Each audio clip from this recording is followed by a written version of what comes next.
Is it on now? Ah, thank you. Good morning, everyone. Thank you so much for joining us at the third edition of the Summer Space Festival. We're delighted to have you here today. Moyenne, bienvenue à tout le monde. On est ravis de vous avoir au Summer Space Festival aujourd'hui. Une petite question pour commencer. Cette journée va être un mélange de français et d'anglais, mais on voulait voir avec vous ce matin si vous préfériez qu'on fasse en français. Levez la main pour le français. And in English? Ah, it's a good 50-50. You're making my life quite difficult. Well, the slides are in English, so it should help. Yeah. We'll try to do a bit of a mix. But during the day, please make sure to check the program as we have both languages. So if some of you feel more comfortable with one, then maybe you can attend those in priority. All right, let's get started. So this is the third edition of this festival. The first edition was in Lille in 2021, second in Brussels in 2022, and we're now in Luxembourg, super happy to be here. This is a project that was created and entirely developed by a bunch of students that were just super passionate about space. Donc nous sommes tous volontaires à 100%. Nous faisons ça sur notre temps libre, en parallèle de nos études, de notre travail. Et ce qui est important pour nous, c'est vraiment de partager notre passion du spatial. Donc on vous a préparé une journée bien remplie, avec des activités, des conférences, des performances, des stands. Donc c'est l'opportunité de rencontrer la communauté spatiale du Luxembourg, de la Belgique et du nord de la France, et puis surtout de s'amuser. So we have a vision when we started this project 3 years ago. This vision is to inspire people to promote space activities, tell you what it is about, what is the science, the technology, the business around space activities, and also to promote the regions of Luxembourg, Belgium, and Northeast France, to show the collaborations and different activities. Donc notre mission, c'est vraiment d'inspirer, de promouvoir et de connecter les talents sur les différentes régions, la grande région, également le nord de la France, et pouvoir promouvoir les activités spatiales, expliquer en quoi ça consiste, connecter les étudiants, montrer qu'il y a des opportunités professionnelles, associatives, et juste pour partager la passion. Donc notre équipe, nous sommes une trentaine de volontaires. Vous voyez ici les photos des années précédentes. Donc première édition à Lille, deuxième édition à Bruxelles. On est une association. So a non-profit association made of volunteers with 2 editions in Lille and Brussels before. And these are some of the pictures in Lille. It was done during COVID time. Donc durant le confinement en France, on a monté cette édition qui a été un gros succès. Nous avons eu 3400 participants, une journée entière gratuite dédiée au spatial, des conférences, des activités, plus de 500 enfants. Et pour cette journée, nous avions 54 speakers. L'année dernière, nous étions à Bruxelles pour continuer sur la promotion des différents territoires de la grande région. Et donc nous avons une autre journée professionnelle également, ainsi que festival grand public.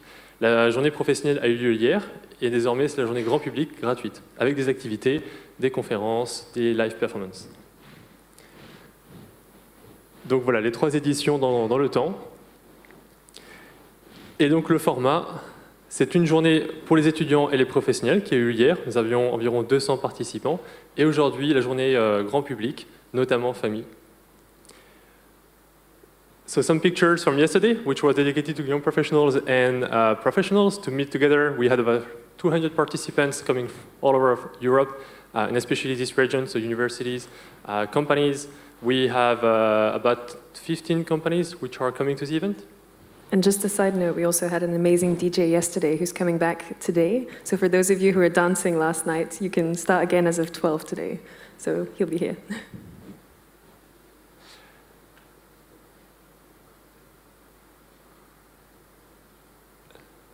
Oops.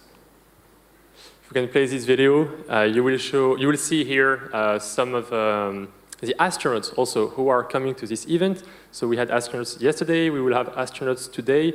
The astronauts will be there around lunchtime and in the beginning of the afternoon, between 1 to 3 in particular. Donc les astronautes seront là aujourd'hui entre environ midi et 13h30, entre midi et 15h, avec un focus notamment des présentations à 13h30 ainsi qu'à 14h15. And do not hesitate to go see them, say hello, take some pictures. They're really nice. They're really looking forward to meeting youngsters, people interested in space, so don't be shy. Petite présentation des astronautes qui seront présents. Ils sont 12 au total, des astronautes européens qui ont volé il y a 40 ans, 30 ans, 20 ans, 10 ans. Des astronautes qui ont volé sur différentes missions, à la fois des Soyouz, sur Station Mir, la station, oui, ISS. et la navette américaine. So lots of spacecraft, different stations, different experience, flying with the Russians, flying with the Americans. So yes, quite a teaser about these astronauts. Most of them are German speaking. They are German or Austrian. We have an Italian, Spanish, Swiss as well. So really go and engage with them. Romanian as Romanian well. too, yes, Dorin.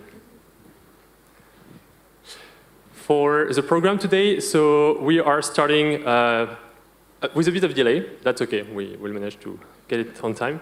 The first panel is about exploration of the solar system in French. So le premier panel donc, sera sur l'exploration du système solaire. Ensuite, nous parlerons de l'observation de la Terre, notamment par les satellites. Nous aurons ensuite une autre présentation, cette fois-ci en anglais, sur la mission JUICE, donc mission européenne qui vient de décoller, qui est partie dans l'espace, avec quelques petits soucis sur le déploiement de son antenne, mais on suit ça avec attention, et qui ira explorer les lunes glacées de Jupiter. Donc vraiment une grande mission européenne, une des grandes missions qui va marquer notre décennie, comme Rosetta avait marqué en 2014 l'Europe et le monde. Ensuite, nous avons un break. Lunch break. A side note for lunch, there's a Brasserie Aptei of Abbaye Neumünster that's right here on the Parvis that is ready to welcome you. We will also have 2 food trucks that'll be on the Parvis, so you can catch some food there if you're looking for something. So just a small comment for the speakers. They really have a lot of experience firsthand on the subject that they're going to be talking about. So for example, for the JUICE mission, our speaker attended the launch of the mission just a couple of weeks ago. So I really encourage you to stay around and to listen to them because they really have some very interesting information to share with you. And they are as passionate, so if you want to talk to them, get inspired, know how to get to what they are doing, this is the right place. We also have a Jedi choreography, quite exciting, from the Jedi Academy de la Force, from Metz. So there is now a new discipline in the Fencing Academy. Désormais, l'escrime compte une nouvelle discipline, les combats Jedi. Et donc l'Académie de Metz sera présente pour vous faire un show à 13h ici. Plus à 12h30, à 13h dans le cinéma. So at 1 p.m., not 12:30, 1 p.m. here, we have the Jedi show. And afterwards, in the afternoon, we will have 2 panels with the astronauts, 1:30 and 2:15. One really focused on their experience and what do they see, what do they think about science fiction, what is realistic, what is not really. So quite futuristic panel. And right after, we will talk about exploration. Why are we exploring? And we count some explorers from different disciplines. Afterwards, we'll go back to French also. Avec une présentation donc, sur la recherche d'exoplanètes, ces planètes hors du système solaire et notamment les planètes qui pourraient être habitables ou qui pourraient abriter la vie, par Michael Gillon, qui est l'équivalent du prix Nobel en Belgique, qui a découvert un système d'exoplanètes, de 7 exoplanètes, dont plusieurs pourraient être habitables. Donc il partagera ses découvertes récentes. Ensuite, nous aurons une présentation sur l'utilisation de l'espace tous les jours. How is space useful every day in our lives? So really discovering the full extent. And we will continue with a panel on science fiction. Science fiction and reality, what's the feasibility, how is space present in science fiction? We will present a bit our project, the festival project, for a short slot. And right after, we'll be back to discuss how to join the space sector as a professional. How can you, as a kid, as a child, as a teenager, join us as we are today? And Not just as teenagers, also as adults. You can find jobs at any age in the space sector. And just a note, we are all volunteers, but most of us are professionals in the space sector, not in the space sector for some of us, and students. So we are also happy to share a bit of this. We have a special guest at 5:15, coming from NASA. Kenneth, well, working with NASA, he used to be the director of the Astronomy Institute tied to NASA, which he was responsible, for instance, for James Webb and a number of missions. So he has a lot to share about these exciting missions as the successor of Hubble. And we will be talking a bit about one project here in Luxembourg, a BRAINS project, which flew to the ISS very recently, science project made by university students. And basically after we run to the conclusion, have a break. More food trucks. And music. So music starts at 12, it runs until 7:30. And we will then have an augmented conference. So on this conference, it's a very special moment, so I really encourage you to join. Jeanne Morel est une danseuse française qui danse dans le milieu extrême et notamment en apesanteur. Donc Jeanne a fait plusieurs vols paraboliques au cours desquels elle a pu faire l'expérience de l'apesanteur pendant quelques minutes.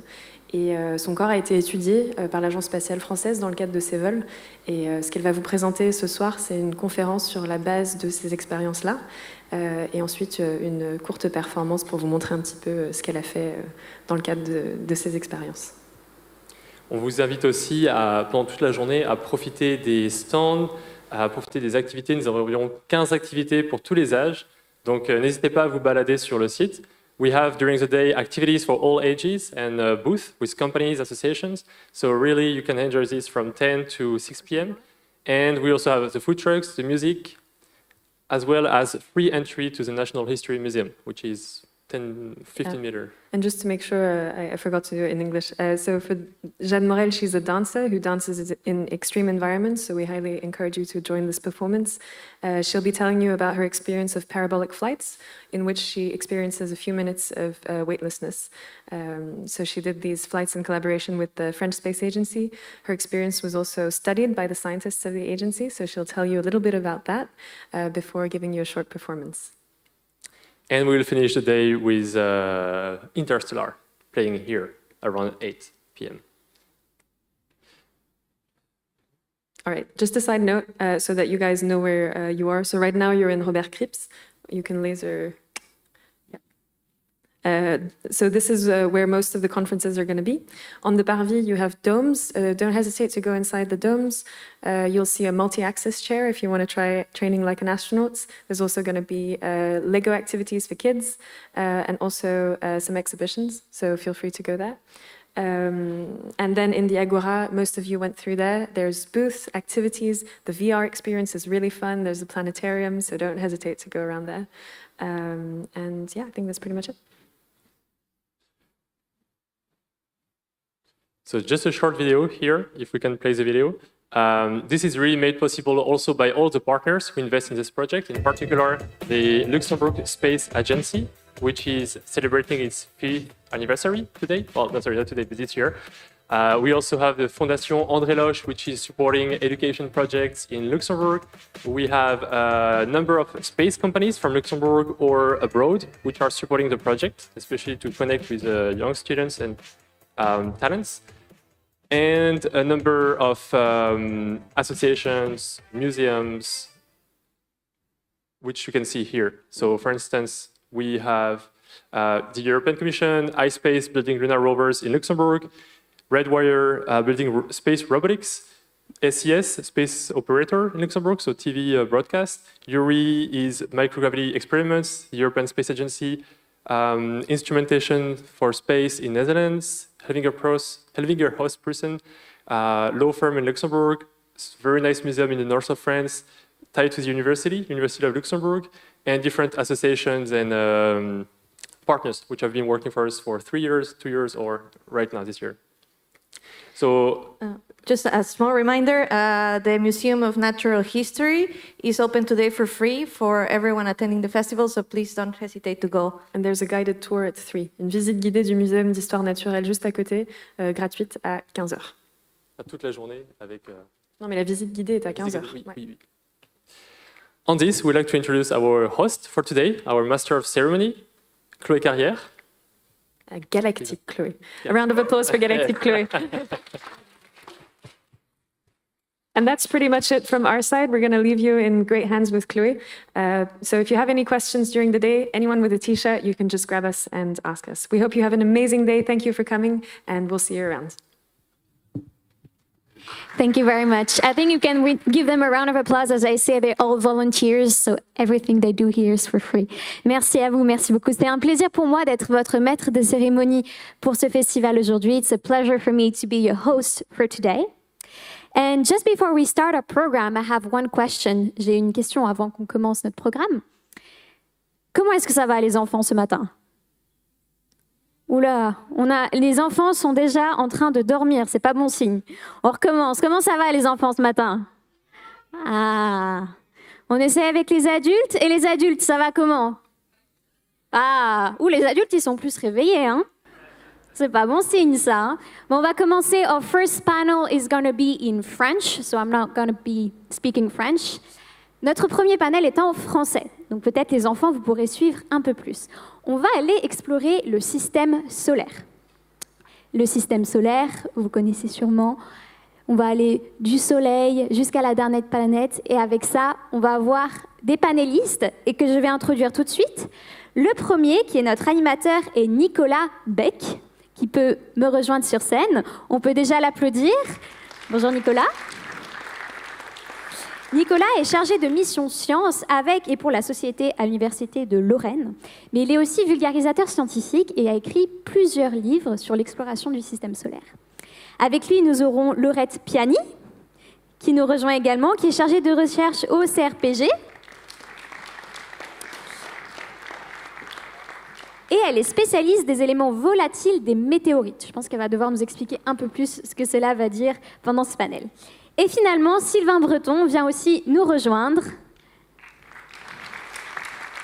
Sylvain qui est aussi chercheur associé au laboratoire du CRPG de Nancy et qui est aussi professeur de SVT et qui a participé à l'écriture de certains livres de vulgarisation scientifique.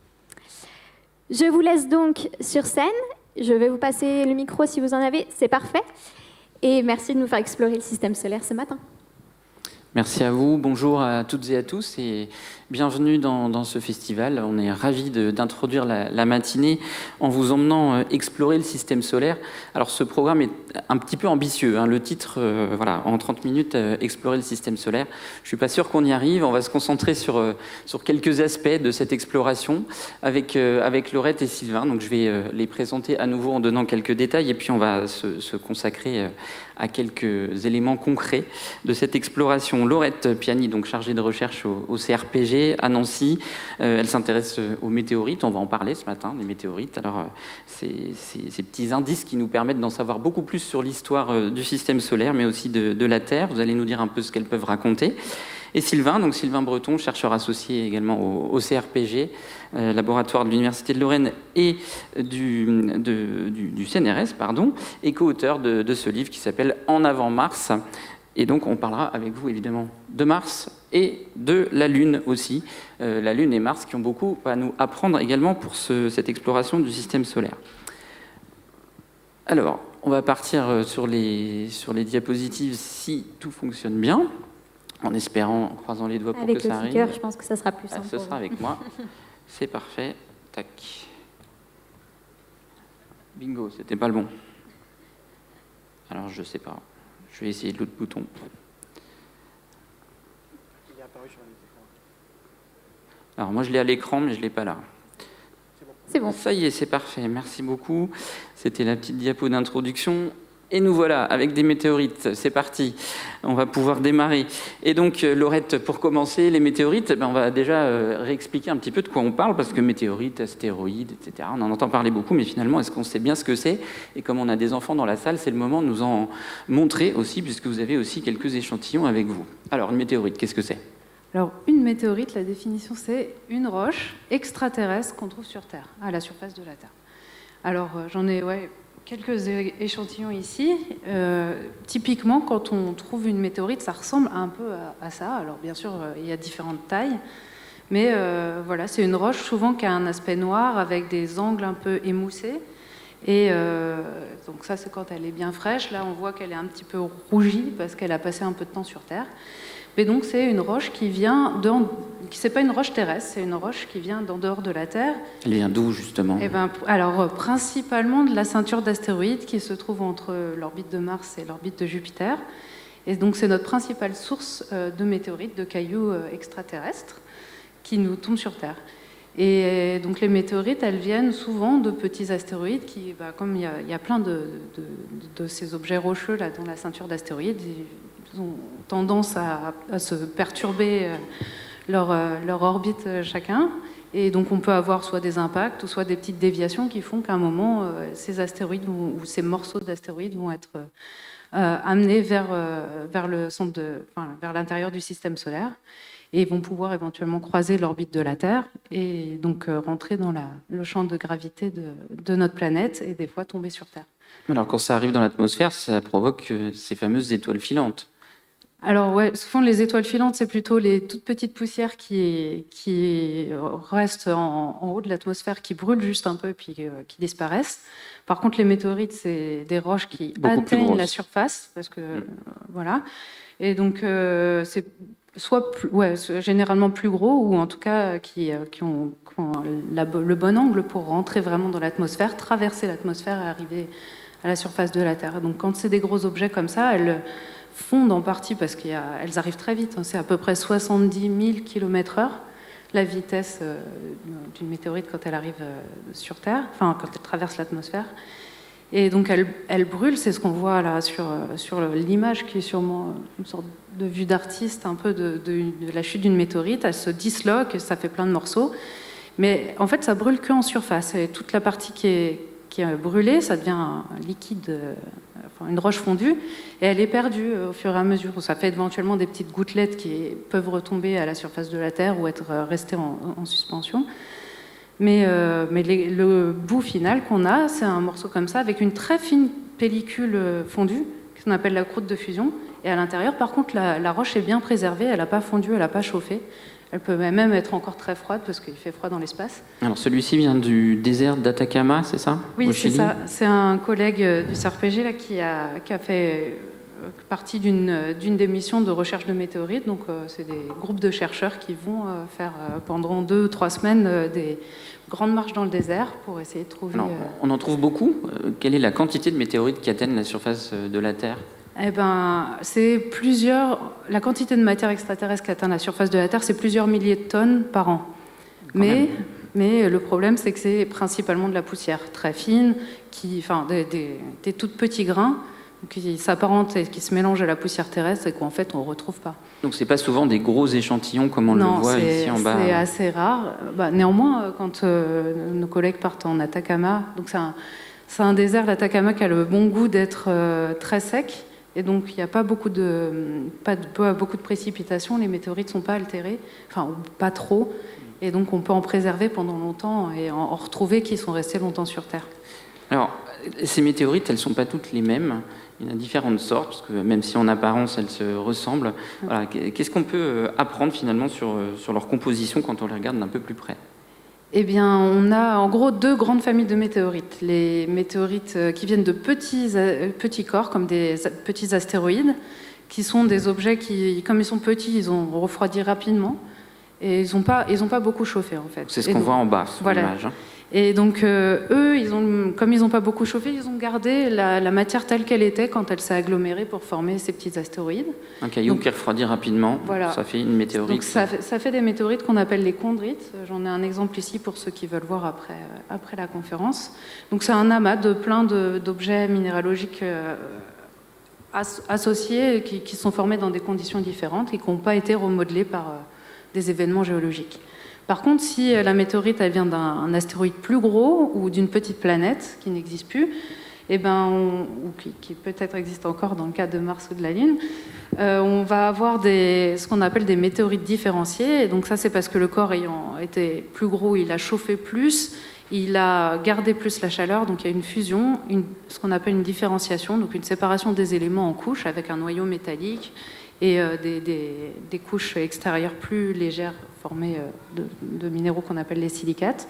Et dans ce cas, la météorite va dépendre de l'endroit du corps dont elle provient. Donc on a certaines météorites comme celle-ci qui sont des météorites de fer, voit ça brille, hein, c'est difficile à voir de loin, hein, mais donc ça, on pense que ça provient en grande partie d'un noyau d'une petite planète ou d'un gros astéroïde. Et si c'est des météorites qui viennent de la croûte, enfin de l'extérieur ou des parties plus externes, ça va ressembler un peu plus aux roches qu'on a sur Terre. Des fois, c'est dur de les différencier.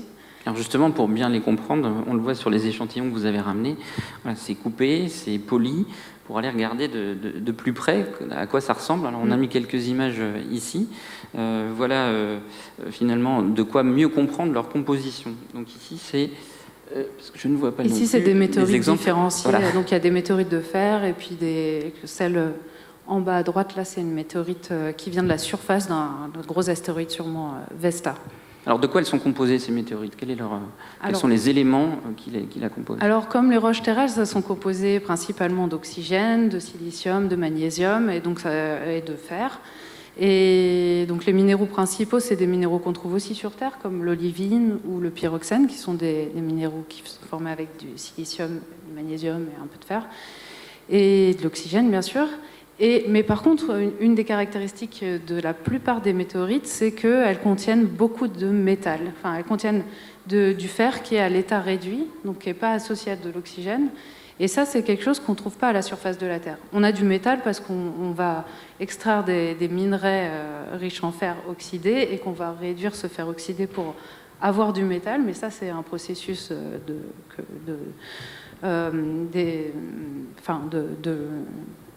d'exploitation de l'homme sur la nature, mais c'est à l'état, les roches naturelles, on ne trouve pas du métal comme ça. Et c'est ce qui fait que ces roches, elles sont souvent plus denses, plus lourdes, pour une même taille de roche que les roches terrestres à la surface de la Terre. Donc avec ces météorites, on peut comprendre justement un petit peu l'histoire du système solaire. Donc qu'est-ce que ça nous raconte? Est-ce qu'on peut faire un saut en arrière avec vous ce matin? Oui, carrément, parce que justement, ces météorites qui viennent de petits astéroïdes, qui sont donc un agrégat de poussière qui n'ont pas trop évolué, elles se sont formées, on pense que les astéroïdes se sont formés très, très tôt dans l'histoire du système solaire. Notre système solaire, il a environ 4,57 milliards d'années, et ces météorites qui viennent de petits astéroïdes, qu'on appelle les chondrites, elles viennent de petits astéroïdes qui se forment dans les premiers millions d'années du système solaire. On imagine que ça se forme entre 2 à 5 millions d'années. Alors là, on imagine, c'est basé sur... On fait un saut en arrière, on est il y a 4,57 milliards d'années, c'est ça? Voilà, et à ce moment-là, notre système solaire, ça ne ressemblait pas à ce qu'il est maintenant. Il n'y avait pas encore les planètes où elles étaient en train de se former. Peut-être les planètes géantes étaient déjà avaient bien entamé leur formation, mais les planètes plus terrestres ou rocheuses, elles n'étaient pas encore formées. Et on a du coup le système solaire, et c'était plutôt un disque de gaz et de poussière, donc principalement du gaz, un tout petit peu de poussière. C'est cette poussière qui s'agglomère pour former les astéroïdes et en même temps les planètes. Et tout se forme en fait assez peu de temps dans l'histoire du système solaire. Et il y a une enquête scientifique que vous avez menée, c'est la question de l'eau. Grâce aux météorites, vous avez réussi à en savoir plus sur l'origine de l'eau sur notre planète. Alors, qu'est-ce que vous pouvez nous dire là-dessus? Eh bien, moi, avec toute une équipe au CRPG, on a étudié des météorites un peu particulières, qui sont des chondrites qui viennent de petits astéroïdes. Il y a différents types de chondrites, et celles-là, c'est des chondrites qu'on appelle chondrites en statite. Elles ont la particularité de s'être formées probablement très proche de l'orbite terrestre, et elles ressemblent en fait sur la chimie fine, en particulier les compositions qu'on appelle les compositions isotopiques des éléments, beaucoup aux roches terrestres. Donc on les considère comme de bons analogues à ce que pu être la matière qui s'est accrétée pour former la Terre. En étudiant ces météorites qu'on a toujours considérées comme sèches, parce que formées dans le système solaire interne, elles ne montrent pas de signes importants de minéraux comme des argiles qui contiendraient de l'eau, on s'est rendu compte qu'elles avaient un petit peu quand même d'hydrogène qui pouvait être à l'origine de l'eau qui peut constituer notre planète. Et en plus, la composition isotopique de cet hydrogène était très proche de celui des roches terrestres. Alors c'est un peu technique, mais donc en étudiant ces météorites, on s'est rendu compte que probablement les roches qui ont formé la Terre dès le tout début, quand elle a commencé à se former, contenaient un petit peu d'eau, ou avaient la possibilité d'avoir un petit peu d'eau, ce qui n'était pas vraiment une hypothèse qui était envisagée jusqu'alors. Puisque l'hypothèse qui était plutôt envisagée pour l'origine de l'eau de la Terre, c'est que notre planète se forme, et quand elle est déjà bien formée, on a ce qu'on appelle une prototerre. Ben là, on a un apport de météorites qui viennent, enfin d'astéroïdes qui viennent du système solaire externe, où il fait beaucoup plus froid, où il y a de la glace, et donc qui apportent, peut-être même de comètes, qui apporteraient de l'eau sur Terre. Donc ça a remis un petit peu en question cette hypothèse-là. Ça ne l'invalide pas pour autant. Je pense qu'il peut y avoir plusieurs sources pour expliquer l'origine de l'eau sur Terre. Il y en a sûrement plusieurs en fait. Mais ça a un petit peu fait évoluer le débat sur l'origine de l'eau de notre planète. La question est toujours ouverte. On va se pencher sur les astéroïdes justement, puisque c'est aussi une manière pour vous d'en savoir un peu plus. Ces échantillons, comme vous l'avez dit, en tombant sur Terre, ils sont altérés, ils sont abîmés, puisque voilà, ils ont subi le passage dans l'atmosphère et sont peut-être là depuis plusieurs millions d'années sur le sol terrestre. Et aller directement sur les astéroïdes, faire des prélèvements, finalement, c'est une solution aussi pour en savoir plus sur le système solaire. Et c'est ce qui s'est passé lors de cette mission récente, il y a quelques années maintenant, une sonde qui a été envoyée vers un astéroïde. Et donc vous avez récupéré carrément de la poussière d'astéroïdes.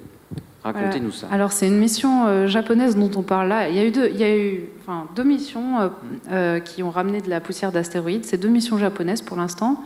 La première, c'est Hayabusa, qui a ramené de la poussière d'un astéroïde qui contenait pas beaucoup c'est plutôt un astéroïde formé dans le système solaire interne.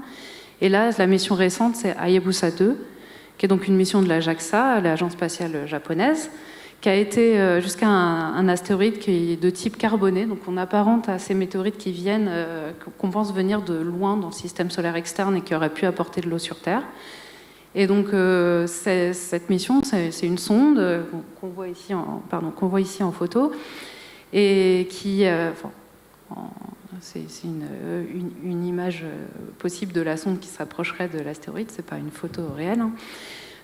Donc c'est une sonde qui a déjà exploré toute la surface de cet astéroïde, et puis les chercheurs ont déterminé des zones pour aller échantillonner, et avec une sorte de petit aspirateur, elle ne s'est pas du tout posée sur l'astéroïde, elle a juste à peine touché et aspiré de la matière. Et donc ça a été ramené dans une petite capsule sur Terre, et on a ramené à peu près 5 grammes de cet astéroïde, qui a été ramené en décembre 2020 et qui depuis est étudié dans plein de laboratoires laboratoires mondiaux, surtout au Japon au départ.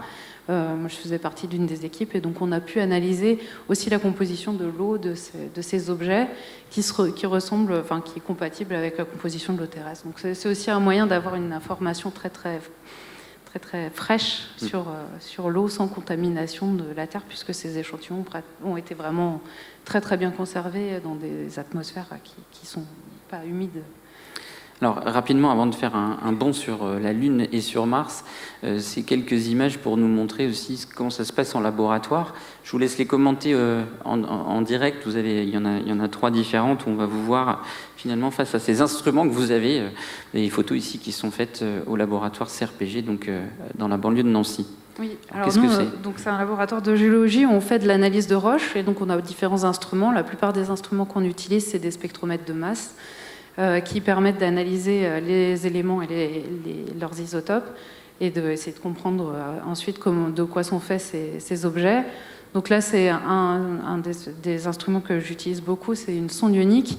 Ça permet de faire des analyses à l'échelle du grain dans la roche. Donc on fait une lame de roche et on va repérer les minéraux qui nous intéressent, et après on peut faire une analyse à l'échelle de quelques micromètres de la composition de ce minéral. Et ça, on le met c'est très complémentaire des techniques qu'on appelle en roche totale, où on va prendre un morceau de météorite assez conséquent, de plusieurs milligrammes ou dizaines de milligrammes, centaines de milligrammes. On le broie, on prend une alicote ensuite, et on fait une analyse qui est représentative de la roche en totalité. Donc on met ces deux aspects en parallèle pour essayer de comprendre un peu la composition de ces roches. Alors pour conclure sur les météorites, hein, c'est juste une diapo qui vous permet de voir qu'il existe tout un réseau en fait, d'observation à travers des projets de sciences participatives qui permettent d'observer au quotidien la chute de météorites, puisqu'il en tombe tous les jours sur notre planète, hein, et ça permet à ces chasseurs de météorites d'aller en récupérer et évidemment, pourquoi pas, de découvrir de nouvelles choses à leur sujet. Météorites qui peuvent aussi venir de Mars. Vous l'avez dit, Laurette, tout à l'heure, dans une petite phrase, et ça me permet de me tourner vers Sylvain. Une météorite qui viendrait de Mars, c'est possible ça? Et qu'est-ce que ça peut nous apporter? Bonjour. Alors effectivement, c'est assez surprenant, on peut se dire, puisque là on parle d'un caillou qui aurait été éjecté de Mars, envoyé dans l'espace et arrivé jusqu'à la Terre. Malgré le fait que ça semble totalement impossible, improbable, très peu de chance, eh ben, c'est déjà arrivé.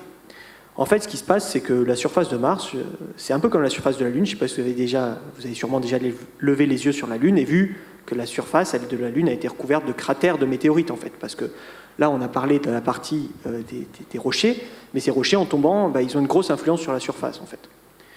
Et donc, ça fait une grosse explosion. Et des fois, cette explosion, elle est tellement grosse que ça peut éjecter des morceaux de la surface de la Lune ou de Mars et envoyer des petits morceaux comme ça, des planètes dans l'espace.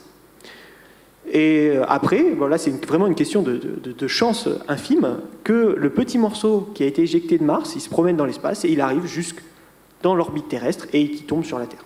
Mais c'est des outils en fait capitaux pour comprendre Mars, puisque malgré qu'on ait prévu des retours d'échantillons de Mars, hein, c'est-à-dire que ce serait idéal d'avoir des petits morceaux de la planète rouge, et bien pour l'instant, les seules roches de Mars qu'on ait, ce sont ces météorites martiennes. Alors comment on sait qu'elles viennent de Mars? Ça, c'est des choses un peu plus compliquées, et c'est plus l'aspect chimie qui permet de répondre à cette question, en fait. Alors avant d'aller sur Mars, on a justement cette image de la Lune qu'on croit connaître finalement, parce que ça nous est très familier. C'est vrai qu'il suffit de lever le ciel, les yeux vers le ciel, pardon, je crois que c'est la pleine lune en ce moment, et c'est l'occasion de l'observer. La Lune qui finalement ces dernières années connaît un regain d'intérêt pour les scientifiques. Alors pourquoi? Est-ce que finalement on ne connaît pas déjà tout de la Lune? Alors, il y a plusieurs explications à ça. Alors déjà, on est loin de tout connaître, hein, puisque la Lune, il y a les missions Apollo qui s'y sont posées et qui ont permis de ramener beaucoup de roches. Hein. On a presque 1 tonne, il me semble, de roches lunaires à la surface de la Terre qui viennent des missions Apollo. Le problème, c'est que les missions Apollo, elles se sont toutes posées à peu près au même endroit. Hein.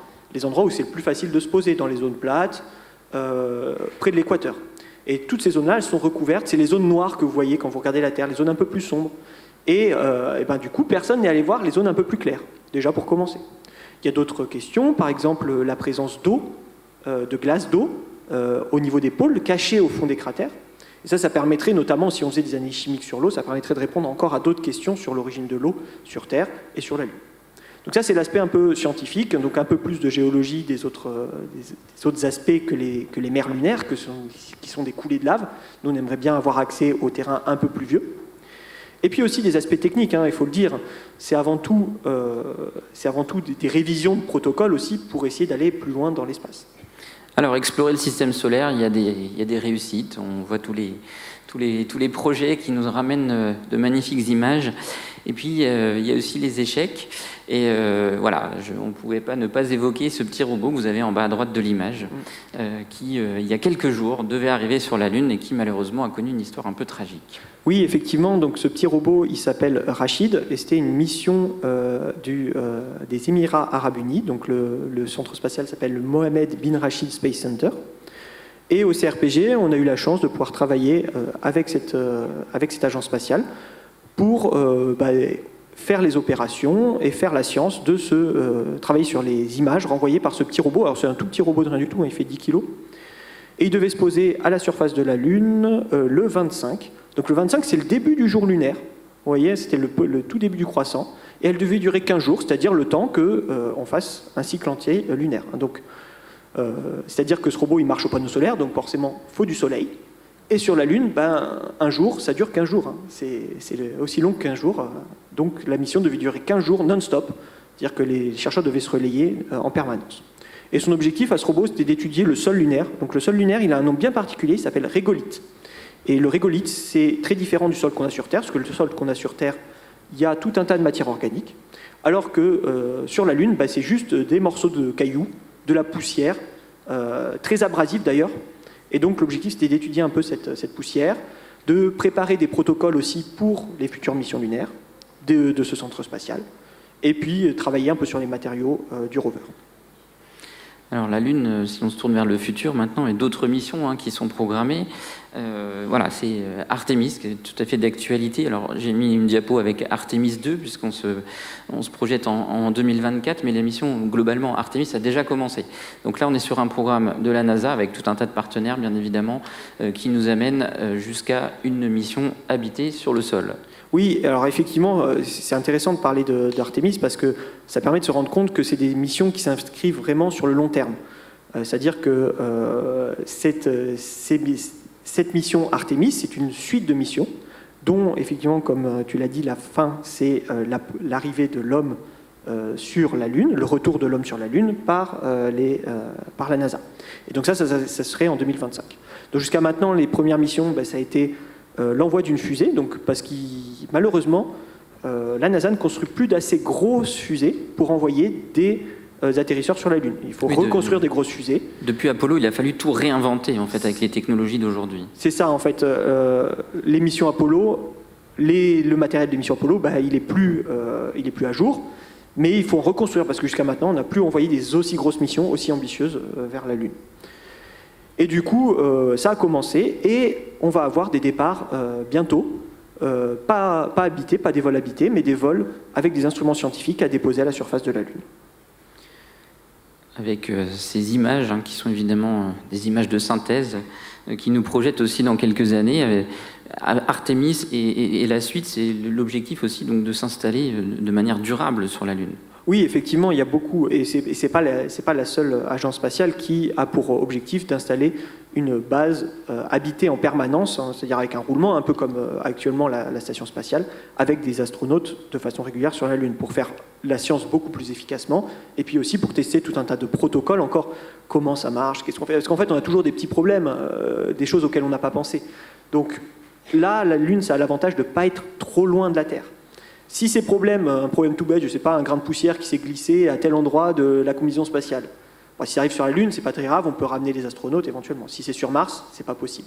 Donc c'est tout un tas de révisions en fait pour préparer des missions plus tard aussi. Oui, il y a vraiment une question d'échelle et de distance. On sait aller dans l'espace, dans la Station spatiale internationale, mais elle n'est finalement qu'à 400 km d'altitude. C'est la banlieue de la Terre. Effectivement, oui, là on est une étape plus loin. Et aussi, il y a quelque chose d'intéressant, c'est que l'ISS, alors on est en apesanteur, ça tourne autour de la Terre, alors que la Lune, il y a quand même tout un tas de problématiques sur le fait d'être posé au sol, c'est-à-dire qu'on a des matériaux de construction à disposition, mais comment les utiliser, ces matériaux de construction? On a cette poussière qui est très abrasive, qu'on peut retrouver sur Mars, qui peut attaquer tous les matériaux qu'on a sur place, les habitats, les combinaisons. Donc en fait, c'est aussi d'autres problématiques du fait qu'on soit posé à la surface de la Lune. Mais effectivement, c'est l'étape d'après en fait. Les 400 km c'est la station spatiale, après c'est la Lune, après c'est Mars. C'est vraiment comme ça que les agences spatiales elles construisent leur programme. Et donc on prépare déjà ces missions vers la planète rouge d'ici 10, 15 ans peut-être. Pourquoi retourner sur Mars là aussi finalement d'un point de vue, enfin pas retourner, pourquoi aller sur Mars déjà avec des robots d'un point de vue scientifique, d'un point de vue géologique, quel est l'intérêt de cette planète voisine et cousine de la Terre? Alors là, je pourrais parler très longtemps, mais il ne reste plus beaucoup de temps, parce que c'est on m'a dit qu'on un pouvait peu déborder mon sujet favori, Mars. Alors il y a plein de raisons, et je vais tout de suite partir sur la plus importante, c'est qu'il est possible qu'il y ait eu de la vie sur Mars. Pourquoi? Parce qu'on observe, à partir des images satellites, sur la surface de Mars, tout un tas de choses qui font penser à des rivières, des vallées. Bon, pas des rivières qui coulent actuellement, mais des rivières qui auraient coulé il y a 2-3 milliards d'années. Et ça, c'est super important. Parce que si il y a eu de l'eau liquide à la surface de Mars, ça on en est sûr. Il y en a d'ailleurs encore de l'eau solide sous forme de glace au niveau des calottes, dans le sol. Il y en a beaucoup, à beaucoup d'endroits, il y a de l'eau encore solide, on en est sûr. Et on est sûr qu'il y a eu de l'eau liquide dans le passé. Et s'il y a eu cette eau liquide, pourquoi pas imaginer qu'on a pu avoir de la vie qui est apparue à la surface de Mars. Et c'est vraiment l'objectif actuelle des missions en fait, qui sont dirigées vers Mars, c'est-à-dire essayer de trouver potentiellement cette trace de vie passée. Alors avec d'autres problématiques un peu plus géologiques sur l'origine de la planète, la formation de la planète, puisqu'elle est un peu similaire à la Terre d'un point de vue géologique. Alors, on connaît les Curiosity, Perseverance avec des images assez familières finalement qui nous viennent fréquemment et qui sont à disposition d'ailleurs de tout le monde en très bonne résolution sur Internet. Celui-là, c'est qui? Qui est ce petit robot qui devrait partir sur Mars? On l'espère, on croise les doigts très fort d'ici quelques temps. Alors, ce robot, c'était le premier rover prévu par l'ESA, donc l'Agence spatiale européenne, qui s'appelait Rosalind Franklin. Donc, c'est le premier à se poser sur la surface de Mars européen. Malheureusement, il y a eu plusieurs retards de mission, et y compris, il devait partir du coup en septembre dernier. Malheureusement, il n'a pas pu, puisqu'on a encore eu un problème de fusée, parce qu'on n'a pas pu, on peut plus utiliser la fusée russe Soyouz. Mais on espère toujours qu'il puisse se poser plus tard. Donc c'est en cours de négociation, notamment avec la NASA, pour que ce soit des fusées et des atterrisseurs de la NASA qui envoient Rosalind Franklin à la surface de Mars. Donc ce rover-là est particulièrement dédié à la recherche de la vie. Il a tout un tas d'appareils d'analyse chimique qui permettent de chercher la vie. Il a même une foreuse pour aller chercher en profondeur, parce que on pense qu'il y a plus de chances de trouver de la vie en profondeur, là où les traces de vie, les molécules qui composent les anciennes bactéries fossiles, auraient pu être trouvées. Et au début des années 2030, on devrait, si tout va bien, aussi avoir une mission de retour d'échantillons qui sont déjà collectés en ce moment même. Donc ça aussi, ça permettra aux géologues que vous êtes de pouvoir analyser d'une manière totalement différente le sol martien. Ah oui, tout à fait. Donc peut-être vous avez vu, donc il y a en ce moment une mission américaine du rover Perseverance, qui est dans un endroit très intéressant, puisqu'il s'est posé dans un ancien lac. Donc ancien lac dit eau liquide. Eau liquide dit potentiellement vie. Et donc la NASA, ils font des analyses et ils ont notamment trouvé des échantillons très intéressants, très riches, en 3 molécules qui composent la vie. 3 atomes, excusez-moi. Le carbone, l'oxygène et l'hydrogène. Le problème, c'est que ça, on peut en faire des choses aussi bien de la vie que pas de la vie. Ça peut être organique, on dit que c'est organique, c'est produit par un être vivant, ou pas. Et en fait, pour en être sûr, il faudrait l'envoyer dans un laboratoire, dans les mêmes machines qui ont été montrées par Laurette, pour dire définitivement est-ce que c'est potentiellement de la vie ou pas. Et c'est là que c'est très compliqué, c'est parce que vous avez vu la taille des machines, on ne peut pas les envoyer sur des robots comme celui-ci.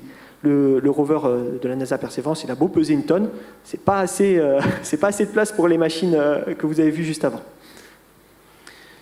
Merci. Alors sur Mars, comme on peut le découvrir, j'ai mis un exemple de photo ici. On a des magnifiques paysages, on pourrait les citer. On a des volcans, on a des dunes, on a un grand canyon martien qui est absolument fabuleux. Des paysages très diversifiés, des choses qu'on trouve, puisque le temps est cette fois-ci écoulé dans ce livre En avant Mars que j'ai cité tout à l'heure. Donc vous êtes co-auteur, Sylvain Breton, En avant Mars, histoire et avenir de l'exploration martienne. Une petite conclusion, Laurette, Sylvain, la découverte du XXIe siècle dans le monde de l'exploration spatiale, pour vous, ce sera quoi? Il faut se lancer. Moi, j'aimerais vraiment bien voir le retour d'échantillons de comètes.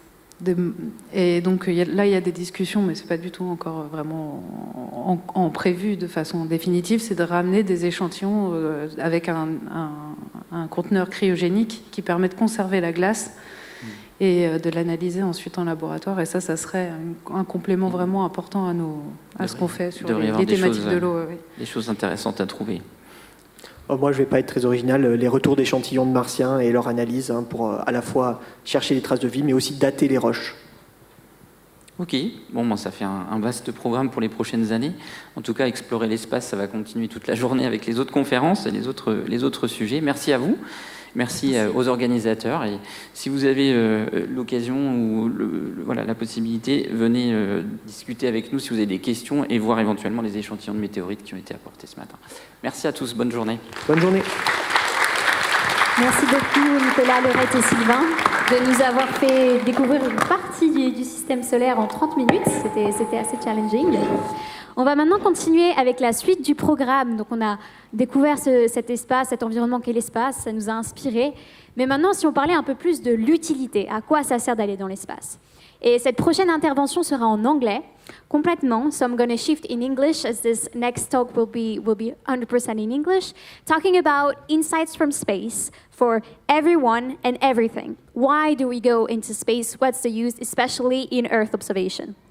And our speaker for this topic is Aravin Ravichandran, that is here with us. You can come on stage. Aravin works as an independent consultant and is notably active in the new space industry.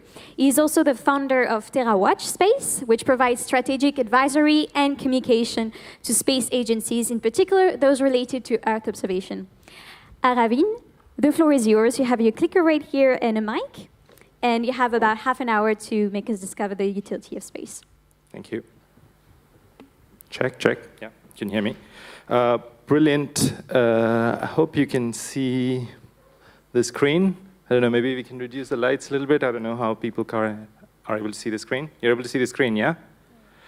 All right, cool. Let's get started. So what I wanted to talk about today are the applications of space, and one of the most important application, is observing the Earth, which is kind of how the whole space program started. Although it started from a military defense point of view, we did end up, discovering that, having a perspective from space has enormous implications for humanity and our environment, and that's what the talk is going to be focused on. I'm Arvind. I'm the founder of TerraWatch Space, which is an advisory firm that focuses on providing consulting services to folks in the Earth observation sector. But then what I also do is communicate about the value of Earth observation because it is something that people don't realize. It's something that people take for granted. The kind of thing that you look at your smartphone every morning when you wake up, that little smiley, that comes from satellite data, but we don't care about it, right? But we do need to continue communicating about it. So that's kind of what I'm going to focus my conversation today on.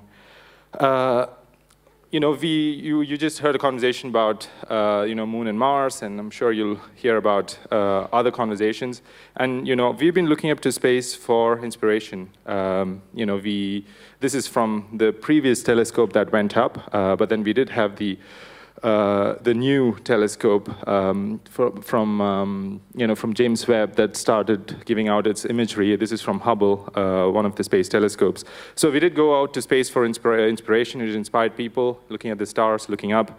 But then, increasingly in the last, let's say, 3 to 5 decades, what we've also found is we can now look upon Earth from space for insights. And the insights are, manifold. It's for companies, it's for, organizations, it's for research. And this is kind of what I wanted to talk about. And this image that you see is basically an image of the Earth from space. Well, several images of the Earth from space, and then flattened out on a map. You can already start getting some insights, right? Which are the most developed countries? Where are people living? Where are countries where people are living, but you don't see a lot of lights? Is there electrification, non-electrification? And I'm originally from India, and you see, if you take this image over a period of time, you can see India's development over the last 3 decades. So it gives a different perspective and adds more insights about our planet and where we're living. And I always consider that it all started with this image, or I'd like to think that, because this image, it's from Apollo 8. It's not Apollo 11, when folks landed on the moon. Apollo 8, it's also not Apollo 13, where there's a lot of drama that happened.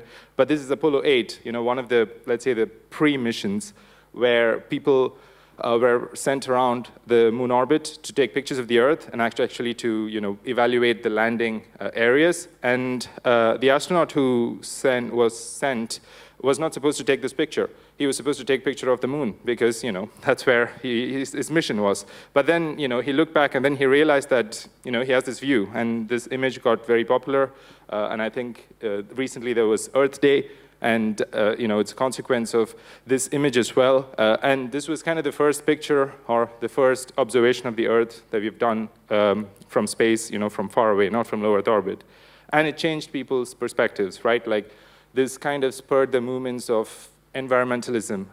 It spurred, the thoughts of, again, existence, right? Like you just see all of us just hanging in there. And you probably will remember another image that was taken by Carl Sagan from the Voyager called Pale Blue Dot. where you just see a dot. It's better than that. You can actually make out there's a planet.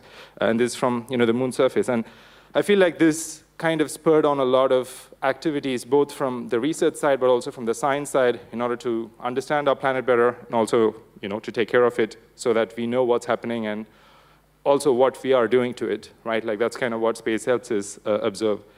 So we started sending, satellites, laboratories, a lot of satellites. We'll talk about a couple in a minute. A lot of laboratories, essentially, places where you can go and conduct experiments that was not possible on the Earth, like the International Space Station. And we also sent a Tesla because why not, right? But today we have about close to 1,000 satellites that are just predominantly focused on observing the Earth. And they're observing the Earth for monitoring different kinds of phenomena, right?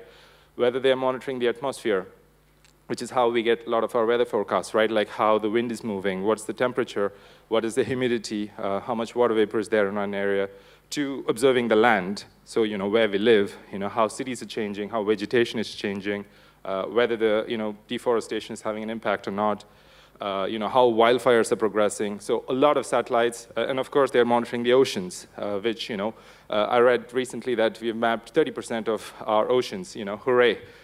We've been living here for tens of thousands of years, but we only map 30% of the ocean. So doing that from satellites is going to be a important part. We aim to get to 100% by 2030. There's an initiative, and satellite data is going to be a big part of that. So yeah, so you see satellites are observing different phenomena, and we're going to look into some applications. But as I mentioned, we have a number of satellites, and this is just an example from ESA. The European Space Agency has, as you see, a number of satellites doing a lot of things that most of us are having an impact, or it's having an impact on our lives on a daily basis, but we just probably won't know, right? Like I mentioned the weather example. Air quality is another one, right? Like how many times have you figured that, air quality is too high today, I'm not going to go for a run. That data, again, comes from a couple of satellites that ESA and also NASA has launched, and of course, meteorology, like I mentioned. And there's a lot of science being done, right? Like we are able to measure the millimeter movements of ice sheets from space. I mean, if you think about it, it's absolutely remarkable that you can see that ice sheets are moving away from Antarctica, and you can see that from space and even predict that it's going to happen. It's remarkable that we're able to do that, and that's because of science missions. And the same with NASA. NASA has a number of satellites. I don't want to exclude like other agencies, but these two agencies have like a number of satellites, like a variety of them. I have several favorite satellites from this list, obviously because I work in this sector. All of them not just have science implications. What is also important is we're going to look into a couple of commercial implications of how companies are using it, right? Like how companies depend on data from satellites that were launched, but they are used to actually, help their business. Think of an insurance company. The weather events, extreme weather events are changing around the world. They need to change their insurance models. They can't just keep going the way they are going because weather events are going to, come more often and become more intense. Therefore, they need to change their, insurance premium models, right? Like, and where do they get their data from? Satellite data helps because satellite data is not just looking at it at one point of time, but it's been doing over the last 30 years, depending on what satellite you're looking at, 30, 40 years, which means that you have historical data, from all this time.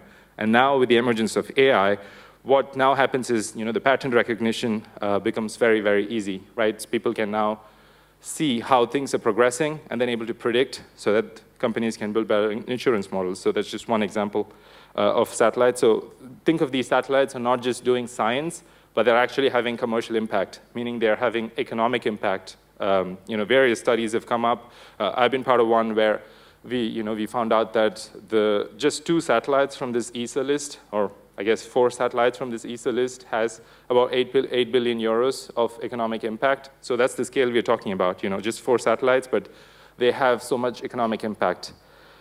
So what the satellites allow us to do is, one of the things they allow us to do is monitor the Earth in, very, very high resolution.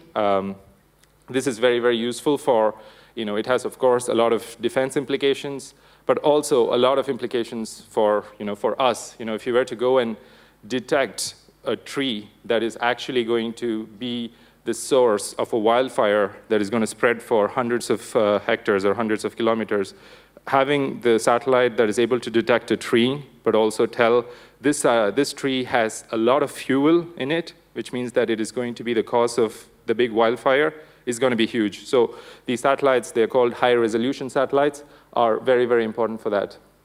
And of course, it allows us to see the world from a different perspective. I'm sure you've seen a lot of satellite images. I just love looking at them because they tell stories of the cities, and if you've been in these cities, you can actually feel. This is a picture from the Eixample district in Barcelona. If you just walk around the city, you feel like it is breezy. The roads are very wide, and it's organized like a grid, and it's beautiful as well. So if you walk around, it kind of gives people different perspectives. But also it helps observe changes over time. These are two satellite images from one of the European Space Agency satellites. That is actually from my home city back home in India, Chennai. A few years ago, clearly, you see we ran out of water. There's just one example of a lake that was just completely dry. And it helps you kind of see or at least, realize why it happened, right? Like, it's not, it doesn't happen normally, but then there's a reason why that happened. Maybe there were too many buildings around, which was probably the case in this city, which decreased the water table and kind of exhausted the lake. That's not the only reason, that's one of the reasons. So satellite help us observe that, and that's because they detect changes over time. Obviously, they help us experience the beautiful. I'm sure you've seen many satellite pictures. I have some of them, on my wallpaper and my wall and all that. It's just beautiful sometimes to look at the planet, and I'm sure the astronauts have a better, first-hand experience of that. But then, us, who's not going to Earth to space anytime soon, hopefully soon, we have the second-hand pictures from satellites. And also, it helps us see the not very beautiful. This is, again, a picture from a rainforest if I'm not mistaken, in Bolivia, where you can see the deforestation, right? Like, that's kind of how the whole forest looked like, but then now only half of that forest remains, and you need to kind of understand the scale. This is hundreds of hectares, right? So it has huge implications in terms of monitoring deforestation and identifying where trees are being cut so that governments can actually take action. And obviously, if you ask about why is this happening, what is driving this? It's because satellites are becoming smaller, right? Like historically, we've launched satellites which look like that, that's huge. I don't know if you can see the person there. There's someone on the side on the left, but that's the person and that's the size of the satellite. So obviously, the satellites were huge and are still continuing to be huge, but then what's happening in the commercial sector is that we are starting to build smaller and smaller satellites, meaning for the same kind of performance, we are able to deliver it in a smaller satellite, which means that instead of just launching one atop an Ariane 5 or a Vega, we are able to launch multiple. What this allows us to do is to take more pictures on a daily basis, right? Like if you have one satellite, you can have the Earth pass over you once or twice a day, or 5 times, 6 times a day. But then if you have multiple satellites, you can take multiple pictures over a period of time. And that's kind of the big advantage of satellite constellations, as they're called. And they're becoming really small, right? Like that's a satellite, and that's the size of a cup. So and this is from a company called Planet from the US. They're also in Europe. But essentially, satellites are becoming very, very small. You can see them here, arranged on a shelf. That's, it's called a flock of doves, as the company calls it. Dove is the name of their satellite.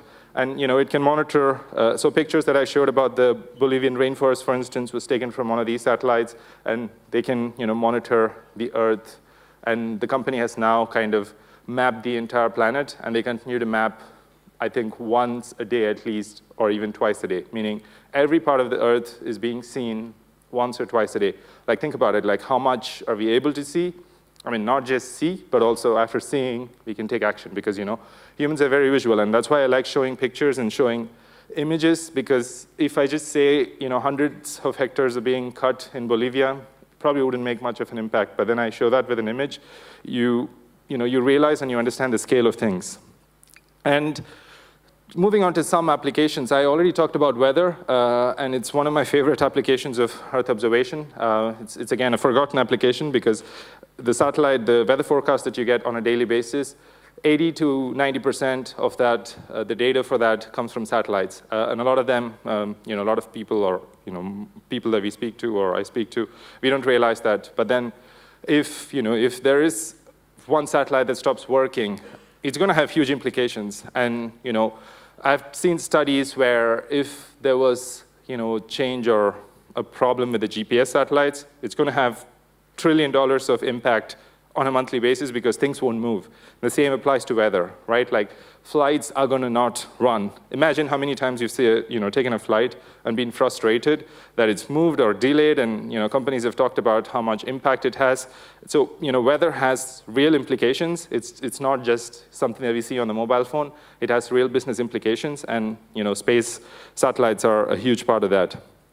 The second application is kind of, you can look at agriculture. It's going to get a little technical here, but then the image is, not on a scale or on a visual that you understand because it is taken in a different spectrum. Usually the image is a combination of red, green, and blue. What you see is just a couple of bands, just the red and the green. And what it allows us to do is to help understand how the plants are evolving with, either with droughts or extreme weather or just their health. You can realize that in the left you see on the red, it's kind of weird. Here, red is healthy crops. So the red indicates kind of healthy crops, so everything that's going fine. But then, if you compare that, I think this was from a field over Germany, and you see on the right, there are a lot of green. Something made them not healthy. And the immediate implication of that, which we're actually feeling right now, is food security and increase in prices and inflation. So satellite imagery can help us predict, and it was actually used in Ukraine, for instance, recently, to help predict how much of the wheat was harvested, how much of the wheat was in areas where it was not possible to harvest because it is in the middle of the war zone, meaning that it is all a loss for the Ukrainian economy, right? So there are studies that were done to estimate how much the war had an impact on Ukraine economy, and I think there are estimates of a couple of $1 billion where Ukraine lost, and that was possible, of course, only with satellite imagery because obviously you cannot send anyone on the field to do. And there's a good case study about that online if you're interested. I'll be happy to speak. The next one, which is becoming more and more important, again, is emissions, right? Like we've talked about emissions and we're talking about climate change on a daily basis, and all of that comes down to us being able to reduce our greenhouse emissions. And the only way to measure that is from space. I won't say the only way to measure that. There are a lot of ways to measure emissions, but the only way to measure it objectively, where you have a satellite seeing a flame coming like that and identifying where it's coming from, nobody can say it's not the truth anymore because it is the most objective data source that exists. And then, but for cases like emissions, it becomes super important, right? Like it is going to drive a lot of politics going forward because countries are starting to report their emissions because of the Paris Agreement, and we need to track how much emissions being reduced. And again, Earth observation satellites they play a big part in that. And clearly they can not only see, we can also quantify the amount of emissions coming from a specific location. And of course, there's implications on health. This is just an example of a study that was done on exposure to extreme heat. And in red, as you see, I don't know if you can see the scale, red is where there is record heat in the world compared to 20 years ago. So this is areas where it is hotter compared to 20 years ago. And we have quite a lot of places around the world where we've had a lot of extreme heat. I mean, clearly, Europe has been suffering, as we've seen in the last couple of years. And obviously, there's going to be more to follow. Again, satellites are going to be, and this is mainly derived from satellite data. Last, I talked about climate, and climate is a number of things. One of those things is here there is the sea surface temperature, how hot the oceans are becoming. And without going into too much into the science, the hotter the oceans become, the worse the implications of climate happen on the planet, just because of how it changes the weather events. And we saw that recently. It's kind of bad news, but then we have to understand that it's coming from satellites, meaning that the data source that we have here is possibly the most objective that we can have, and it doesn't look like good news, right? Like 2023, just to explain, we kind of recorded the highest sea surface temperature from satellites again. Don't want to kind of paint doom and gloom, but that's the world we're living in, and this is kind of possible from satellites. That's kind of what I want to convey. Last slide, and then we can go to 10 minutes of questions, is how does the future look like, right? Like you talk about, and I talked about a lot of implications, and you all know about ChatGPT, I'm guessing. Imagine a world where you can go into a portal and you can ask questions and you can get the objective truth, right? Like you don't have to be unsure if this data is correct or not, if it's misinformation or not. But then imagine a world where you can go and you can get objective truth about anything that's happening everywhere on the planet. This was just a demo from a company called Planet, where you were able to go and search how many hectares of forests were burnt in a wildfire in California, right? And it's not going to be misinformation. It is going to be objective, derived from satellites. There are some, things that need to be figured out. But then imagine a world that if we can have that, that'd be great. So that's kind of how the future is leading towards. Where companies can use it, individuals can use it, governments can use it to set policy. So that's kind of how the future looks like. But yeah, thank you for your attention. And if you have any questions, I'm happy to answer. Thank you very much, Aravind, for this presentation and introducing to some of the applications that we probably don't know about every day, but are here and are making our life a bit better. Do we have any question from the audience? We have about 10 minutes to get some of your burning questions. All right. I don't know if you can put some light so we can see better. Nice. Maybe you're a bit shy. So I'll start with one question that I had. I knew that you're working a lot with the new space industry. So when we talk about new space, we would mean these new companies that just joined the market. And I was wondering, you're talking about the use of Earth observation, but why are these new space companies useful? Because we know space agencies like ESA have great Earth observation programs. So why is it good that new companies are joining the sector? Yeah, I think it comes down to the scale of execution and the ability to take risks. Space agencies are obviously using taxpayer money, so they are answerable to how they are using the money, and they can only invest in things that move the science, but only with a certain amount of risk. But then with new space, the biggest advantage is because the capital, I'm not saying it's free money, capital is still flowing from private investors. They are able to innovate faster. SpaceX is a good example of that. But then even in Earth observation, there are companies in Europe that are innovating across Europe. They are investing in building new capabilities that complement what space agencies have to offer. So sea surface temperature today, like I showed, or emissions, it was possible to monitor them every week to every month. But then what if there is an emissions leak from a pipeline in a part of the world and the satellites were not measuring it?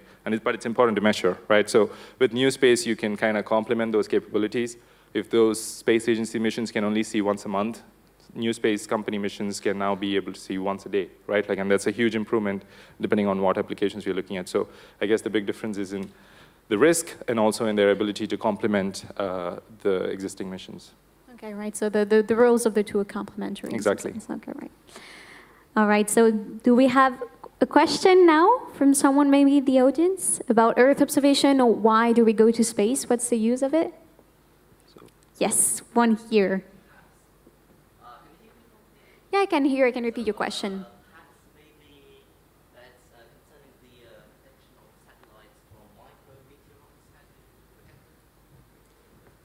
So the question is regarding the protection of satellites in orbit from micro debris or micro meteorites, as I was saying. Yeah, it's becoming a huge challenge.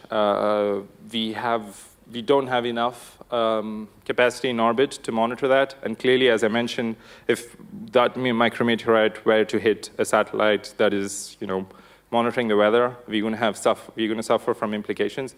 We don't have enough capacity, but then I know that there are some companies, and including some space agencies that are, especially ESA, is very focused on not only installing sensors on the ground, radar antennas on the ground to monitor and kind of make sense of these micrometeorites, but there are also private companies coming up who are able to do that. Excuse me. What is important to do is also to do that from orbit, right? Like there are satellites with cameras that are pointing the Earth. all they need to do is to kind of start looking around. There are some companies who are launching satellites or planning to launch satellites which can both look at the Earth, but also look around to kind of start creating a database almost of this micrometeoroid so that they can then build mechanisms to start avoiding them, right? Like once you have a good database of all of these debris that's available in orbit, you can then start building mechanisms into how to avoid it. So essentially collision avoidance, but done automatically. Today it's done in a very kind of last-minute way because we are not able to map them, right? So I think in the future we should be able to do that much more in a much more automated fashion. Follow-up question.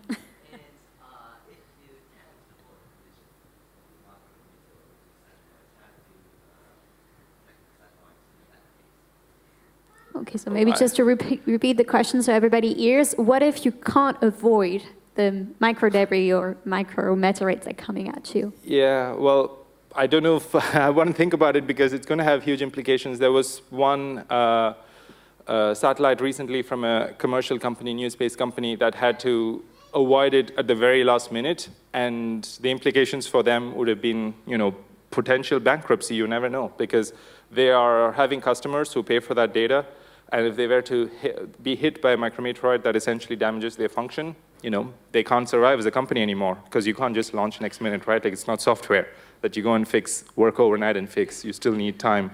So I don't know what the solution is if that were to happen. I think the best case solution is to mitigate it from an external point of view, from a satellite point of view. I don't know if there are mechanisms that you can have to protect, because essentially these satellites have a number of subsystems involved in them, and the sensors are, depending on the sensor you're looking at, they are pretty fragile, meaning they are calibrated to look at something, so even if some disturbance, they're not going to do their function very well. So I don't want that to happen, so hopefully we invest in protection. All right. There's someone over there. Yeah, do we have someone at the top? Someone over there. Oh, here too as well. Thanks. So you spoke a bit about our current capabilities in terms of, seeing these Bolivian rainforests, seeing weather as well. So what are some of the future capabilities that we'll be able to see with new satellites, new data?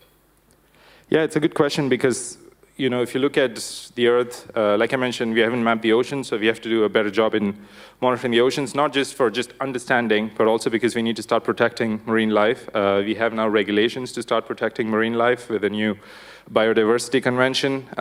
So we need to be able to know what is there so that we know what to protect. So I guess ocean monitoring is something that I'm personally very, very interested in, so that we can understand not just what is there, but also make sure that we don't end up hurting them or letting them go extinct, like how we did with animals on land, where we did do not very good job in letting some environments go bad. But to answer your question, I think the big advancement is going to come from our ability to map our Earth in 3D, and I think there are some companies working on it, some space agency missions as well. So essentially, not 2D data, but 3D imagery. So imagine that you can not only see it's a tree, but then you can measure the height of the tree. You can look at the features around the tree so that you can be able to better predict, for example, if there's a flood, how the flood is going to flow. Because today we are looking at the image that the satellite is providing in 2D, and we're able to build models that can then see how for example, the elevation is over an area, and then predict how the flood is going to flow. But then with 3D imagery, obviously you can see much more, and you'll be able to detect, things like, for example, you want to start, we have to start reporting our carbon, and we know that trees store a lot of carbon, and to be able to report that and monitor that, 3D imagery is going to be better at doing it. So there's just one example. But then if you also look at buildings and infrastructure, there were a lot of learnings for the industry after the earthquakes in Turkey. Obviously there are a lot of reasons for that, but then what if we can start detecting millimeter level changes on a 3D level? Today we can already detect millimeter level changes, but then we can't do it with very high accuracy. Imagine we can do that for different sorts of buildings, and we see a lot of buildings kind of falling down, and without really having the risk assessment in place. But with 3D imagery, you can also start doing that. So I think that's another interesting data set that can come. Thank you very much. We're coming already at the end of our time, but you'll be around, I guess, if you have any more questions. So thank you very much, Arabin, for walking us through the use of Earth observation.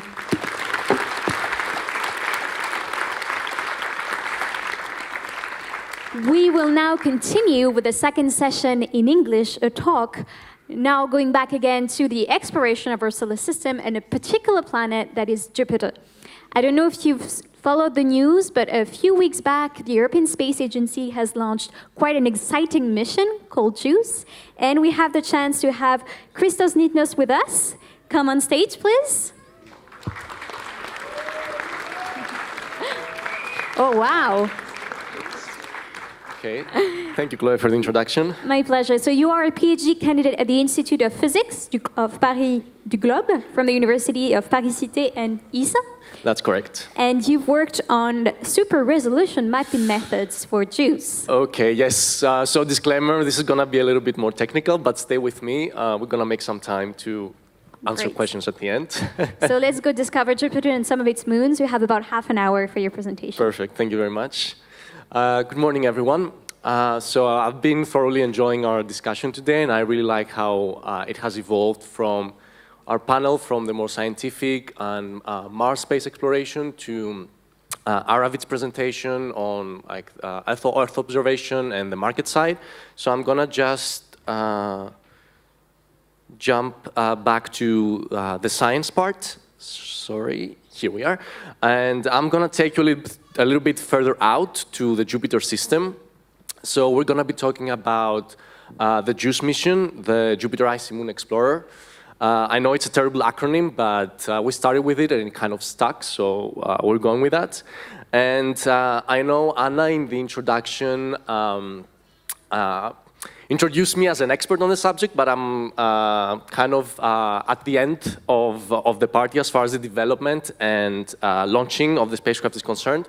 So I'm part of the next generation of scientists who are hopefully going to be around 7 to 8 years from now when JUICE will arrive at the Jupiter system and start sending back data. So with that in mind, let's just dive in.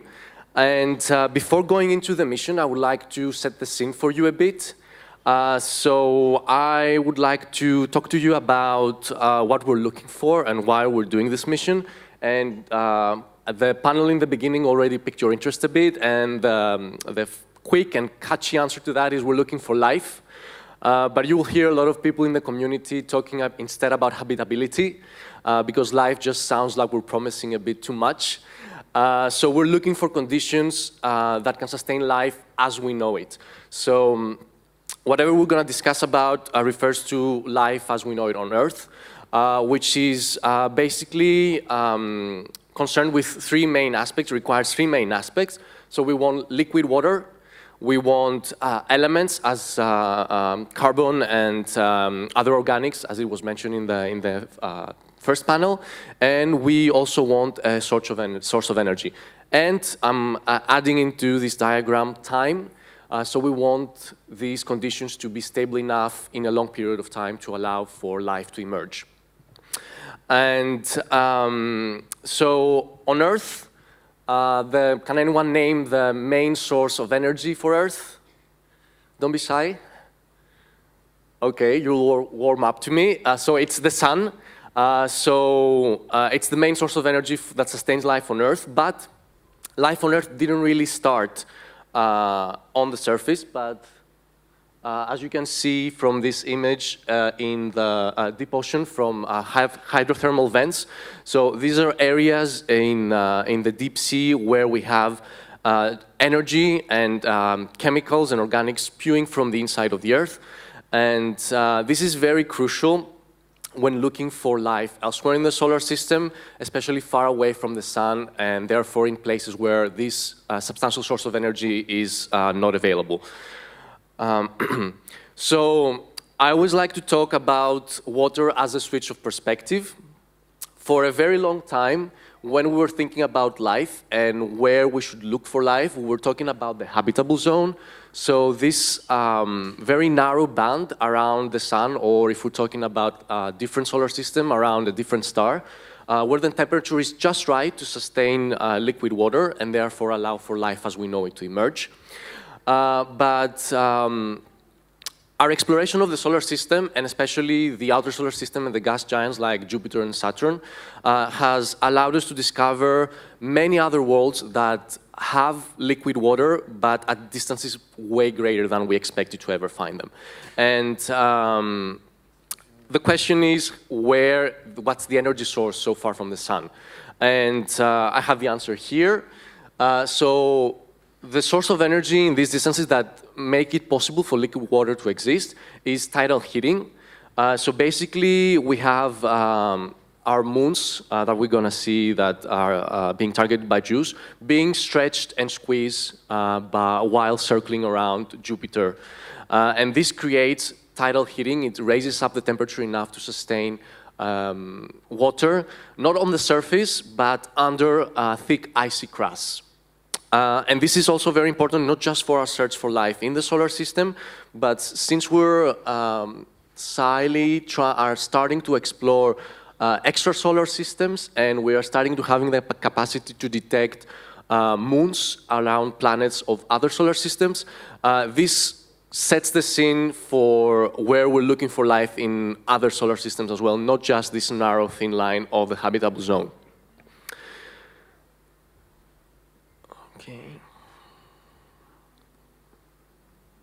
Okay. So what is JUICE doing? JUICE is targeting ocean worlds, is targeting the Jupiter system because it has moons that have global, semi-global oceans underneath their icy crust. And this might be surprising for people who are not familiar with this subject, but there are actually there are many places in the solar system that we can find liquid water. I bet you all can think of at least one, which is Earth, but hopefully there are way more than you expected or thought already piling up in our lists. And as you can see, this very interesting infographic, we're talking about moons that have even bigger quantities of water than here on Earth. So from a habitability and an astrobiological point of view, so looking for life elsewhere in the cosmos, this is prime targets. So going back to JUICE, JUICE is gonna explore the Jupiter system, and it's gonna focus its research on 3 of the 4 Galilean moons, which, as the name shows, were discovered by Galileo. And I really like this image, and maybe if you can leave this talk with one thing, is this image and the information I'm gonna give you now. Because we have all 4 of the big moons of Jupiter in increasing distance from the central planet, from Jupiter. So we have Io, Europa, Ganymede, and Callisto. And as you can see, the rule of thumb here is that the further away from Jupiter we're moving, the lower the activity, the less active is the moon we're exploring. So starting from the far left, we have Io, which is the most volcanic, even though it's so far away from the sun, so far away from the main source of energy for life and for activity here on Earth. It's the most volcanic world in our solar system. And then we have Europa, Ganymede, and Callisto, and then the further away we go, the lower the activity becomes. And JUICE is gonna focus on these 3 moons. Okay, so I'm gonna give you, this is very heavy texted presentation, but I'm gonna just give you a quick overview of the 3 targets that JUICE is gonna be looking into. So I'm gonna start with Europa. So Europa is very, very active, and we can see that from the surface, which has been, presents an appearance of being stretched and of having material resurfacing from the interior. And there's this very nice artistic impression of what the inside of Europa looks like. So if you go back to the hydrothermal vents that I was showing you in the beginning, you start to see some very similar pictures. And from the moons that JUICE is going to explore, Europa is actually the one that has the internal ocean closer to the surface. And this sets the scene for further exploration when we, in the future, want to actually send spacecrafts or send landers to get information from the surface. And we have a pretty good idea that the water is there. We obviously haven't managed so far, it's not technically feasible to send robots to dig and prove the existence of water, but we have a very good idea about the properties of this water. And actually, we had Hubble detecting plumes, so detecting the existence, more like it, of plumes spewing from the interior of Europa. And I'm now going to move to Callisto, which from the set that I showed you before is the least active. So the surface is heavily cratered.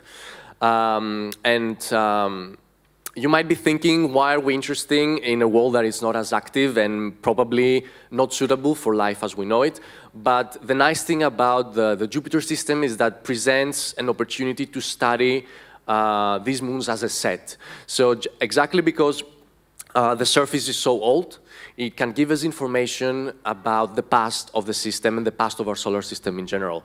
So studying these objects, these moons as a set, gives us a very good understanding of what's happening in the system, not just in the present, but also through time and their evolution.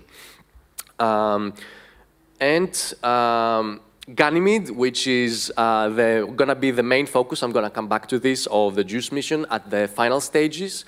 So Ganymede is an extraordinary body in our solar system. It's the biggest moon in our solar system. It's actually slightly bigger than the planet Mercury. And as the rest of the moons that JUICE is going to explore, we have very strong evidence that it has an internal liquid water ocean in the interior. And it's also very unique in the aspect that it creates its own magnetic field. And the surface, if you remember the rule of thumb I talked about before, because we have Europa, Ganymede and Callisto, so it sits in between the two, so the surface is a mix of the two, so we have very active areas where we can see grooves and material being resurfaced in the relative recent past, and we also have heavy crater areas. So again, JUICE mission is going to achieve studying these moons as a set and maximize the amount of information we can get out of the system, and answering the question of potential life having existed or even existing in the present in these worlds. Having set the scene and having an idea about the worlds we want to explore, we're gonna jump into this beautiful piece of spacecraft. JUICE has been in development for many decades, and as it has been mentioned before, it launched a few weeks ago, and it's on its way to the Jupiter system. JUICE was part of ESA's Cosmic Vision program, and it's actually, as a European, I'm very proud of this project because it has been led by ESA. It's a big mission, and it's including many countries in Europe and outside as well. So the 5 mysteries that JUICE is going to address, I think I've gave you a quick look into why Ganymede is so unique. So JUICE is going to investigate on that, and it's going to investigate on the emergence of habitable worlds around gas giants like Jupiter. And again, this is very important in a more generic context when we're talking about other solar systems and gas giants, which are very typical in other solar systems, and potential moons they have. So this kind of creates a blueprint, an archetype of what we expect to find in other systems as well. And JUICE is going to focus on these 3 moons, and the really interesting part of this mission is, Europa is going to perform 2 flybys at the beginning of the mission. Callisto is going to perform 21 flybys, so this basically means that a spacecraft passes very closely from the moon and gets high-resolution data from these passes. And at the end of the mission, and that's the very exciting part because it has never been done before, JUICE is gonna be, it's gonna go into orbit around Ganymede, which has been labeled here as a primary target. So this is amazing. It's gonna allow for a very detailed observation and research of the surface, on the properties of Ganymede. And it has never been done before, and we're gonna be very exciting in the last part of the mission for the data we're gonna start receiving. But the main focus of the mission being these 3 moons, we can never forget that this is in the context of the Jupiter system, which is a small version of a solar system, we could say. So we have very, very, very complex interaction with the magnetic field, with energetic particles spewing from the volcanoes of Io, and all these influence the environment and put in context the information and the research we're gonna do with the icy moons, and in trying to answer the question of whether or not these objects can sustain life. So this is very important to study. JUICE is also gonna study Jupiter and its very dynamic atmosphere. The huge magnetosphere, Jupiter creates a huge magnetic field. If we could actually see it with our eyes in the night sky, it would be bigger than the full moon, so it's the biggest structure in the solar system, and it creates this very complex interaction with the icy moons. Io is also playing a big part in this system. And of course, the system of rings and other moons in the Jupiter system. So I'm gonna just quickly go through the instrument suite on board JUICE. So we have 10 instruments, and the way this works is for each instrument we have a team and a principal investigator responsible for it. So you can basically see the work of 10 different teams, always in collaboration with each other, because synergies, the way these instruments can work together and complement their data, is also very important. But we can roughly split our instruments in 3 categories. So we have the, let's say, the cameras, but it's a bit more than that because we're not only looking at the visible wavelengths, so the light that our eyes can see and interpret, but we're also looking into different wavelengths. And then we have our geophysical package, so a radar sounder, a laser altimeter, and this radio science experiment. Keep this in mind, the radar sounder, because I'm gonna come back to that, because first of all, it's a very interesting instrument. It's an ice-penetrating radar, so we will be able to peek through the icy shell that, as I've mentioned, protects the internal ocean, so it's gonna give us a very good understanding of what's happening underneath. But also because there's some drama currently happening with this instrument, which I'm gonna come back to. And finally, the third category of our instruments is the instruments looking into the magnetic field and the particles in the Jupiter system, which I'm not going to go into much detail because it's not really my field of expertise. I'm actually part of the next generation team for the MAGIS instrument. So I'm more of a remote sensing kind of guy.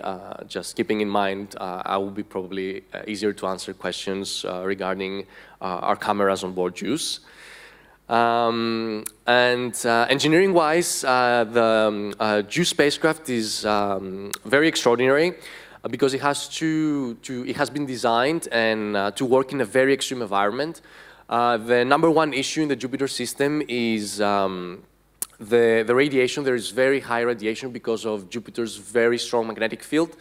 And so what this means is that you need to protect your spacecraft, and you need to house all your electronics and all your equipment properly so that it can survive and deliver and have the instruments working at maximum efficiency. Another big technical challenge with this spacecraft is the energy source. So same with life, the spacecraft needs an energy source, and Jupiter being 5 times further from the sun than Earth, if we square that, that means that we get 25 times less energy from the sun. That's why we require these huge solar panels, 85 square meters. I like to think that with regards to my tiny Parisian studio of around 20 square meters, so that's like 4 times my living space, so that's pretty impressive. And JUICE will have to perform properly and all instruments working in perfect condition in a very tough environment. What's also very nice about this mission is that, first of all, builds on a legacy of a current orbiter, Juno, but most interestingly, it's going to be in the Jupiter system with a NASA mission, Europa Clipper. So this is very, very, very important because it's going to allow us to have measurements and to have to do our research with 2 different spacecrafts taking observing at the same time.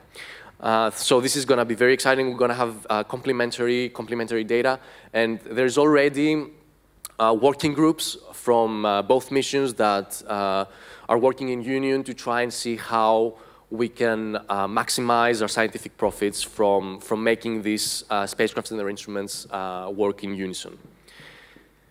And as it was mentioned before, and from our introduction, we finally got a launch. I was actually lucky enough to be there, so you can see a picture which unfortunately didn't take. This is from a colleague which had a better camera than mine from the launch. And JUICE is now on its way. After the launch, we had a phase of deployment. So we had to, the spacecraft is very tightly packed to fit in the rocket. So after the launch, we have a deployment phase where the solar panels were deployed kind of like an origami, unfolding, and also some of the instruments that are on booms or the antennas. Okay, and this is animation that we won't see. And JUICE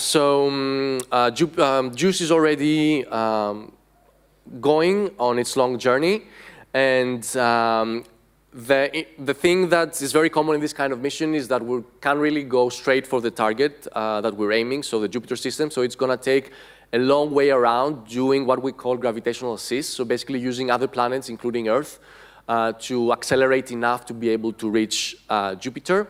And we expect an arrival on the Jupiter system in July 2031. I'm actually expecting 2 Europa flybys as a birthday present for my 38th birthday. Hopefully I will be still working on this mission and be around for that. And okay. Sorry. I'm gonna finish with this presentation with where JUICE is now. So the launch has been done very recently, so JUICE is not very far away yet, but we have some on-board cameras that have been taking some selfies for us, showing that things are working in order. And I promised some drama, and there's actually some technical difficulties regarding the RIM instrument, so the ice-penetrating radar that I talked about previously, which has some trouble deploying. And it has been very sad. It hasn't been resolved yet, so basically this is a long antenna that needs to be deployed, and one of the pins was stuck. Engineers of the mission are still trying to figure things out, so we're hoping for the best, we're preparing for the worst. And with that, I would like to conclude my presentation and maybe have some time for questions. Thank you very much, Christos. Thank you. Thank you. Thank you. Thank you very much for presenting the JUICE mission. Indeed, we have maybe time for one question from the audience, if there is any. Oh, one right here. Do you want mine? I know ESA is having a program for Mars in the future, but why more interested in Jupiter when compared with Mars? Why it's coming first? That's actually a very good question. we've been looking at Mars for a while now. It's much closer, so it has been easier to do missions to Mars. We've been exploring Mars for a longer time, and it still doesn't make that strong of a case for habitability and for conditions conducive to life as the icy moons of the outer solar system. That's why, even though they are way far away and it's much more difficult and we have less technical knowledge and technical experience in doing this kind of missions, not the industry, but agencies have these targets as very high priority. As you see, it's not only ESA, it's NASA that it's doing a mission to the Jupiter system focusing on Europa, and there's a scheduling for more missions for the Saturn system for icy moons as well. So it's a very hot topic as far as science and looking for life elsewhere. All right, thank you very much, Christos. It's very short, I'm sorry, but there's the lunch break now, so we want to give you a bit of time before coming back at 1:30 to meet the astronauts that will be there. Thank you so much for your time. Thank you very much. We can give you a round of applause again.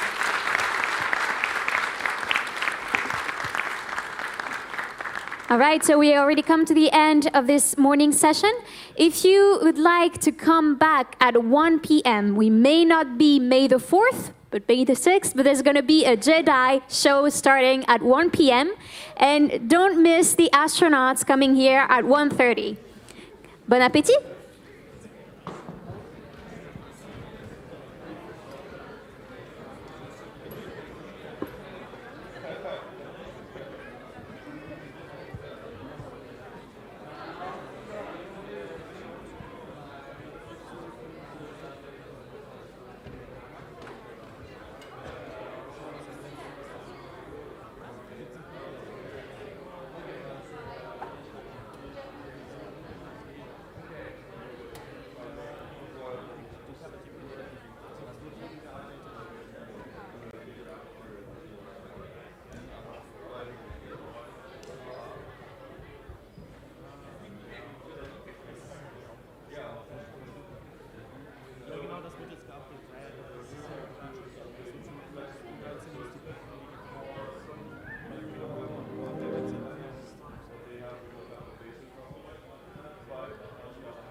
Ça va aller. Faut juste que moi, faut que je récupère.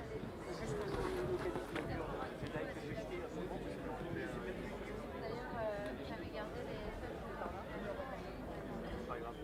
Les astronautes vont pas...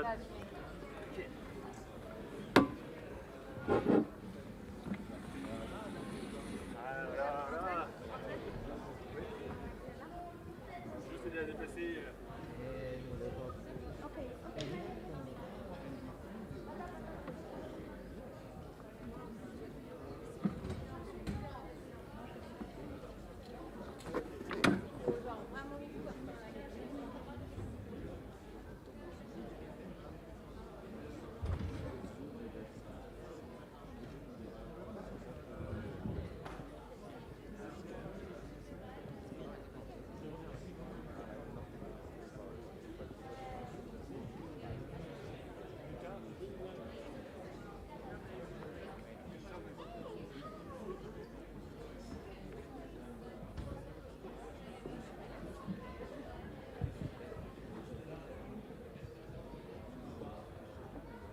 Elle-moi déplacer déjà la petite.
All right, good afternoon, ladies and gentlemen. I hope you had a very nice lunch at the Summer Space Festival. My name is Galactic Chloe, and I'll be your host this afternoon. And we're going to start with a very exciting programs because we are very privileged to have astronauts with us in this very room. They're going to come to talk on 2 different panels. The first one is going to be in English and is going to talk about their point of view on science fiction movies. And the second one is going to be in French, more talking about exploration in space and on Earth. Donc pour ceux qui ne parleraient pas anglais, si jamais il y aura un deuxième panel en français qui commencera à 14h15, on parlera de l'exploration également avec des astronautes, mais aussi un pilote et un professeur de géologie-biologie. So I'm very happy to kick off this first panel and call on stage our 3 astronauts, Dumitru Dorin Prunariu, that we can already give him a round of applause. Thank you very much for being here with us.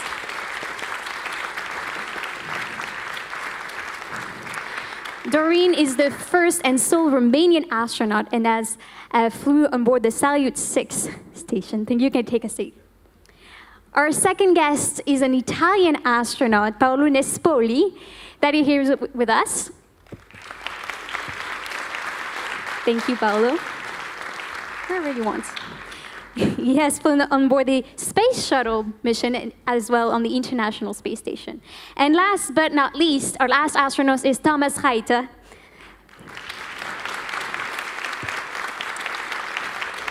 A German astronaut that has flown on board the ISS, International Space Station, the Space Shuttle as well, the Mir station, and we're going to learn a bit more about that right now. Thank you very much for being here with us. You have your mics, I'm sure, right on the right or left. This is yours, Thomas. Perfect. Everyone has one. Thank you, Antoine. So as I introduced you, it seems you flew on different kind of programs for the European Space Agency. Maybe could you tell us a bit more about what is Salyut, Mir, the ISS? Maybe with you, Doreen, if you'd like to start. Tell us what is Salyut 6 and what was your mission? Actually, I'm maybe the ancient astronaut, as they called us yesterday. One of the first flying into space through the astronauts presented here. I flew in 1981, 42 years ago, for 1 week, more exactly, 7 days, 20 hours, 42 minutes, on board Salyut 6 space station. It was 1 module space station, 80 cubic meters inside, only compared with the International Space Station now. Even it's not comparable with a Mir space station Thomas flew on. And I accomplished a lot of experiments on behalf of my country and on behalf of the international community because we were part of an international program at that time named Intercosmos. I was trained together with some other friends from Bulgaria, Hungary, Cuba, Mongolia, Vietnam, and before us in the first group of Intercosmos flew a cosmonaut from the Czech Republic, Vladimir Remek. He's considered the first non-Russian, non-European astronaut. Now it's a non-Russian, non-American astronaut. It's the first European one. He just celebrated 45 years from his space flight. Then Poland, Germany, and actually, after my space flight, I did a lot of things. So actually, I used to be a military person. I'm a retired general, as Thomas as well, and many others. But I did civilian things. I was the president of the Space Agency, Romanian Space Agency, a period of time. I led the Romanian Office for Science and Technology to the European Commission in Brussels, a period of time. I was the ambassador of Romania in the Russian Federation. So I did it in different intervals of time. I'm not very young, so I had time to do all these things. And now I work pretty close with the United Nations, UN Committee on the Peaceful Use of Outer Space. I promoted at the level of the UN the Asteroid Day. In 2016, it was approved as an International Asteroid Day. We will celebrate it here in Luxembourg in the end of June. 30th of June is the Asteroid Day. I will be again here. And now we work very hard on the moon sustainable activities. So I led a global group of experts on sustainable lunar activities in the framework of the Moon Village Association. It's an observer organization to the United Nations. And we try to promote some ideas about key element principles, collaboration, interoperability, restricted zones, space resources, and so on, connected with the moon. So it's what I do. Just that? Yeah, it's a kind of science fiction, because we'll speak about science fiction, but they are real things. Yeah, it's quite a career. Maybe some of you listening will have a similar one in the future, who knows? And Thomas, I believe if we go chronologically, then we should talk about the Mir station, right? Yes, indeed. So Dorian already indicated that was the sequence. The Salyut Mir station was built, or the build-up was started in '86, and I was flying to Mir station in '95. Actually, it was end of '95 in September, and I stayed over the New Year, and in '96 we celebrated the 10th anniversary of the Mir station. And yeah, this was a fantastic experience. You heard already from Dorin, the Salyut was one module. Mir station basically consisted in its end configuration of 6 modules. So it was already larger, but I have to tell you, when I look at the pictures and the video clips I took in those days and compare it to the International Space Station, it looks still quite tight there. I do not want to miss this experience. It was fantastic. And by the way, Paulo was one of the guys who trained me at this time at EAC. So the fact that I could do all this great work was also thanks to his help. And Paulo, you flew on board the space shuttle, so it's no station, right? Is it smaller, or? Yes. First, hello, Houston. No, okay. First of all, I wanted to congratulate you, because between 3 astronauts, you are the best suited here. And the name Galactic Chloe, that's already incredible. So the point was that step from space station Salyut, Mir, ISS, the International Space Station. I was fortunate enough to be a training engineer at the Astronaut Center. So I was not an astronaut at that time, but I was working for missions, and I was lucky enough to work on Thomas' mission and do some stuff there as an engineer. And then I still applied to the Astronaut Corps, and eventually I was selected. I was selected on time for what NASA, and I trained with NASA, and NASA said, you meaning you guys from this astronaut class, are the lucky one that will build the International Space Station, because at that time the International Space Station was started being built. The space station is being built almost like a Lego, with little pieces going up every time with the shuttle. I say little pieces. You have to think about buses or train things. So they are not really little. They are 20 tons of stuff. But it took like 35 missions to build the space. What it is today, the space station is one of the biggest, if not the biggest, object built in space, and maybe even on Earth, probably. Anyhow, something very most complex for sure. And it's an amazing outpost. It's a laboratory, because there you can find things that you cannot find on Earth. And the conditions inside, they are so strange for us terrestrial people, that because they allow us to do things that we cannot do here on Earth. And so, strangely enough, we work. When they ask me what is the best astronaut, I really say it's a factory worker. Starts working at 7:30 in the morning. You work exactly what they tell you to do. You don't have to invent anything. You have to do exactly what they tell you to do in the time they tell you to do, and go all the way until 7:30 in the evening, day by day, day by day, day by day. So when people ask me, oh, you're an astronaut, oh my God, and I'm like, yes, a lot of work. That's what it is, essentially.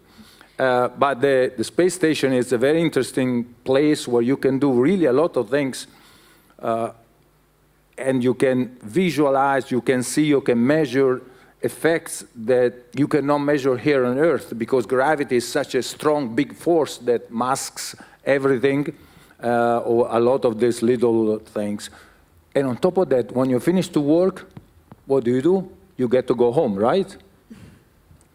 The space station is also a house.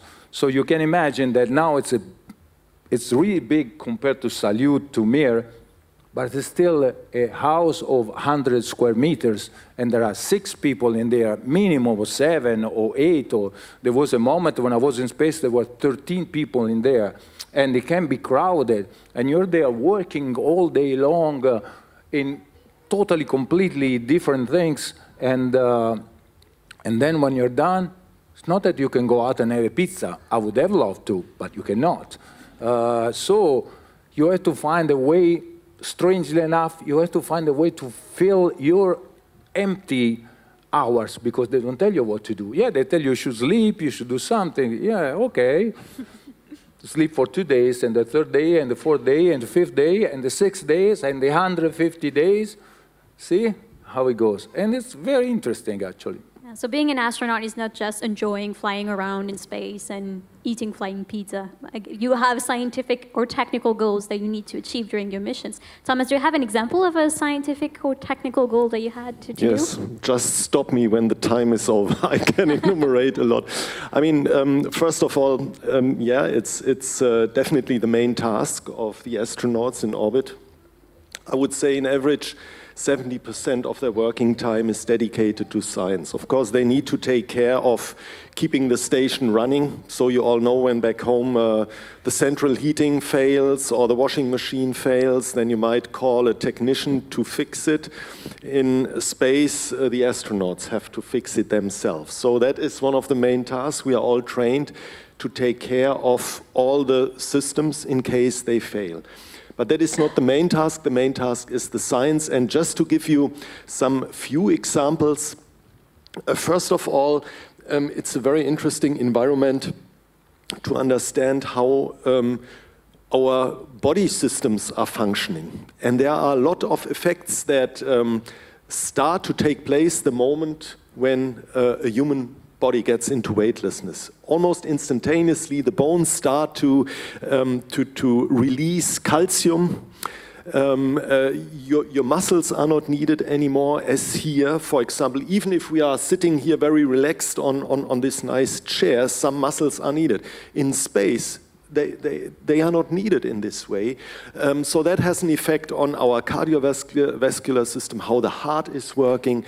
Our immune system is almost completely switched off, just to name a few effects. And this is then used by scientists to really look into details of those processes. And we all know, just have this terrible phase of a COVID pandemic behind us, and we all understand how important our immune system is. And this environment allows us, for example, to do in detailed research how the immune system functions, why it functions, and to find countermeasures against certain diseases. Not mainly for the astronauts who are in space, but mainly for the people here on Earth.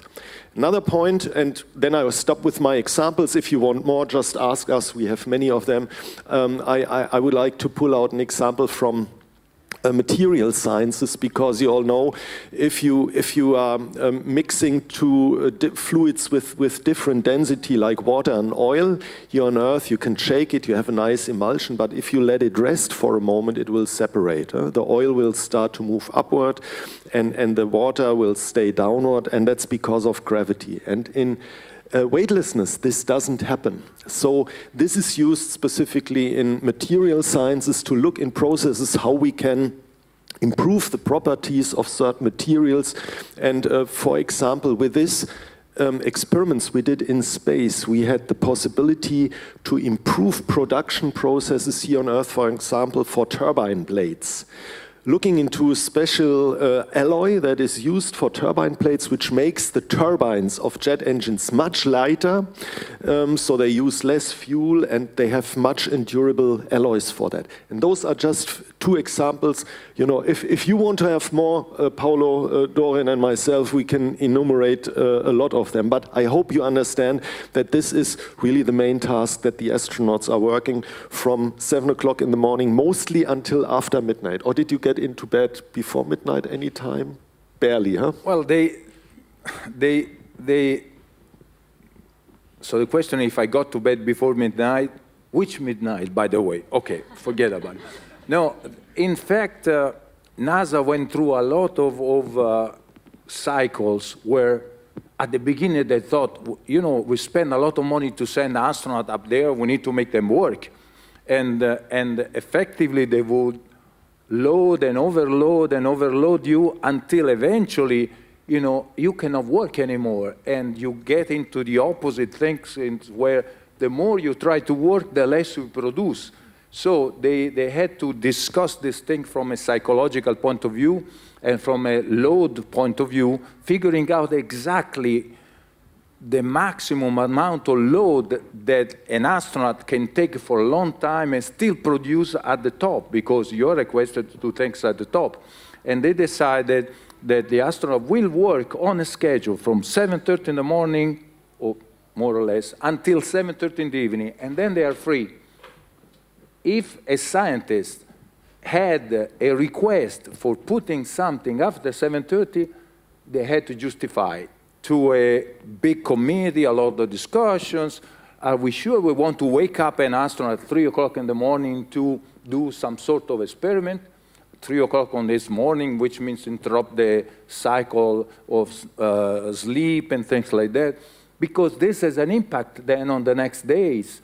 And therefore, I got the point that when I flew on the space station, the second and the third time, where these things were already clear at NASA.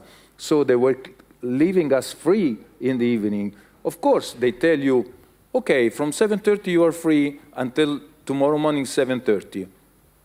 Do what you want. And I'm like, can I go to have a pizza with my friend? Can I go to a movie? Can I do something? Of course not. So telling you are free doesn't mean you have the opportunity to do what you want. So you have to come up with something, and I came up with a way to employ my time in space, recognizing that this was a unique time, that I could not have had this opportunity 3 months later, 6 months later when I was on the ground. And so I found ways to employ my time and use the conditions, which was microgravity, the Earth flowing below at a certain speed, you know, look at all these things. And I really enjoyed it. It was really fun. And actually, I had a hard time because, at least at the beginning, I ended up sleeping 3 or 4 hours every night. And I realized that I was doing myself what NASA didn't want to do to us. So I started being, you know, sluggish during the day, making mistakes, falling asleep. As Thomas say, in space, muscles are not used. So if you are, I was going to use the term in English, sitting there, meaning if you're there doing nothing, you're not sitting in space, and you're tired, you close your eyes, guess what? You're going to sleep, and you don't even realize. And then you open your eyes, and you're like, where am I? And that's a kind of a funny situation, especially at the beginning. And what happened, as a joke, is that you have to stand still to stay in one place. Otherwise, things are kind of floating. And if you sleep, you stop standing still. So whenever we saw some astronaut flying around like this, uncontrolled, we knew they were sleeping. And we would not wake them up. We just see where they were, because eventually they will float to the point where the air is sucked into the system. So they found themselves like this. What's going on? A different kind of experiment, I guess, than what you were mentioning, Thomas. And Dorian, you mentioned the Salyut was one of the first stations. Were you already able to do some science up there, or was it merely monitoring and operating the station? Actually, you know, you have to know anything about the space station, about the spacecraft, to know how to fix anything. We were trained, I think maybe 80% of our training time was dedicated to special situations, to face different breaks, different malfunctions of the systems and so on. On board the space station, so I spent 1 week actually. The most difficult space flights, they are the short ones because you have to do a lot of things, you are very charged, you don't have time to relax. So actually in our schedule we're theoretically supposed to have 8 hours for working, 8 hours relaxing, administrative things inside the space station, and 8 hours sleeping. So never we finished our work before 10 or 12 hours of working. And I explain you one thing. We have to assemble in the beginning some equipment to do complex experiments. Everything was not assembled, but put in small boxes to be carried up to the space. I unfold the box like that, and I had a lot of sticks, a lot of sensors, screws, and so on. I was trained to do it on the ground, putting everything on a table, putting the things together. In 3 minutes, I could assemble anything. It took me 1.5 hours for the same thing up there because anything was floating, and I didn't have 3 hands with two hands to keep something and with the third one to put a screw anywhere. So only with the help of my colleagues, in 1.5 hours, we could do it. It takes a lot of time. So any day, every day, we had 10, 12 hours of working, and then 4 hours for relaxing. We did some administrative work inside the space station. We even used a vacuum cleaner. We had a vacuum cleaner, was named Raketa because it was like a fuse. And even I remember that one time I just tried to see how it flies inside the space station. I took it behind my legs, I turned it on, and I float inside the space station. You see it in the movies only. And because Paolo said how you can slip into the outer space, you know, there are a lot of transformation in the body in the first days, and you are very tired. Tired from work, tired from the modifications in the body. And in one of the days, I just fall asleep for 10 minutes, just floating inside the space station. And my colleagues told me, you slept so well in this position, and we push you from one to another one. We play with you a little bit. Okay, they could do it.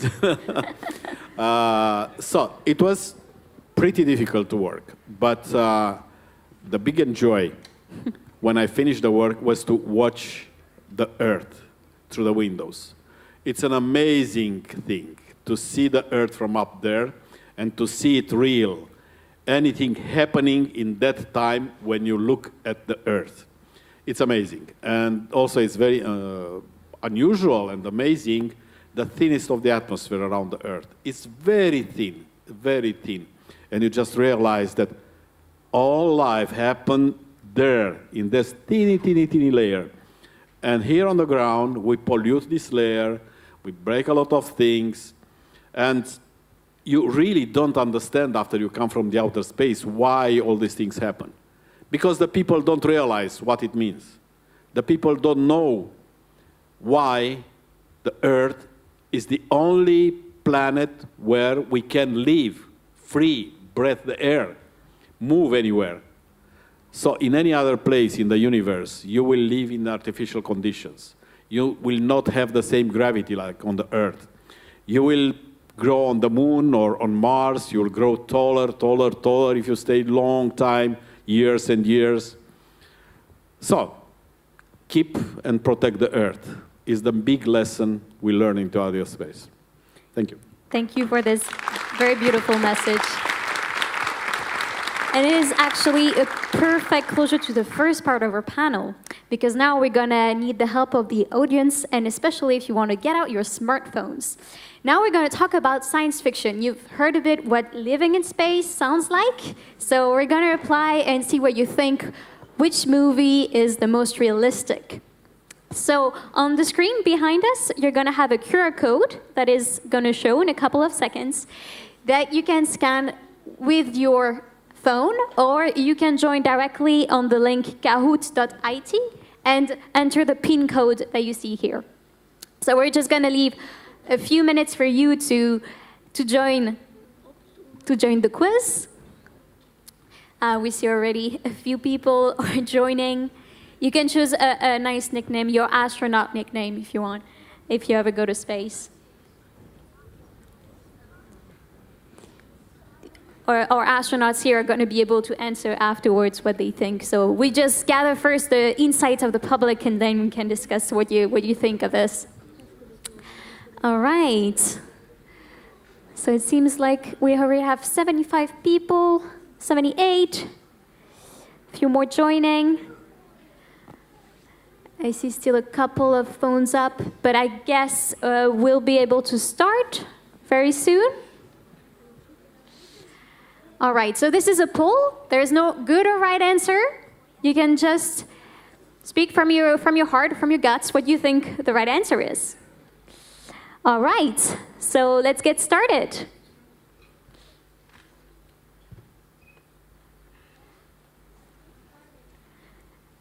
Okay, do I have a clicker around here? No, no clicker. It's all right. We'll have the technical people going to the next slide then to see the first question. What's the best space series? Is it Star Wars or is it Star Trek? You have 20 seconds to answer. No, the public. We can say after when we see the results. Okay. So you have 65% think it's Star Wars and 35% since it's Star Trek. What do our astronauts think? Is Star Wars or Star Trek the best space series? Well, it's of course always a question of taste, and I know there are the Trekkies, which are completely fans of Star Trek and Star Wars.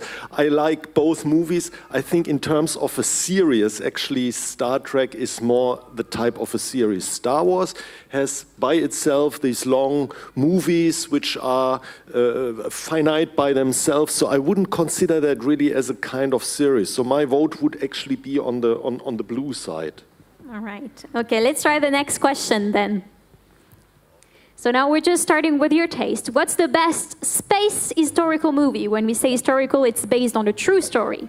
Is it Apollo 13? Is it Proxima? Hidden Figures or First Man? So we wait for them to answer, okay? Yes. Proxima is not technically a true story, but it is very...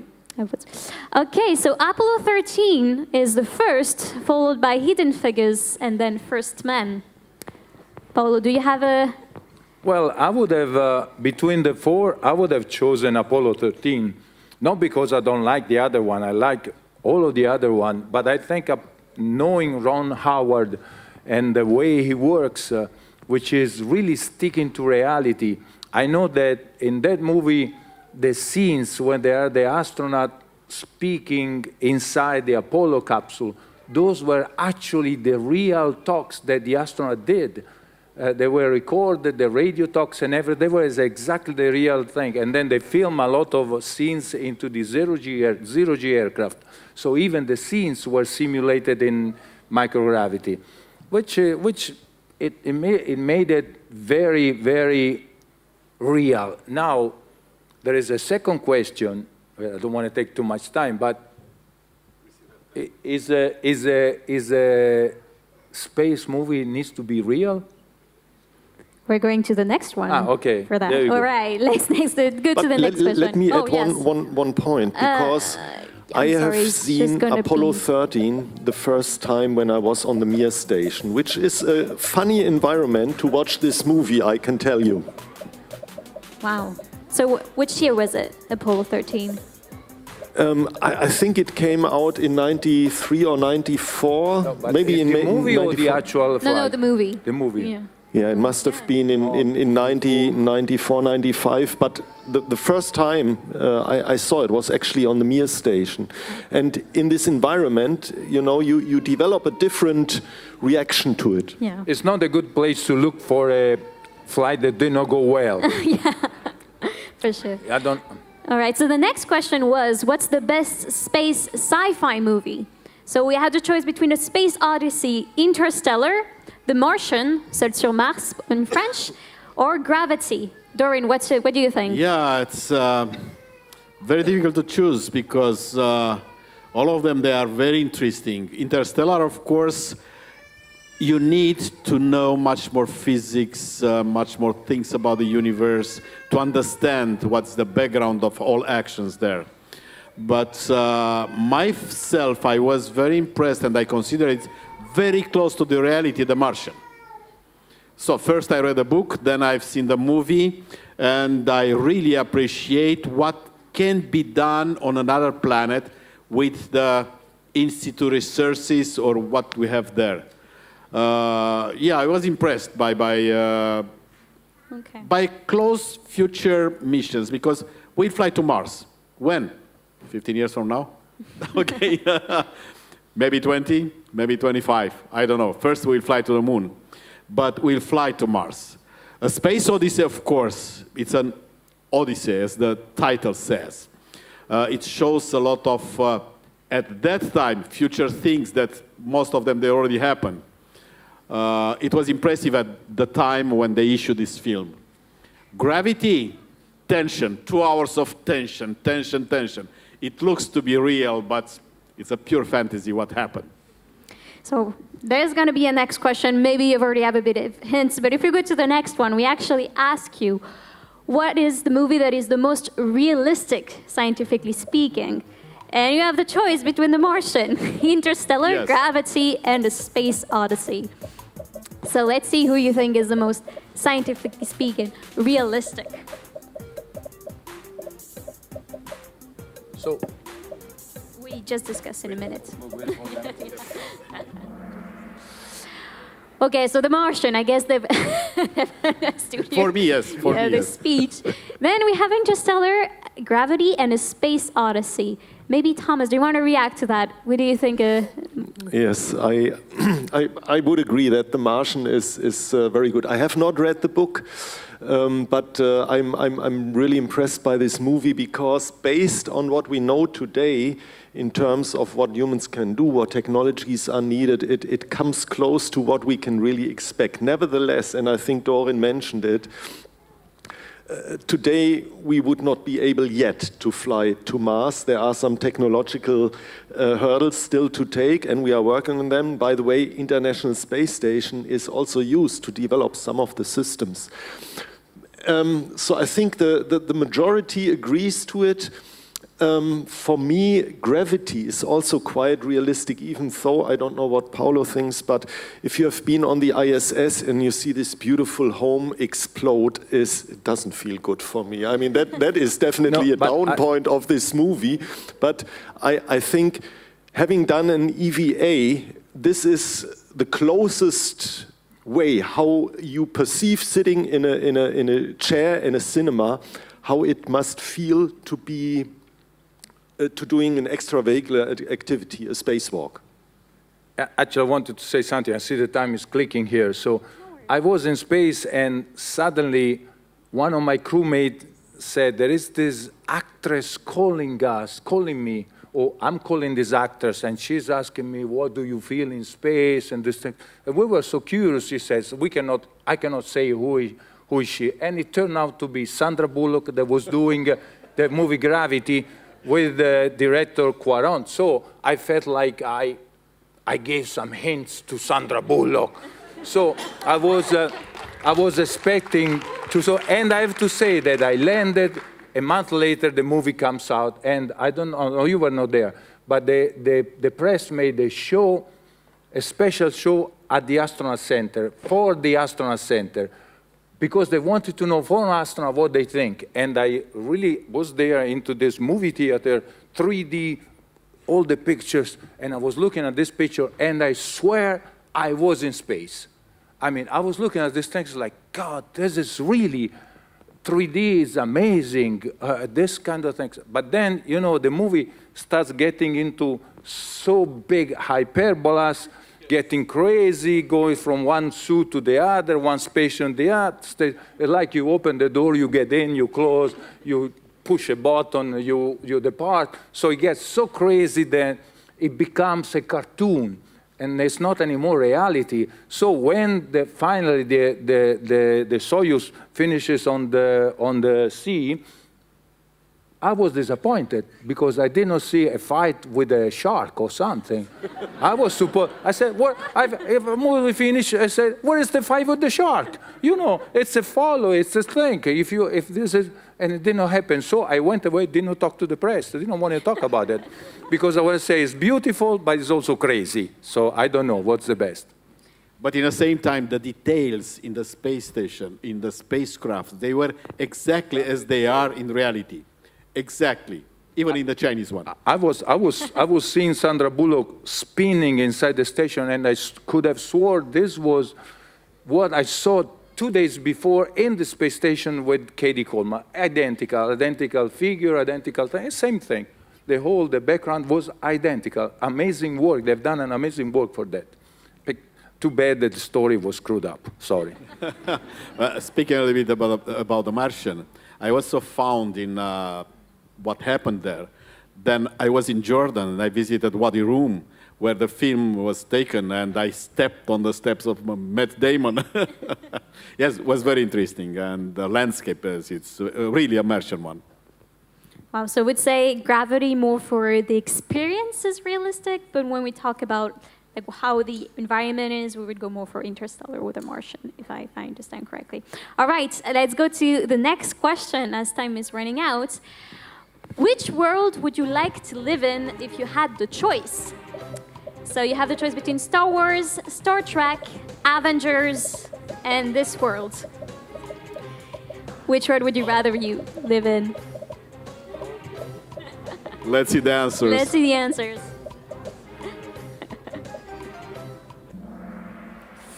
Oh, it seems like a majority prefer our world. I think we can give a round of applause for that. I fully agree with that. Yeah. So do I. Close second is Star Wars still, with 25. Great. So what do you think? This world is better than the ones we see in the cinema? No, this world is much better. This world is much better. We know everything about this world. We know how to live in this world.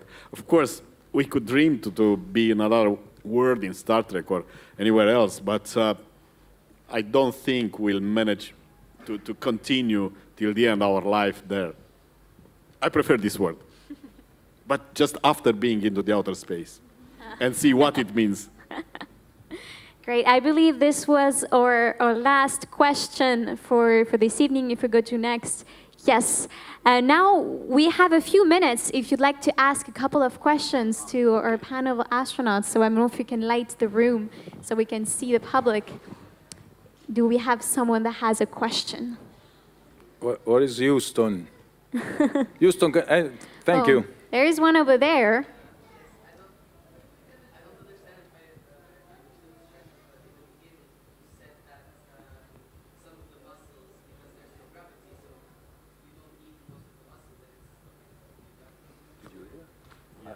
You said that you don't need the muscles. What happened? Does that mean that you have to work more and sleep less because your body is using less strength with all games? Yeah, let me repeat your question so everybody can hear. So the question is, based on what you said, Thomas, I believe the fact that we're not using our muscles as much, does it mean that you can work more and sleep less because you're less physically tired? No. I mean, it's clear that the normal day is challenging and you're getting tired even though you are not using your muscles. But the point is that you might know if you had a broken arm or a broken leg and you don't use your muscles, of course, they start to get slimmer, and you need to do something against it. So every day we are doing about 2.5 hours in total of physical exercise to keep our fitness, to challenge the muscles. But for the rest, I mean, imagine if we would have weightlessness here. You just, with your fingertip, give a little push to your chair, and you would start to move up. So it's very easy. Huh? I mean, you don't even need to make an effort to stand upright. You're just floating there. And that's the reason why the muscles are not used as it is here. You don't need them. And by the way, the whole body, as I said before with these examples in medicine, the whole body reacts to it. For the heart, it's much easier to pump the blood through the body. And the body, unfortunately, very quickly adapts to this. It's very convenient. And that's what we are also taking as part of our research. I think I saw a second hand right here. Yes.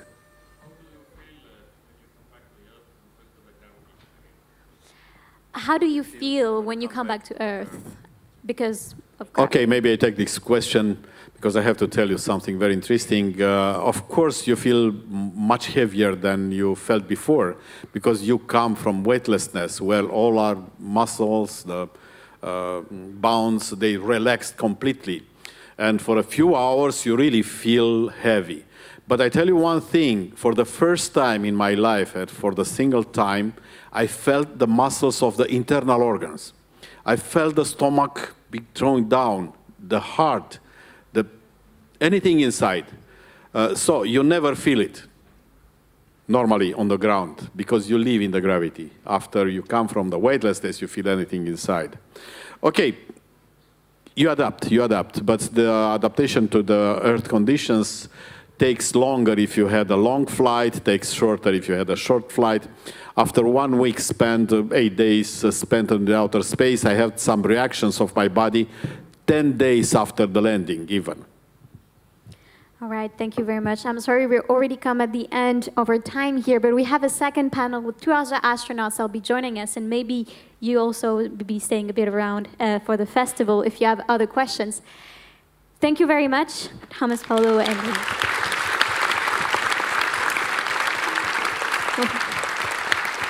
Thank you. Thank you. It was really a privilege to have you here with us, really. Okay. Okay. Thank you. All right, we'll now be moving to our second panel that is going to be in French. Notre deuxième panel qui va se dérouler en français. Okay. So we invite you to leave your seats or stay with us if you want to our second panel on exploration.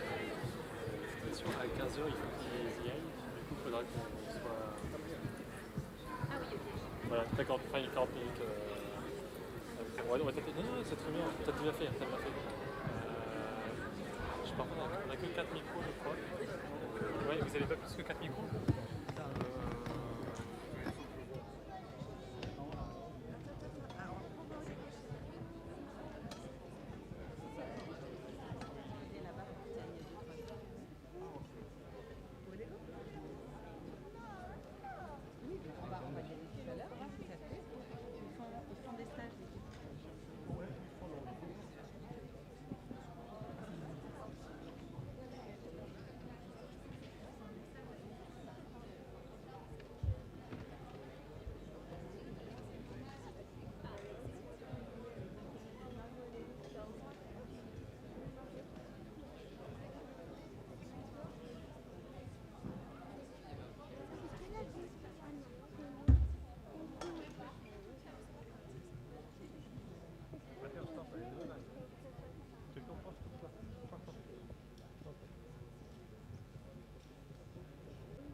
Donc bonjour à tous et merci de nous avoir rejoints pour ce panel en français. Maintenant que tous nos panélistes sont ici, on va pouvoir commencer. Donc je suis Galactique Chloé et je serai votre maître des cérémonies cet après-midi. Et donc là, on vous propose un panel sur l'exploration. On est au Summer Space Festival, donc bien entendu l'exploration spatiale, mais pas que. On va aussi explorer la Terre et les airs. Et on a la chance d'avoir avec nous un panel très interdisciplinaire et varié, dont 2 astronautes. L'astronaute Claude Collier, qui nous vient de Suisse, qui est l'unique astronaute suisse et qui a volé 4 fois à bord de la Station spatiale internationale. Bonjour Claude, merci d'être ici.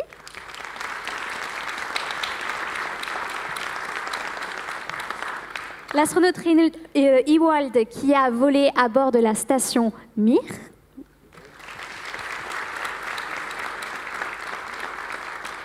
Loïc Blaise, un explorateur français qui est pilote et qui a effectué le premier tour du monde en ULM en passant par le cercle arctique.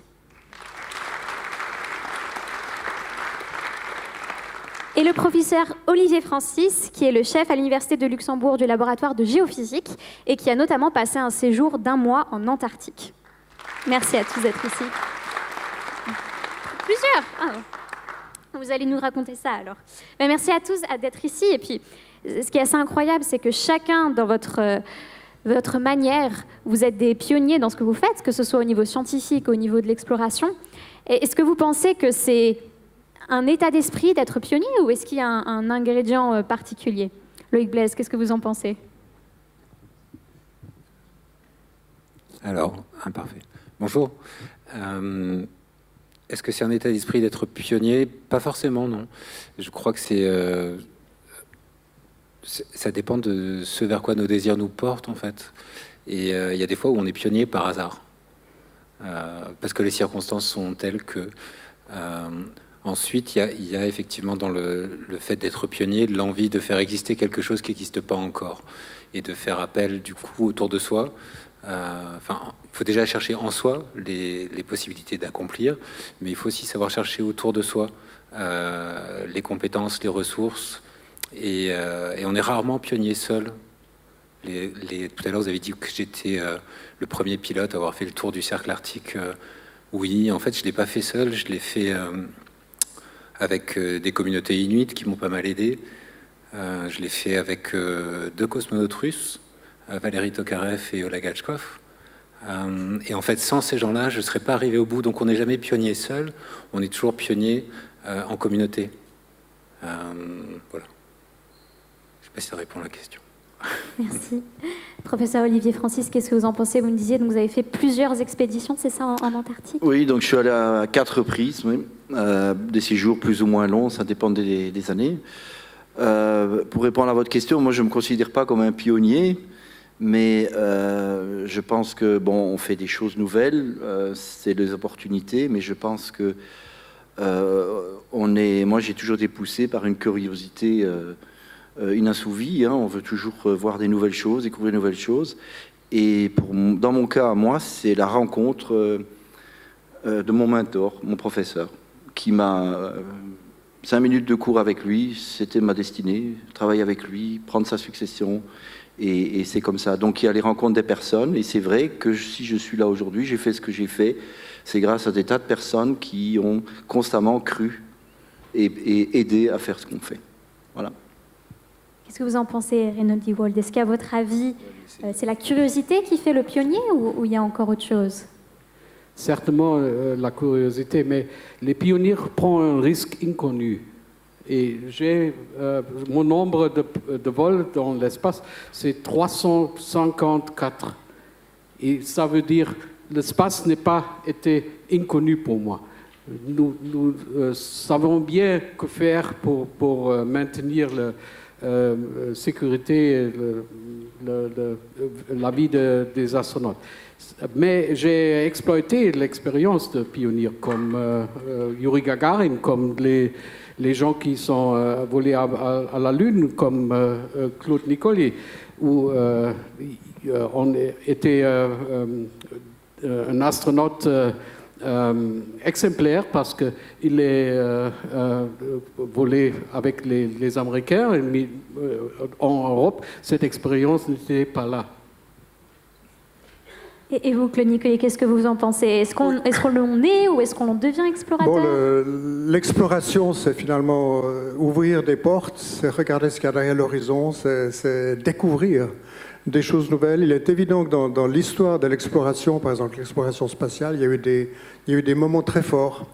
Yuri Gagarin, dans le domaine de l'exploration spatiale, c'était un moment absolument extraordinaire. Alexei Leonov, la première sortie extravéhiculaire. Je pense à Zhongyan et Bob Crippen, le premier vol de la navette spatiale, donc un engin spatial réutilisable avec des ailes qui se posait sur une piste à la fin. Mais je pense que tous les vols spatiaux ont un caractère d'exploration, mais il est évident qu'il y a eu certaines premières dans l'exploration spatiale qui rendent ces missions absolument extraordinaires. Et chacun de nous a volé sur la base de l'expérience acquise par ceux qui nous ont précédés.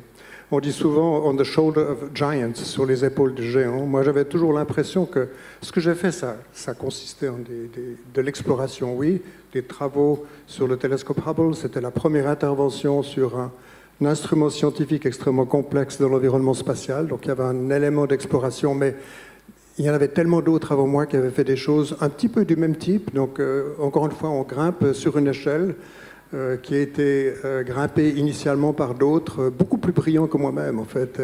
Mais j'ai pu contribuer quand même de manière modeste, il faut dire, à cet effort d'exploration, c'est-à-dire d'acquisition de connaissances humaines, qui implique bien entendu des efforts sur le plan physique et sur le plan mental. Il y a deux aspects. Il est évident que certains caractères d'exploration ont un aspect physique extrême, que ce soit gravir les plus hautes montagnes, découvrir les nouvelles voies d'accès dans des massifs 8000 mètres ou plus dans l'Himalaya. Ça, c'est une partie d'exploration qui implique énormément le corps. Pour nous, le plus souvent, c'est plutôt une action qui, mentalement, est difficile. Ça demande beaucoup de discipline, de concentration, de focalisation. Mais encore une fois, ça fait partie de ce magnifique effort de l'humanité d'ouvrir de nouvelles frontières et de découvrir de nouvelles choses. Merci beaucoup. Alors j'en profite juste pour prévenir le public qu'il y aura un moment pour les questions à la fin du panel. Donc si vous souhaitez, vous pouvez scanner ce QR code et puis rentrer vos questions dès qu'elles vous viennent à l'esprit. Il n'y a aucun souci. Donc on vient de voir, vous avez expérimenté finalement des environnements très différents, que ce soit l'Antarctique, les airs, l'espace. À quoi ça ressemble finalement, Olivier, de vivre en Antarctique? À quoi ressemble cet environnement? Ah, mais c'est une expérience unique et incroyable. C'est le seul continent qui n'est pas habité. Donc il est pratiquement pas pollué par la présence humaine. En plus, il est énorme. Et puis, vous restez là un mois, vous revenez, vous connaissez plus vos comptes bancaires, vous avez oublié vos PIN numbers, hein, tout ça. Donc vous vivez dans une société. Là, je pense qu'on est confiné, comme dans l'espace, quelque part aussi. C'est pas tout à fait la même chose. Et puis, ce qui est unique en Antarctique, c'est la beauté des choses. C'est la routine de toujours s'équiper pour sortir. Hein, ça prend du temps, pas comme un astronaute, mais il faut s'habiller. Et puis, la chose, c'est de se dire que chaque fois qu'on met le pied, on est le premier à l'avoir posé là, sans doute. Ça, c'est des choses un peu de vanité, on va dire. Et puis après, il y a la science qui vous occupe, comme l'a dit notre ami l'astronaute, là, c'est qu'on est aussi concentré sur ce pourquoi on est là. Et là, on se dit, il faut que les expériences qu'on fait, ça coûte de l'argent, ça pollue pour aller là-bas, il faut qu'on réussisse. Donc il y a un stress aussi à ce niveau-là. Et puis physiquement, bon, on pourra en parler plus tard, c'est pas trop difficile. Enfin voilà. Et vous, Loïc, les airs, le tour en ULM, à quoi ça ressemble cette expérience? Alors, c'est pas tant les airs finalement, parce que voler, bon, voilà, c'est chouette hein, de voler, mais c'est pas le plus important.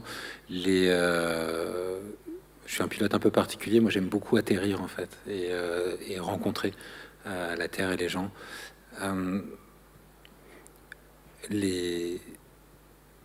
Je pense qu'on présente souvent l'exploration comme quelque chose de très physique. Alors effectivement, il faut être concentré, on joue sa vie, mais ce qui rend tout ça possible, c'est souvent, alors au-delà de la technologie, c'est les soft skills. Alors je ne sais pas comment ça se traduit en français. des compétences non techniques qui font qu'on sait communiquer, qu'on sait collaborer, je pense que pour ça, l'espace est une très très bonne école de l'exploration et de la vie commune sur Terre. Je pense que dans la façon dont les ressources sont partagées, que ce soit bientôt dans le village lunaire ou sur l'ISS, où finalement voilà des gens de différentes nationalités qui sont obligés de cohabiter sur un espace restreint, ça nous rappelle un peu la Terre quand même, réussir à s'entendre et à avancer ensemble sur des projets communs. Et moi je trouve ça fabuleux. Et du coup c'est pas tant de la technologie que je vois moi, c'est un prototype de l'humanité à venir, si on veut s'en sortir ensemble. Voilà. On fait beaucoup de comparaisons avec l'espace. Reynold, qu'est-ce que vous en pensez? Comment pourriez-vous décrire cette expérience dans l'espace que vous avez vécue? Excusez-moi, est-ce que vous pourriez nous décrire cette expérience que vous avez vécue dans l'espace? Cette expérience est un privilège, grand privilège pour une individuel, un astronaute individuel, et je prends cet privilège. Et il faut repayer. Et il faut repayer à cet équipage, cet team qui font les expériences, qui font m'entraîner. Et au moment de lancement, j'ai pensé quoi faire le premier moment en espace. J'ai oublié tout. Mais dans la station, j'ai eu beaucoup de l'aide de mon collège et beaucoup de l'aide de l'équipage au sol qui m'ont porté. Et c'est le plus important de mon vol, que j'ai réussi avec une team, une grande team, une équipe, de faire ces expériences et retourner les résultats au sol. Ce n'est pas moi, ce sont beaucoup de monde. On entend vraiment dans vos discours, il y a cette notion de communication, de travail d'équipe, d'isolement. Donc finalement, l'espace, Claude, c'est quand même assez similaire à ce qu'on pourrait expérimenter peut-être en Antarctique ou en tant que pilote. Est-ce qu'il y a des similitudes?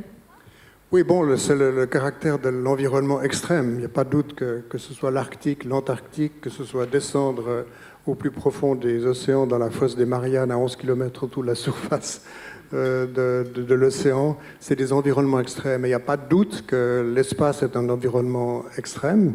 Il est évident que tant qu'on est dans la cabine, on est protégé par le vaisseau spatial lui-même, qui a été conçu de façon à assurer d'une part des conditions de travail raisonnablement confortables pour l'équipage et puis la sécurité. Lorsqu'on fait une sortie extravéhiculaire, que j'ai eu le privilège d'accomplir le 23 décembre 1999, ma dernière mission, des travaux de réparation sur Hubble, on a échangé l'ordinateur principal du télescope et une caméra de pointage. Pour moi, ce qui m'impressionnait toujours, c'était la visière de polycarbonate que j'ai à quelques centimètres de mon nez. Et puis de l'autre côté, c'est le vide total, qui est totalement hostile à la vie. Il ne faut pas trop y penser, parce que si on se dit, il pourrait y avoir un micrométéorite qui brise cette petite frontière de polycarbonate entre un environnement qui permet la vie, c'est l'environnement à l'intérieur du scaphandre qui est de l'oxygène à une pression de 1/3 de bar environ, et puis l'extérieur, encore une fois, c'est le vide complet. Il ne faut pas trop y penser, mais je dirais que ce qui caractérise toute l'exploration humaine, à part l'exploration qui est purement mentale, n'est-ce pas, on peut dire que Einstein était un grand explorateur dans le domaine des sciences et de la physique et de la compréhension du tissu de l'espace-temps, mais dans l'exploration, au sens où nous l'entendons maintenant, il y a toujours cet environnement extrême et il faut y faire face. Comme a dit Reynold, il y a cet élément de privilège. Les astronautes sont extraordinairement privilégiés. C'est clair qu'ils doivent travailler pour arriver à faire ce qu'ils font. Ils ont été sélectionnés sur la base de certains talents quand même, mais il y a le facteur chance, le facteur de privilège qui est extraordinaire. On est vraiment des privilégiés de vivre une aventure aussi extraordinaire. C'est une similitude aussi qu'on entend justement, ce respect que vous avez pour l'environnement que vous allez explorer. Olivier, vous parliez de pollution justement quand vous allez en Antarctique. Aller dans un continent qui n'est pas habité, est-ce que ça vous rend finalement plus humble vis-à-vis de notre place sur Terre? La chose, c'est que d'abord, je veux dire que je suis allé à la station belge, qui est une station qui se veut zéro émission, et ça a des contraintes. Et par exemple, on ne peut pas recharger ses batteries d'ordinateur quand on veut. Donc, si vous n'utilisiez plus le courant pendant un certain temps, ben, vous n'y avez plus droit pendant un autre certain temps. Alors au début, c'est très contraignant. Et puis au fur et à mesure, on se rend compte que l'homme, il s'habitue à tout. Et on arrive à vraiment fonctionner. Et ça, c'est ce qui se passe en fait en Antarctique, quand vous êtes dans une station, c'est que vous êtes dans un microcosme où il y a les propres règles, etc. Et c'est très amusant parce que, bon, il y a la partie scientifique dont je vous ai parlé, la beauté des choses, il y a le froid, il y a la lumière constante, hein, quand on y va.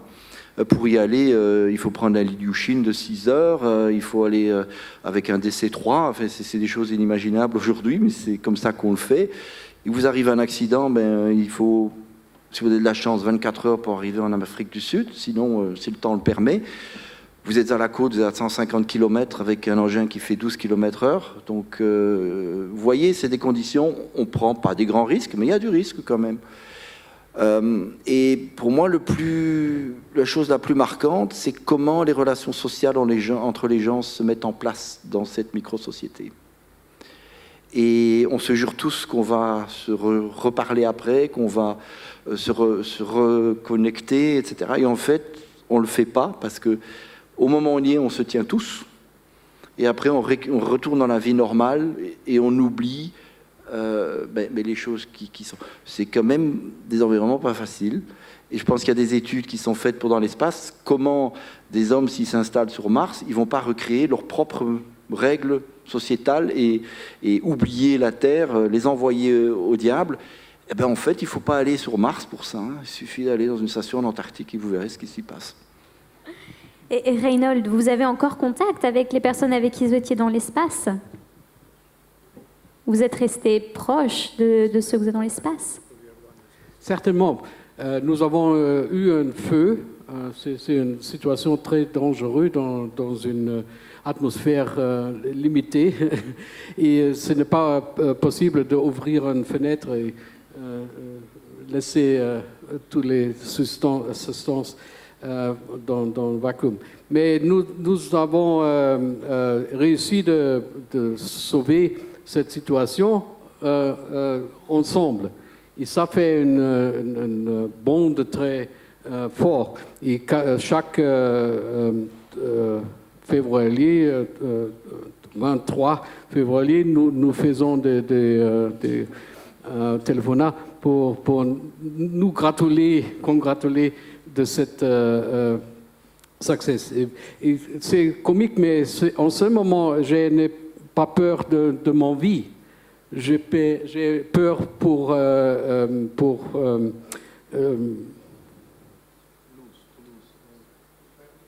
perdre mon expérience. J'ai eu 2 semaines de faire des expériences très intéressantes et tous les résultats peut-être perdus. Mais en ce moment, j'étais sûr que je peux retourner à la Terre, mais sans résultat. Et ça veut dire, c'est pas de l'émotion, c'est une croyance très rationnelle. Quoi faire en espace, parce que c'est un grand risque.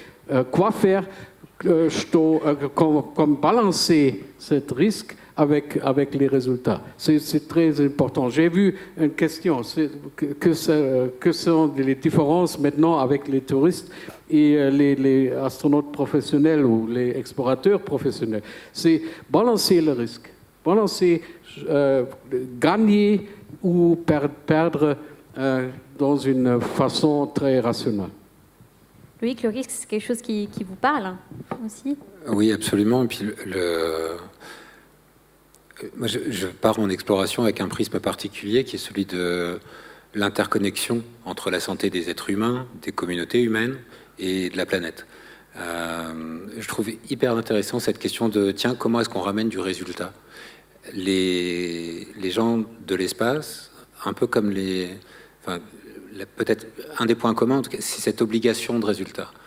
Sur les questions environnementales aujourd'hui sur Terre, on est face à la même situation. On a une obligation absolue de résultat si on veut que la vie soit possible demain. Et il y a un moment où, entre une planète qui se balade toute seule dans l'espace, la nôtre, hein, et une station internationale, il y a peu de différence. Il y a une différence d'échelle, mais pas tant que ça. Et ce que disent les astronautes quand ils reviennent de l'espace, c'est ça. Et qu'on se rend compte en fait de cette manière-là de la préciosité de la vie, et qu'effectivement, un peu comme tout à l'heure, cette question de entre la vie et la mort, il y a 1 millimètre de polycarbonate. C'est un peu ça. Nous, entre la vie et la mort, il y a quelques milliers de mètres d'atmosphère terrestre. Et vu de là-haut, c'est très, très, très, très fin. C'est une question d'échelle encore. Je me suis perdu dans ma réponse.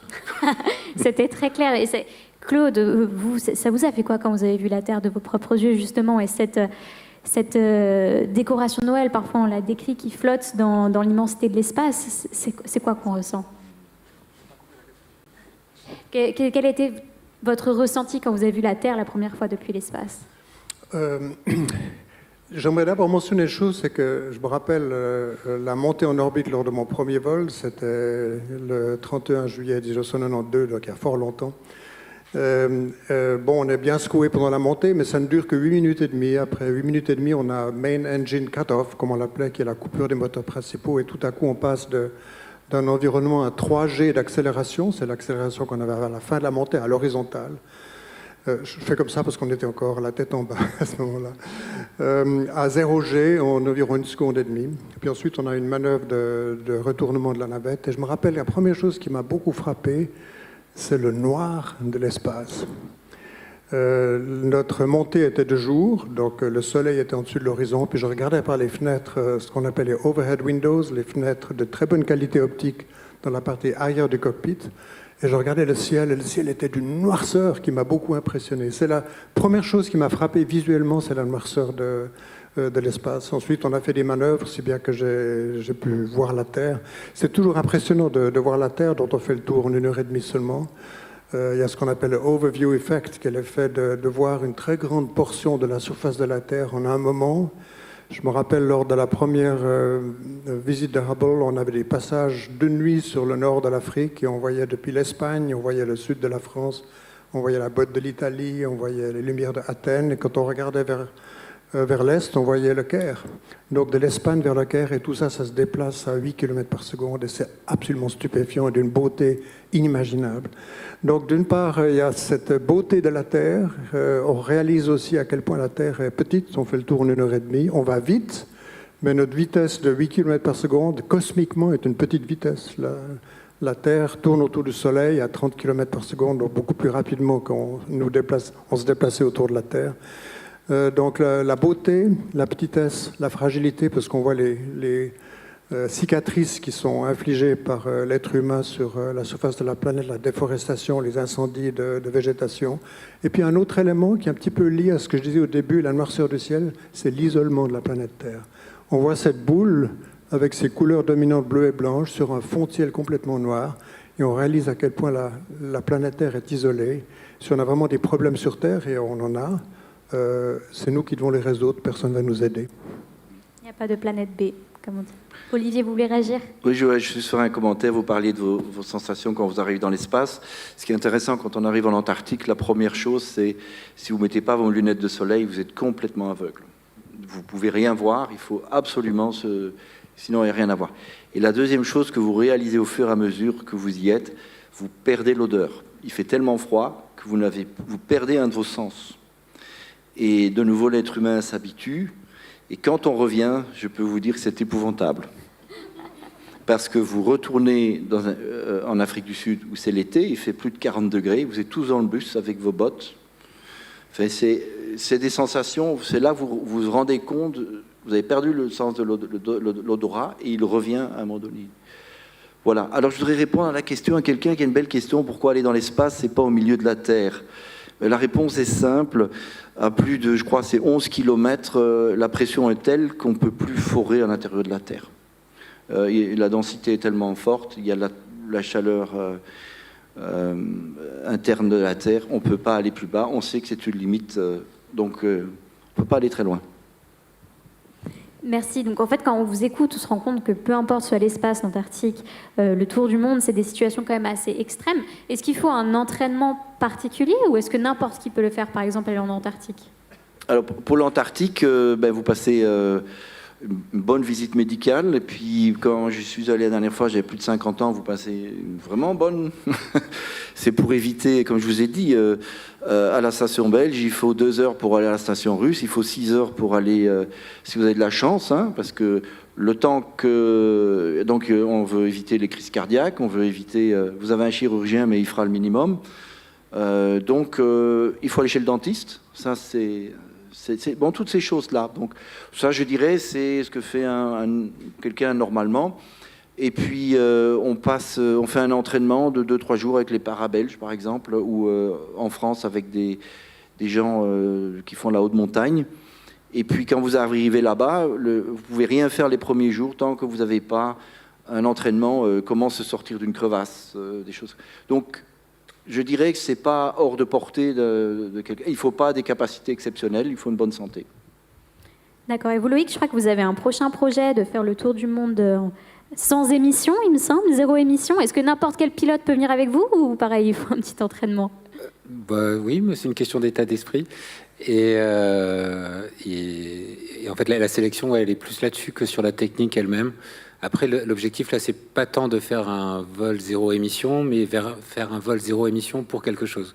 Donc, on va décoller avec le premier avion capable de voler réellement net zéro avec du cargo et des passagers. L'objectif, c'est de se dire comment est-ce qu'on prend notre destin collectif en main et quels sont les outils pour... Un avion, c'est jamais qu'un outil, qu'il soit propre ou non, comme de la même manière qu'une fusée spatiale. Et voilà. Après, sur les questions de préparation et de... Alors, je pense que nos collègues, nos amis cosmonautes auront des commentaires bien plus intéressants que les miens. Mais moi, je me focalise essentiellement sur la préparation psychologique. Parce qu'il faut tenir. Après, j'ai de la chance, j'ai une maladie qui fait que je suis constamment en environnement hostile, même ici. Du coup, ça donne une bonne préparation. Et pour le reste, il faut surtout accepter d'être humble et puis écouter et apprendre, c'est fondamental. Mais et se remettre en question tout le temps. Mais je pense que nos collègues ont plus de... Qu'est-ce que vous en pensez, Reynold? Pour être astronaute, il faut beaucoup s'entraîner. À quoi ressemble l'entraînement? Entraînement, c'est très important pour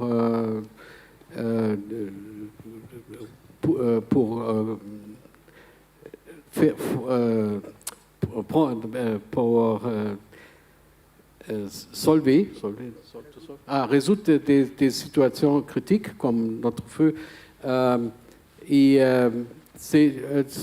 Mais en comparaison de l'Antarctique, c'est un aspect très intéressant parce que l'isolation de cette équipe,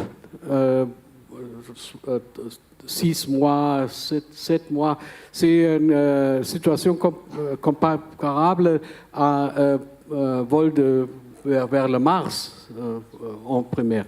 La station est dans un contact constant avec le sol parce que ce sont des satellites, des communications très bien. Il peut téléphoner avec la famille. Et c'est une situation différente, mais vers le Mars, je crois que l'isolation de cette équipe est très important facteur pour le succès de la mission. Et ça veut dire nous avons besoin de faire des recherches dans cette, mais aussi l'entraînement. C'est la différence avec les touristes. L'entraînement nous prépare pour beaucoup de situations et spécialement dans l'isolation de l'espace. Moi, je pourrais peut-être revenir sur cette question de l'entraînement. Un entraînement très poussé nous permet de garder une position sereine vis-à-vis du travail, éviter le stress. Parce que lorsqu'on est trop sous stress, eh bien, on a tendance à faire des fautes parce qu'on est nerveux et la probabilité qu'on fasse ce qu'on doit faire pour accomplir un certain objectif, que ce soit pour la mission complète ou bien pour une sortie extravéhiculaire particulière, le niveau de stress doit être abaissé aussi bas que possible. Et la bonne manière d'abaisser le niveau de stress, c'est d'être bien entraîné. Pour accomplir la mission nominale, parce que ça arrive quand même de temps en temps, qu'on ait des portions de missions qui sont nominales, mais surtout pour faire face à des problèmes. Si on est entraîné non seulement pour faire la mission nominale, mais à faire face à des problèmes divers, toute une panoplie de problèmes, et malgré tout atteindre, ou en tout cas atteindre partiellement l'objectif de la sortie extravéhiculaire ou de la mission, la probabilité que ça marche, elle est beaucoup plus élevée. Sauf si on a des problèmes techniques qui font qu'on n'arrive pas à atteindre un certain objectif, oui. Mais être bien entraîné pour réduire le niveau de stress, c'est valable aussi sur Terre, c'est valable dans le monde de l'aviation également. Donc l'entraînement pour la sérénité et le succès de la mission, parce que dans l'espace, l'échec n'est pas envisageable. Oui, il est envisageable. Disons, on essaie de minimiser la probabilité que l'échec arrive. Encore une fois, si c'est un échec qui est dû à un problème technique contre lequel on ne peut rien, je sais pas, dans ma première mission, on a déployé un satellite captif au bout d'un câble conducteur. On avait 20 km de câble et à 250 mètres, le déployeur du câble s'est bloqué mécaniquement. Alors là, c'est un problème, on ne pouvait pas faire une sortie extravéhiculaire pour réparer parce que c'était à l'intérieur d'une structure dans la soute de la navette, ce n'était pas accessible. Mais là, c'est un problème technique qui faisait qu'on devait maîtriser au mieux la situation compte tenu d'un problème technique contre lequel on ne pouvait rien. Le problème était l'absence de tension du câble. Le câble est devenu complètement détendu. Il a fallu malgré tout ramener le câble vers un nid qui était au sommet d'une espèce de tour qu'on avait érigé dans la soute de la navette. Donc on a eu toutes sortes de problèmes, mais on avait entraîné ce type de situation dans le simulateur, y compris avec un câble qui était détendu. Et ça nous a permis de maîtriser la situation et au moins de récupérer le satellite. Au moins ça. Donc failure is not an option, c'est juste pour le cinéma. Failure is not an option. Donc on va passer aux questions du public. Vous en avez déjà répondu à une ou deux. Donc moi je suis un peu myope, donc malheureusement j'arrive pas très bien à voir. Donc la première question qui serait posée, qu'on pourrait répondre rapidement, c'est quelles sont les disciplines les plus importantes pour devenir astronaute? Avoir un plan B. Parce que c'est rare que l'ESA, l'Agence spatiale européenne, va choisir des astronautes, sélectionner des astronautes. Et la chance de succès est très rare, très petite. Ça veut dire qu'il faut faire ce qu'on aime faire. Et si c'est suffisamment pour devenir un astronaute, c'est bon. Mais ce sont des qualités dans d'autres professions dans la Terre aussi. Oui, je suis d'accord, il faut un plan B pour aller en Antarctique. Il y a 2000 personnes par an qui y vont. Et si vous êtes américain, vous avez plus de chance. Alors, il nous reste peut-être une minute pour une dernière question. Donc, la deuxième question, si on arrive à l'afficher en grand ou pas. Donc, la deuxième question qui est, vous avez discuté de pioneering, ce que c'est d'être pionnier. Est-ce que, en même temps, I'm sorry, it's in English, so I'm processing the sentence in English, which is very long.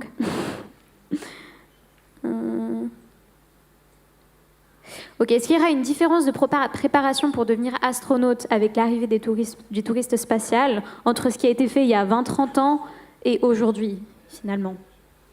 So in English, the main difference is we have now people who pay for the flight, whereas we got paid for the flight.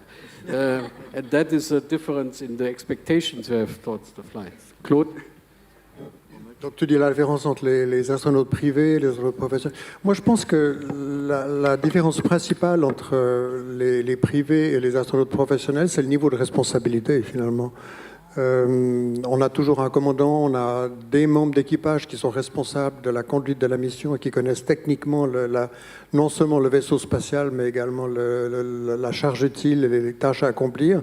Et puis on peut avoir des astronautes qui ont payé pour leur voyage et qui prennent un tas de photos et puis vivent l'environnement spatial. Très souvent d'ailleurs, maintenant, les astronautes privés font également du travail pour les écoles. Par exemple, ils font des expériences, ils communiquent avec des écoles écoles. Donc on ne peut pas mettre ces deux types d'astronautes dans des boîtes complètement différentes. Il y a de plus en plus d'astronautes privés qui sont très impliqués dans leur engagement, le outreach. Ils ont parlé du spatial et parlé positivement du spatial. Il y a également une astronaute touriste ou privée, Anousheh Ansari, d'origine iranienne, qui a volé à bord de la Station spatiale internationale pour 10 jours, qui a écrit un livre magnifique, My Dream of Stars, Mon rêve des étoiles. C'est un livre magnifique qui a énormément inspiré des femmes, non seulement en Iran, mais sur toute la planète Terre.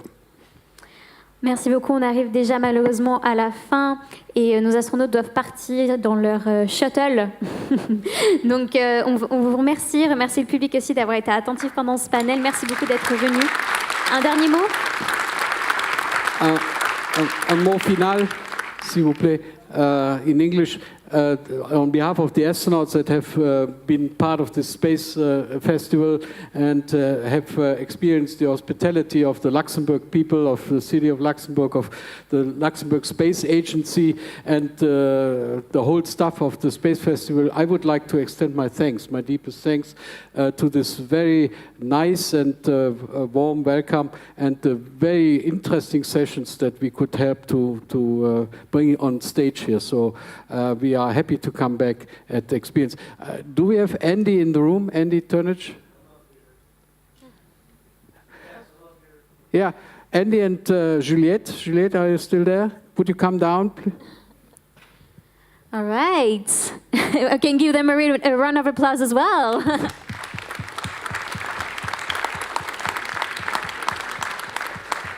So thank you, Juliette.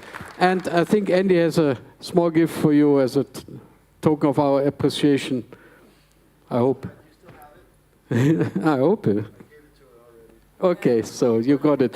So it's sweets. It's a box of sweets for the whole staff that made this festival happen. Thank you very much. Andy Turnage, Executive Director of the Association of Space Explorers, and we are one team. Thank you very much for those kind words. I think I speak on behalf of everyone that it was a privilege to have you here with us for this festival, and we wish you a safe trip back. Thank you very much, Galactic Lloyd.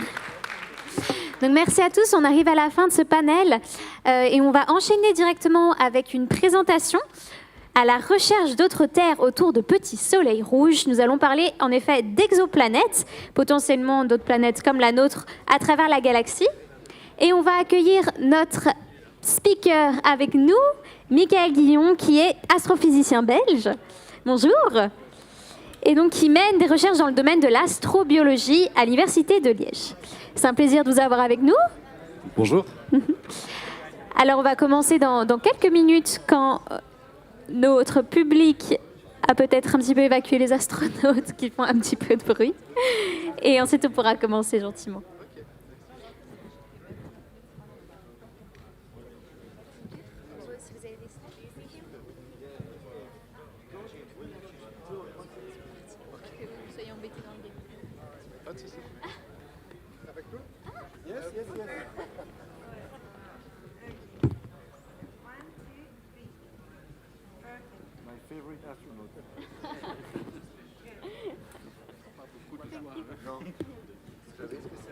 C'est un Alsacien.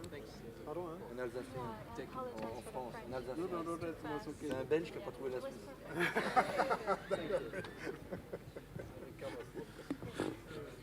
Okay. Merci bien. Mais non, mais c'est pas grave. C'est moi qui vais vous ramener à la gare. Donc c'est arrangé. Oui, moi je suis moins anxieux sur le téléphone. Can I have a photo with you? Voilà, on a dû couper un peu short. Je ne sais pas si vous avez vu le chronomètre à perdre. Non, c'était pour ça. Oui, c'était pour ça. Je pensais même si Je suis content de rencontrer Loïc. Moi j'ai fait 17 ans au Groenland aussi. D'accord. Dans quel coin? Ouais, j'ai été à Ah, ok. Ok. One like this and one like this. Sure.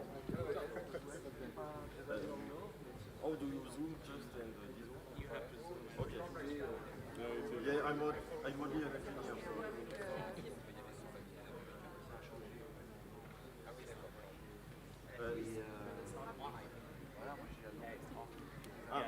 Can you take one like this and one wide? Oui, si jamais là-haut.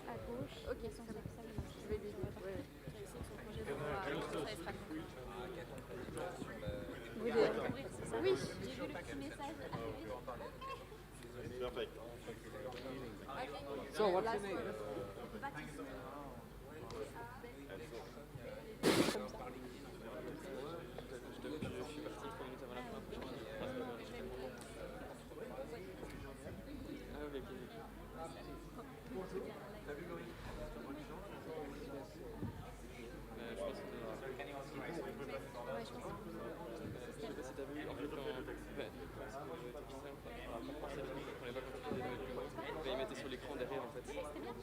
Ah oui, mais en fait, ouais, mais parfois ça prend du temps. Oui, mais c'est parce qu'ils ne pas tout valider que du coup ça prend du temps. Non, mais je pense que c'est comme ça. On a 10 minutes de voiture, donc ça va être rapide. Ah, vous avez pris Non, mais ça va, on n'est pas prêt. Enfin, moi, je suis pas pressé. Ok, bah c'est comme vous voulez. En fait, on va demander de vous ramener maintenant. Donc, Oui, c'est ça, l'idée, c'était de pas rater le... Pas rater le train. Ah, 15h30. Au revoir. Et voilà, merci beaucoup, c'est un plaisir de faire votre connaissance.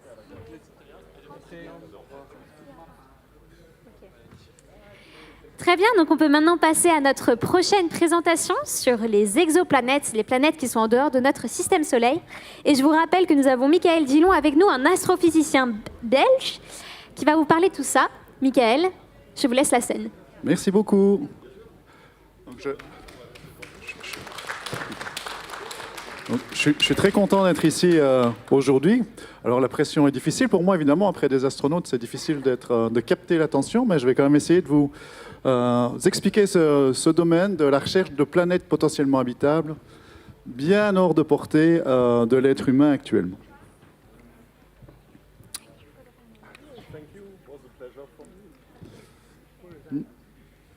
Non ? Ça n'a pas l'air très réactif. Voilà. OK. Donc, la question que beaucoup se posent, et moi je me la pose depuis que je suis tout petit, hein, et ça arrive à tout le monde de se la poser en regardant le ciel étoilé, c'est est-ce que notre monde est unique ? Et nous arrivons à un moment critique de l'histoire humaine, puisque nous sommes peut-être proches d'arriver à une réponse à cette question fondamentale que l'on se pose depuis la nuit des temps. Alors, par monde, tout d'abord, maintenant nous avons une bonne compréhension de ce qu'est notre monde. Hein. On a ici des personnes qui viennent de nous quitter, qui l'ont vu d'une vue complète de ce monde. Ben, c'est une grosse boule de roche avec un gros noyau de fer au centre. Et elle a la particularité, cette planète, quand on la compare aux autres planètes du système solaire, d'avoir une toute petite quantité d'eau à sa surface, de l'eau sous forme liquide. Alors, au niveau de sa composition, c'est juste négligeable, c'est 0,02% de sa composition, mais ça fait toute la différence parce que cette eau liquide est utilisée par toutes les formes de vie sur Terre, et c'est vraiment, disons, l'ingrédient numéro 1 de la vie. Et donc, par extension, on va appeler planète habitable une planète qui a de l'eau liquide à sa surface. Et donc, quand on dit on cherche d'autres mondes, ben, c'est ce genre de monde qu'on cherche, c'est une planète habitable numéro 2. Alors, ce genre de planète, on sait qu'on ne peut pas les trouver n'importe où. Il faut qu'elles soient pas trop loin de son étoile, sinon l'eau va geler, tout simplement. Pas trop près, sinon l'eau va s'évaporer. Donc, on a une zone habitable, qui est une gamme de distances pour laquelle on peut avoir de l'eau liquide à la surface d'une planète tellurique, en supposant qu'on ait une bonne atmosphère pour permettre à cette eau de rester liquide. Et quand on regarde le système solaire, on a Mercure qui est beaucoup trop proche, Vénus, pas de chance, elle est juste un peu trop proche, la Terre, évidemment, est dans la zone habitable, et Mars est à la limite externe. Et on sait qu'en fait, Mars a été habitable pendant quelques centaines de millions d'années. Elle a eu beaucoup d'eau liquide à sa surface.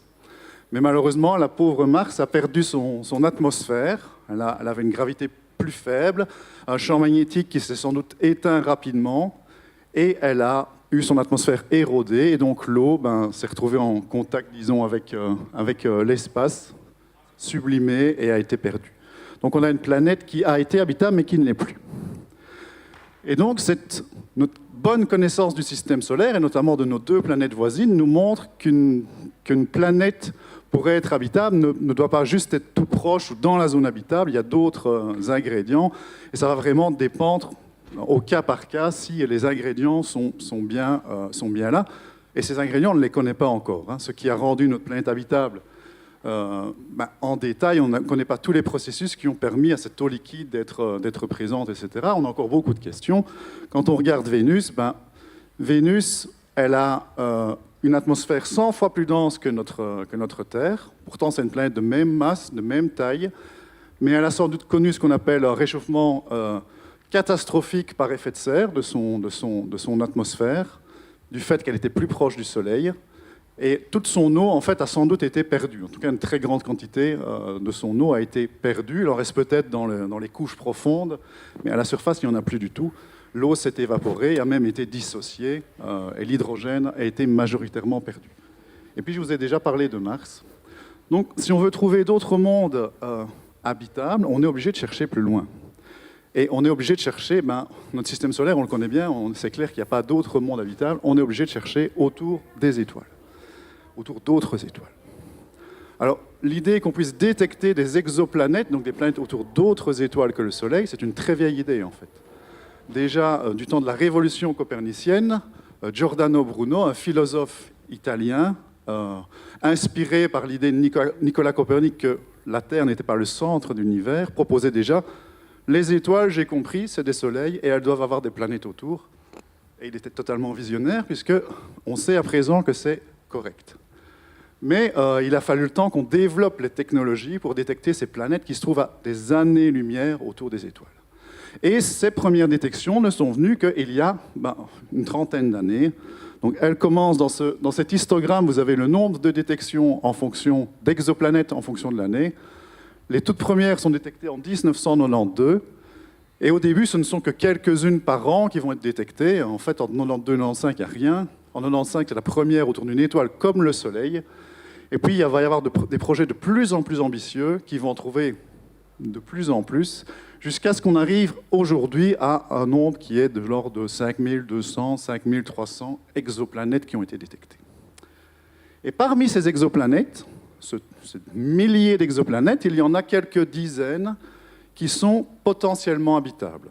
Donc elles orbitent dans la zone habitable de leur étoile.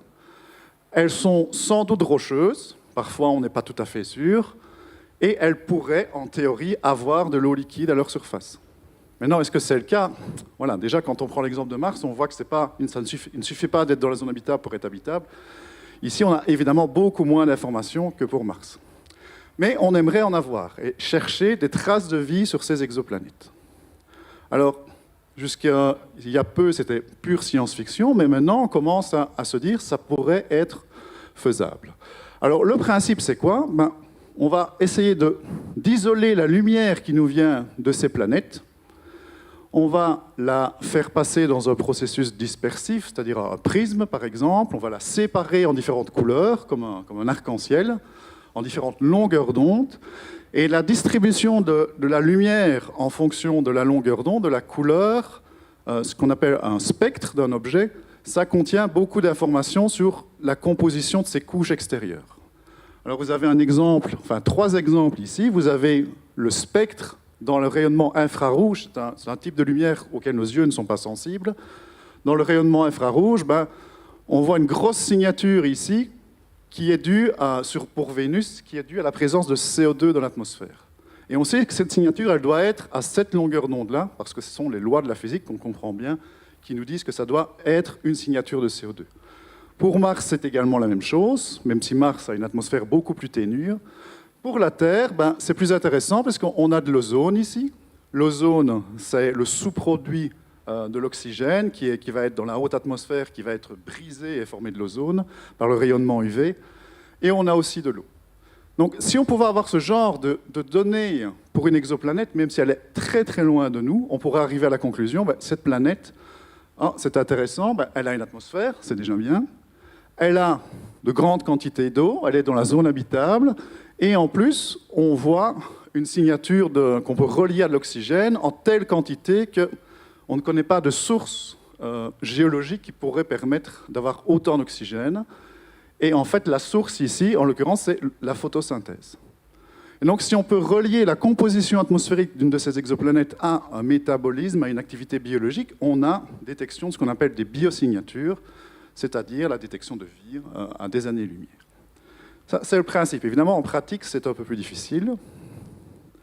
Alors, la façon la plus simple, disons la plus simple théoriquement de le faire, vous prenez un très très grand télescope et avec une très grande résolution qui peut séparer des objets qui sont très proches les uns des autres, et vous obtenez une image de votre étoile et de la planète à côté. Ça, c'est une vraie image prise en 2005. C'est la première exoplanète détectée directement par imagerie. Et puis, vous allez analyser la lumière de la planète grâce à ce qu'on appelle un spectrographe et chercher d'éventuelles traces de vie. Là, vous avez un autre exemple. Ce sont 3 planètes qui ont été détectées autour d'une étoile aussi assez proche. Alors, on commence à avoir des résultats dans ce domaine, mais il faut savoir que la majorité des exoplanètes n'ont pas été détectées comme ça parce que c'est extrêmement difficile.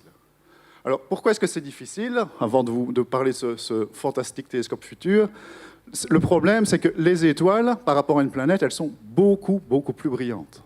Pas 1000 fois plus brillantes, pas 1 million de fois plus brillantes. On est de l'ordre du million, voire du milliard de fois plus brillantes.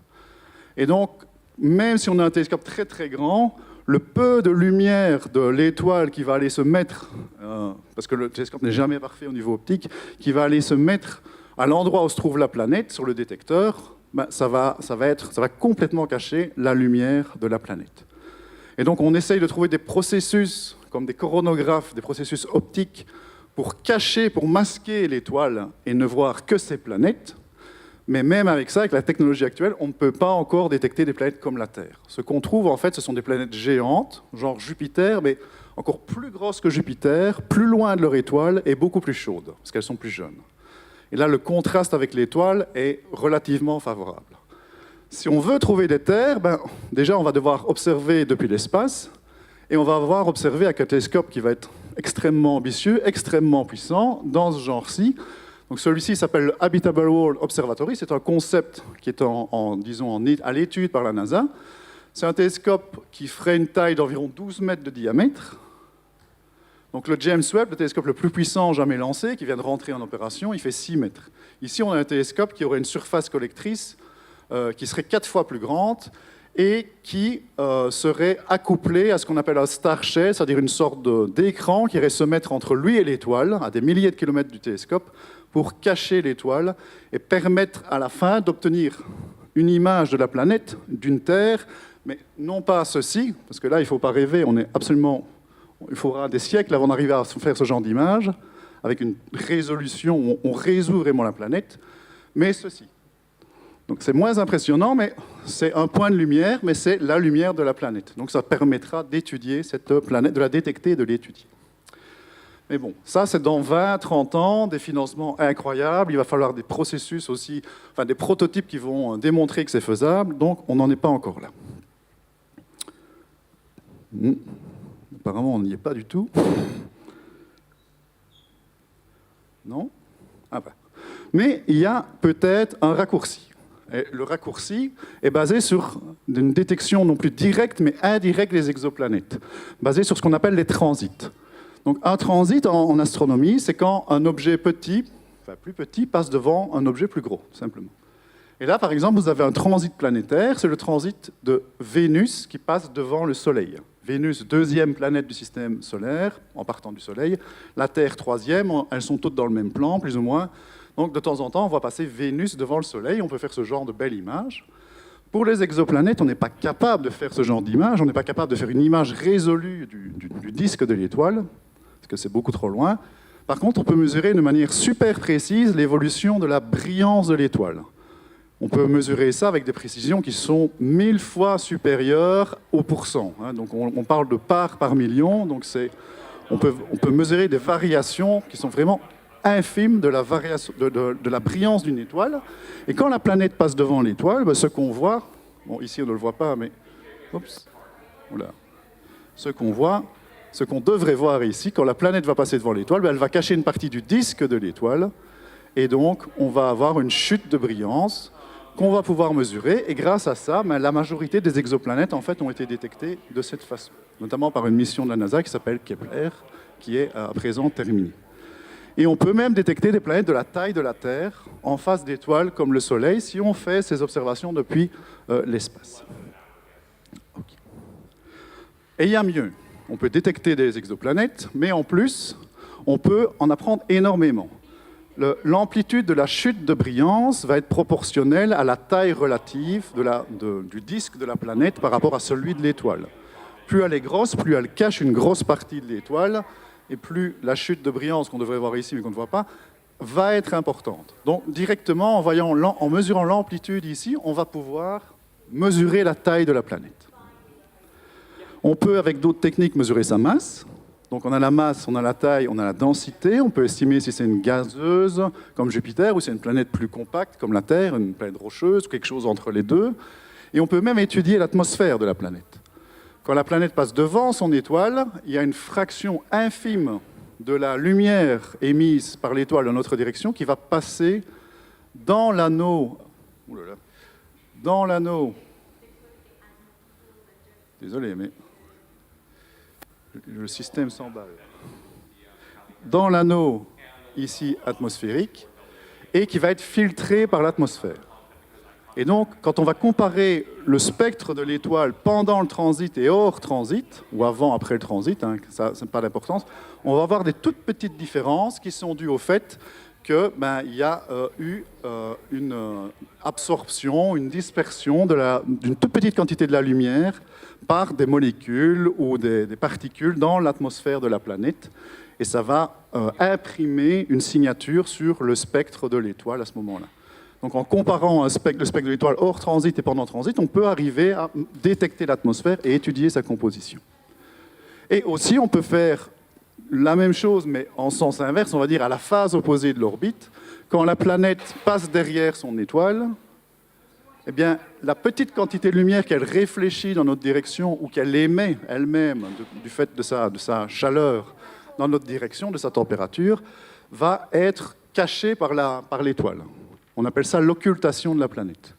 Et donc, quand on mesure le flux du système, la brillance du système, de manière super précise, parce que c'est vraiment quelque chose de tout petit à mesurer, et qu'on observe ce phénomène, on peut voir une petite chute de brillance qui est en fait une sorte de mesure négative de l'émission ou de la réflexion de la planète. C'est vraiment la lumière émise ou réfléchie par la planète qui disparaît au moment où elle est cachée par l'étoile, et on peut mesurer donc cette contribution. On fait ça dans différentes longueurs d'onde et on peut reconstruire le spectre d'émission ou de réflexion de la planète. Alors, le problème, c'est qu'une planète comme la Terre, si vous la mettez devant une étoile comme le Soleil, elle est vraiment minuscule. Vous voyez Vénus en face du Soleil, Vénus est la même taille que la Terre. C'est tout petit, donc on peut vraiment, en mettant le paquet avec un télescope spatial, détecter des planètes de la taille de la Terre devant une étoile comme le Soleil, mais étudier l'atmosphère, c'est juste pas possible, parce que la fraction de la lumière qui va passer dans l'atmosphère ici, dans l'anneau atmosphérique de l'étoile, est vraiment minuscule. Alors la solution, qui est très simple, oui, on ne le voit pas ici parce qu'il n'y a pas de transition, mais la solution, si on pouvait le voir, c'est d'aller vers des petites étoiles. Donc ici, normalement, il y a une petite étoile, que vous ne voyez pas, mais elle devrait être là. Et donc, c'est dans ce cas, si vous prenez une étoile qui est 10 fois plus petite que le Soleil, et ce genre d'étoile est très fréquent dans la galaxie, on appelle ça des naines rouges, et ici, les naines rouges de toute petite masse, on appelle ça des naines ultra froides. Dans ce cas-ci, le signal atmosphérique de la planète va être boosté d'un facteur 100 environ, et là, ça devient détectable avec notre technologie. Tout ce dont on a besoin, c'est un télescope spatial très puissant qui opère dans l'infrarouge, et il se trouve qu'on a ce télescope, le télescope James Webb, qui est en opération depuis fin 2021, enfin en opération depuis 2022. Okay. En plus, ce genre d'étoile, cette petite naine rouge, comme elles émettent très peu de lumière, elles sont plus petites, plus froides que le Soleil, leur zone habitable est beaucoup plus proche de l'étoile. Et donc, les planètes qui s'y trouveraient sont plus proches et donc ont des fréquences de transit, de passage devant l'étoile qui sont beaucoup plus grands. Si vous prenez une étoile comme le Soleil, une Terre, elle ne passe devant le Soleil qu'une fois par an, une fois sur son orbite. Et donc, il faut vraiment être très patient pour observer le phénomène. Ici, c'est tous les quelques jours, vous avez un passage de la planète devant son étoile, ce qui rend beaucoup plus facile de détecter leur transit et d'étudier aussi l'atmosphère. Donc voilà, je vous ai parlé de James Webb. Voilà une image de James Webb qui était là en préparation. Maintenant, il est loin de nous, à 4 fois la distance Terre-Lune. Il est toujours caché du Soleil par la Terre et il observe des tas de choses, et notamment des exoplanètes.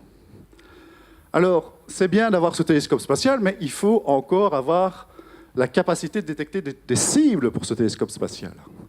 Et dans ce cadre, on a développé avec des collègues des projets avec des noms bien belges, TRAPPIST et SPECULOS, qui visent à détecter ce genre de planètes qui seraient en orbite autour d'étoiles aussi petites, ces naines ultra froides. On a commencé avec un prototype avec TRAPPIST, décidément, avec TRAPPIST, donc qui est c'est 2 télescopes en fait TRAPPIST de 60 cm, ils sont robotiques, ils sont totalement automatiques. Il y en a un dans le désert de l'Atacama au Chili et il y en a un au Maroc.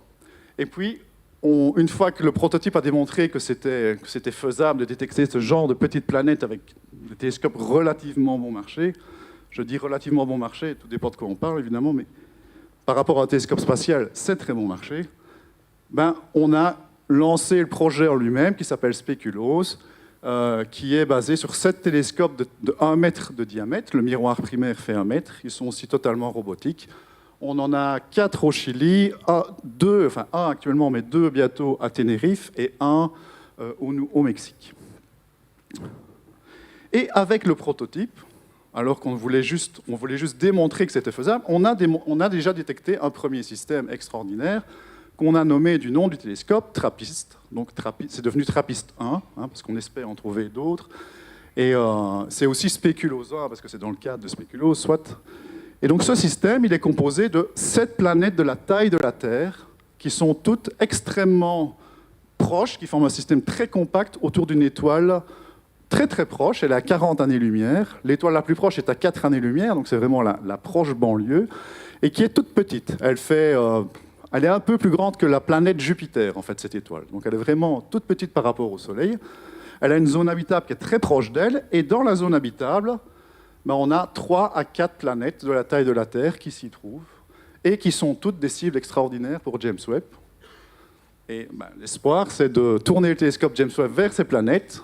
C'est ce qu'on a déjà commencé à faire, mais il va falloir beaucoup plus d'observations pour détecter des atmosphères et étudier la composition de ces atmosphères. Alors, ces planètes, on n'a pas fait qu'attendre James Webb. Quand on les a détectées, on les a observées de manière super intensive pour mesurer très, très précisément leur densité. Alors ici, vous avez dans ce graphique, vous avez l'irradiation des planètes, c'est-à-dire la quantité de lumière qu'elles reçoivent par seconde de leur étoile par rapport à la Terre, relativement à la Terre. Donc, c'est la Terre. D'ailleurs, sur ce diagramme, il y a la Terre qui apparaît, Vénus, la Lune, Mars et Mercure. Et l'axe des Y, ici, c'est la densité des planètes. Et on voit que la densité de toutes ces planètes est très similaire à celle de Vénus, la Terre, Mars. Donc, quand on compare ça à des modèles de structure, ce sont clairement des planètes rocheuses. Ce n'est pas des planètes avec une atmosphère très étendue, genre Uranus-Neptune. C'est clairement des planètes rocheuses. Alors Mercure, elle est beaucoup plus dense, je ne vais pas expliquer pourquoi, mais on comprend maintenant pourquoi. Et aussi, leurs densités sont un petit peu plus faibles que Vénus et la Terre, ce qui suggère qu'elles seraient peut-être beaucoup plus riches en eau que la Terre et Vénus, même à l'origine. Elles se sont sans doute formées dans un environnement beaucoup plus riche en eau, de par le fait qu'elles étaient autour d'une étoile complètement différente du Soleil. Alors, ces planètes, on sait aussi qu'elles vont être forcément très différentes de la Terre à certains niveaux, notamment au niveau de leur rotation sur elles-mêmes. Elles sont tellement proches de l'étoile qu'elles doivent avoir une rotation qu'on dit synchrone. C'est-à-dire que les forces de marée de l'étoile, exercées par l'étoile sur ces planètes, doivent les avoir capturées dans un état particulier où elles montrent toujours la même face à l'étoile. Tout comme la Lune, qui est aussi très proche d'un objet beaucoup plus massif, la Terre, montre toujours la même face à la Terre.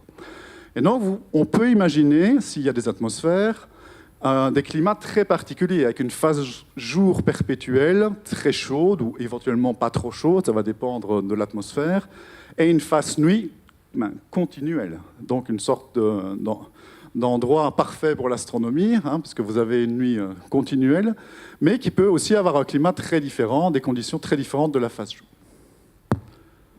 Alors aussi, ce genre de petites étoiles, ces naines ultra froides, il faut savoir qu'elles ont une durée de vie d'environ 1000 milliards d'années, voire plus. L'univers a 13 milliards d'années, Trappist-1 a 7 milliards d'années. Donc si vous comparez ça, son âge à sa durée de vie, c'est encore un bébé étoile en fait. Toutes ces étoiles sont des bébés étoiles. Elles vont survivre avec un facteur 10, 100 à des étoiles comme le Soleil qui disparaissent, elles, très très vite. Les étoiles comme Trappist-1, elles sont là pour pratiquement l'infinité. Et donc, comme elles sont encore très très jeunes, elles sont encore magnétiquement très actives. C'est-à-dire qu'elles ont un champ magnétique, elles ont une structure complexe, elles ont un champ magnétique très complexe qui se déconnecte, reconnecte tout le temps, et ça crée des tas d'émissions de rayons X, de rayons UV, et aussi de particules chargées. Et le souci ici, c'est que les planètes, elles sont très proches de l'étoile. La plus proche est à 1% de la distance Terre-Soleil. La plus lointaine planète, des 7 planètes, est à 6% de la distance Terre-Soleil. Donc en fait, elles sont vraiment collées à l'étoile et elles se reçoivent énormément de rayons X et UV. Alors, il y a eu une première mesure par James Webb qui a été faite pour la planète la plus interne, Trappist-1b. Cette mesure, c'est la mesure de l'émission de la planète quand elle passe derrière l'étoile, à une longueur d'onde qui correspond à une grosse signature du CO2. Et en fait, l'émission qui a été mesurée est très très forte, relativement forte, et suggère qu'il n'y a pas une atmosphère riche en CO2 autour de Trappist-1b. Ça peut être compatible avec une planète qui n'a pas d'atmosphère, mais c'est aussi compatible avec d'autres scénarios atmosphériques. Et c'est clair qu'il va falloir beaucoup plus d'observations pour arriver à dire est-ce qu'il y a des atmosphères autour de toutes ces planètes. Mais en tout cas, ce premier résultat nous montre que James Webb est capable de répondre à la question. Il faut juste nous donner beaucoup de temps d'observation et alors on pourra déterminer s'il y a des atmosphères. Alors, avec Speculoos, l'année passée, on a détecté un nouveau système. Il y a une planète interne qui ressemble un peu à Trappist-1b autour d'une étoile similaire à Trappist-1, un petit peu plus grosse. Et on a, dans la zone habitable, une autre planète qu'on a appelée Speculoos 2c, Speculoos 2b, c'est l'interne, qui, elle, est intéressante au niveau astrobiologique, parce que c'est aussi une planète qui pourrait éventuellement abriter de la vie, et qu'on compte aussi étudier. Et donc, toute la question à laquelle on veut répondre, là, pour le moment, ce n'est pas est-ce qu'il y a de la vie sur ces planètes, ça, ce sera pour après.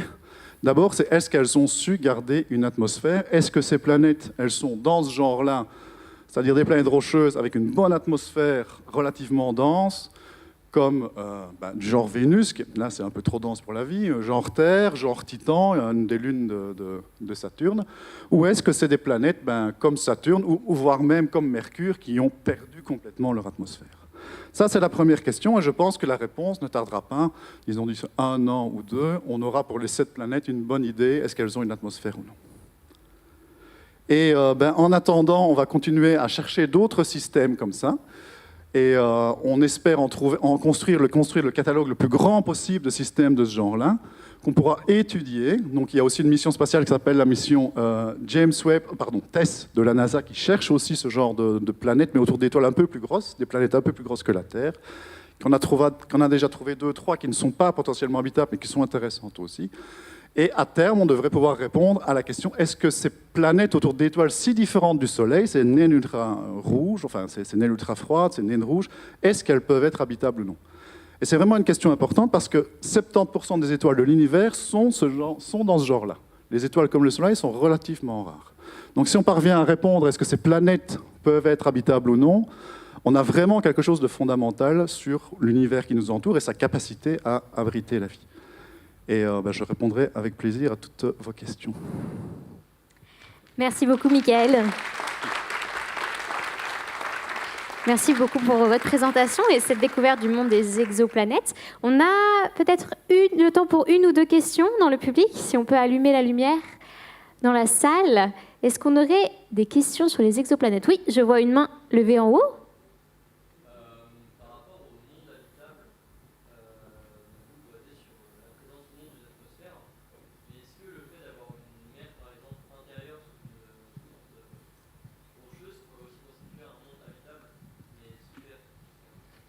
En fait, le critère d'habitabilité, ici, il est basé sur l'observabilité. Donc si on veut détecter de la vie sur un monde extrasolaire, on est vraiment obligé d'avoir une atmosphère et la vie à sa surface qui modifie la composition atmosphérique. Donc la possibilité de vie, en effet, hors de la zone habitable, telle que je l'ai définie, elle existe. On sait que certaines lunes de planètes géantes ont un océan liquide, ou on devrait en avoir un. Et donc on peut imaginer des missions qui vont aller creuser la surface, les dizaines, les centaines de kilomètres de glace à la surface pour aller chercher des traces de vie dans ces océans souterrains. Mais pour les exoplanètes, on ne peut pas le faire. Donc on se base vraiment uniquement sur la vie de surface et donc sur cette notion de zone habitable et d'habitabilité telle que je l'ai définie ici, c'est-à-dire à la surface.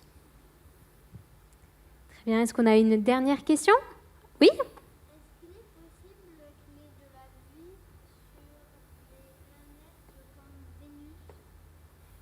Vénus, en fait, c'est très très mal parti parce que Vénus, comme je l'ai expliqué, elle a perdu toute son eau. Les conditions à la surface, c'est terrible. Il y a une pression qui est 100 fois plus forte que sur Terre. On a des températures qui sont de l'ordre de 400 degrés Celsius, 300-400 degrés Celsius, et c'est très acide en plus. Donc, même envoyer un robot à la surface de Vénus, il ne tient pas le coup longtemps parce qu'il est dans des conditions telles qu'il lâche. Donc la vie telle qu'on la connaît, elle ne va pas être possible à la surface.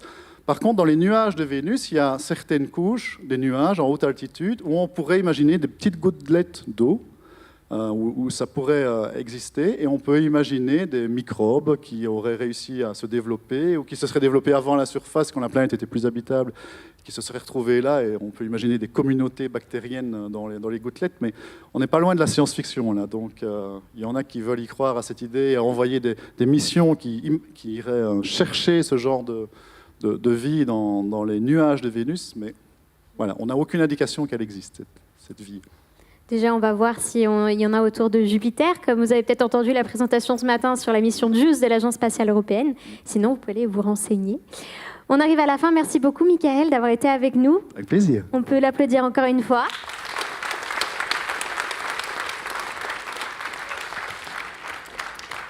Et on va passer à la suite de notre programme qui se déroulera en anglais. Donc, ceux qui parlent uniquement français, malheureusement, je pense que vous pouvez partir parce qu'on a les 2 prochaines présentations en anglais. So now I'll be speaking in English as the next presentation is in English. So we've been talking this afternoon a lot about exploration.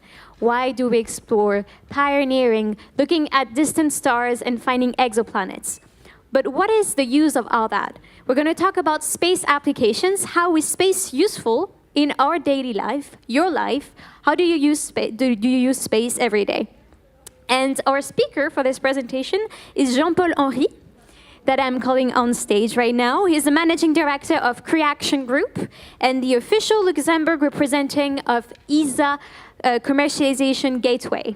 So we'll be talking about some of the ways the space domain impacts your life on Earth, relatively to navigation, communication, meteorology, and much more. Jean-Paul, I'll leave you the floor. You have about half an hour to let us know how space is useful for us. Thank you. Alors, here you have your mic.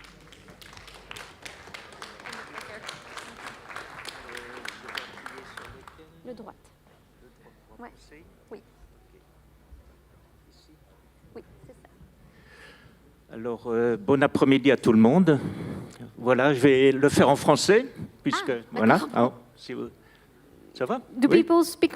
Okay, so apparently it's going to be in French. Yeah, Is it good? You can put your question in English, but Okay. En I français, prefer d'accord. in French. Yes.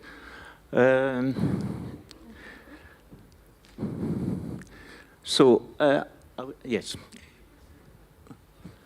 Yeah. We have a problem with a friend. Bon, en fait, Créaction est une société tout à fait luxembourgeoise depuis une trentaine d'années maintenant. Et elle s'est spécialisée dans la partie innovation industrielle. Et très vite, elle a été sur la partie, comment dirais-je, spatiale, puisqu'on a démarré avec des inventeurs au départ, et puis au fur et à mesure, on a travaillé pour la Commission européenne, et puis maintenant pour l'ESA. Donc voilà, je dois vous présenter aujourd'hui the space, how to useful in our daily lives. mais je l'ai un peu orienté sur les retombées de votre vécu quotidien dans le spatial. Alors, bien sûr, on va parler, parce qu'il faut toujours remettre ça, on ne sait jamais si c'est 3 km, 10 km, la mésosphère, etc. Mais on parle donc au-dessus des 400 km, voilà. Mais la question de base, vraiment, elle est, est-ce que tout ce qu'on fait pour le spatial, est-ce que c'est vraiment pour servir l'humanité? Donc je vais essayer de vous proposer un peu les retombées spatiales actuellement. Le propos va se passer en 2 parties. Je vais rapidement faire création, comment nous travaillons au quotidien pour le spatial et comment on travaille la créativité. Et je vais vous présenter des applications de transfert de technologie spatiale. Oui, vous avez vu, vous passez à peu près 10 heures par jour avec des technologies spatiales. Vous le faites le matin, vous prenez quoi? Vous prenez la météo. Déjà du spatial, vous allumez la télévision, je ne vous parle pas, vous téléphonez à votre copain pour venir prendre la voiture, etc., le covoiturage, vous prenez la 5G. Toujours, les enfants vont à l'école, ils prennent leur tablette calculatrice, et la maman va langer le petit bébé, il va prendre des langes, les langes sont faits à partir des langes d'astronautes. Vous voyez, vous avez tout le temps des technologies spatiales maintenant, jusqu'au soir. Je ne vous parle pas même du matelas sur lequel le tempur sur lequel vous dormez. Voilà. Donc, Réaction, c'est une petite équipe, 3 sociétés, et nous travaillons, comme vous voyez, à l'agence spatiale à Redu, à Libramont, à gauche, mais aussi près de l'ambassade de Chine, entre l'ambassade de Chine et l'ambassade de Russie, pour vous dire. Alors, nous travaillons surtout, le Luxembourg étant centré sur la grande région, nous travaillons obligatoirement, et il y a un intervenant tantôt qui a dit on ne crée plus tout seul. C'est-à-dire il faut travailler, si vous allez à la découverte, que ce soit un astronaute, tout se travaille en partenariat maintenant. Alors, la créativité, vous avez ici l'échelle de l'Agence spatiale européenne. C'est quoi? C'est une échelle d'innovation entre l'idée que vous avez au départ, tout le monde peut inventer, entre l'idée que vous avez au départ et la réalisation. Pour Créaction, nous prenons les étapes de 1 à 6, donc jusqu'au petit, à la petite série. Donc, à l'Agence spatiale, on étudie des nouveaux concepts. Ça veut dire que si vous rêvez d'un produit, d'un projet, je pense aux jeunes aussi, vous pouvez le soumettre à l'ESA, à l'Agence spatiale européenne. Alors, nous organisons à Créaction des sessions de créativité pendant une semaine ou plusieurs semaines en suivant. Et on travaille les idées des ingénieurs de l'ESA ou des sociétés privées qui veulent obtenir des technologies ou intégrer des technologies spatiales ou optimiser leur techno, leur process de fabrication. Ça se passe en 3-4 jours. Vous prenez le concept innovant et vous le déshabillez. Mais vous en conservez l'âme. C'est-à-dire, dans toute innovation, dans toute idée que vous avez, que ce soit créative, artistique ou autre, il y a toujours un centre. Et notre objectif est toujours de garder l'identité de cette création. Après, on reconstruit avec des technologies spatiales pour y ajouter de la plus-value. Quand on dit plus-value, ça veut dire sur un marché des bénéfices. Alors, nous faisons aussi de l'évaluation de centres de recherche qui débouche sur des spin-offs. Ici, vous avez un premier projet, c'est un bras robot qui est embarqué sur l'ISS. Un astronaute a dû l'utiliser, vous le voyez au-dessus à droite, pardon. Et en une semaine de créativité, voilà ce qu'on ressort en système, en bras optique. En fait, c'est un bras maître qui doit commander des robots esclaves. Nous travaillons dans le domaine nucléaire aussi, pour vous montrer les retombées. Ça peut être médical, nucléaire et autres. Ici, vous avez des transporteurs de matières fissiles qui font à peu près 18 tonnes. Nous avons appliqué à gauche, si vous regardez un peu, et si vous pouvez voir, 17 technologies spatiales pour sécuriser les transports nucléaires. Par exemple, qu'est-ce qu'on a fait? On a sorti 3 solutions ici, je vous montre. Des solutions pour le transport, des solutions pour le stockage pendant quelques années, 2-3 années, de la matière, et on a jusqu'à inventer un nouveau casque, ça veut dire un nouveau container pour la fabrication. Un autre projet luxembourgeois, directement ici, il y a 5 ans à peu près, il y avait 2-3 personnes qui se sont dit, moi je voudrais faire de la télémédecine, et j'ai développé des nouvelles lunettes hyper légères. Elles font 180 grammes. Actuellement, elles font à peu près 160, 140, 160. Ce sont des lunettes comme vous avez ici, je vois qu'il y a beaucoup de personnes qui en ont. Ces lunettes sont intégrées avec des caméras, des micro-caméras, et ça permet à 500 km, par exemple en Afrique, à un dispensaire de pouvoir interroger un chirurgien ou un docteur. Le temps réel de rétroaction entre l'interrogation du chirurgien ou du docteur spécialisé auprès de l'infirmier et son client est quasi dans les 10 secondes de différence. Comment dirais-je, actuellement, ces systèmes sont en finalisation de modélisation dans 4 pays d'Afrique, dont le Kenya. Voilà ce qu'on développe à Luxembourg, notamment. Alors, des applications. Nous travaillons à l'Agence spatiale, parce que je représente ici l'Agence spatiale européenne pour le Luxembourg, et Créaction l'a déjà fait aussi pour la Belgique pendant 14 ans. Ici, nous travaillons pour la LSA, donc le Luxembourg Space Agency et l'ESA, depuis 5 ans. Et nous travaillons dans ce qu'on appelle le programme Commercialization Gateway, qui permet un échange de données. Vous avez des technologies spatiales et on va les chercher auprès de tout ce réseau. Ici, je vous montre, on avait des astronautes juste à côté, juste avant moi. Combien y a-t-il à peu près de combinaisons développées? Vous en avez actuellement près de 250 combinaisons différentes. Donc chacun essaye de travailler. Et une combinaison, je ne vous donne pas le prix de la dernière que vous avez vue il y a 1 mois et demi, c'est à peu près 200 millions de dollars.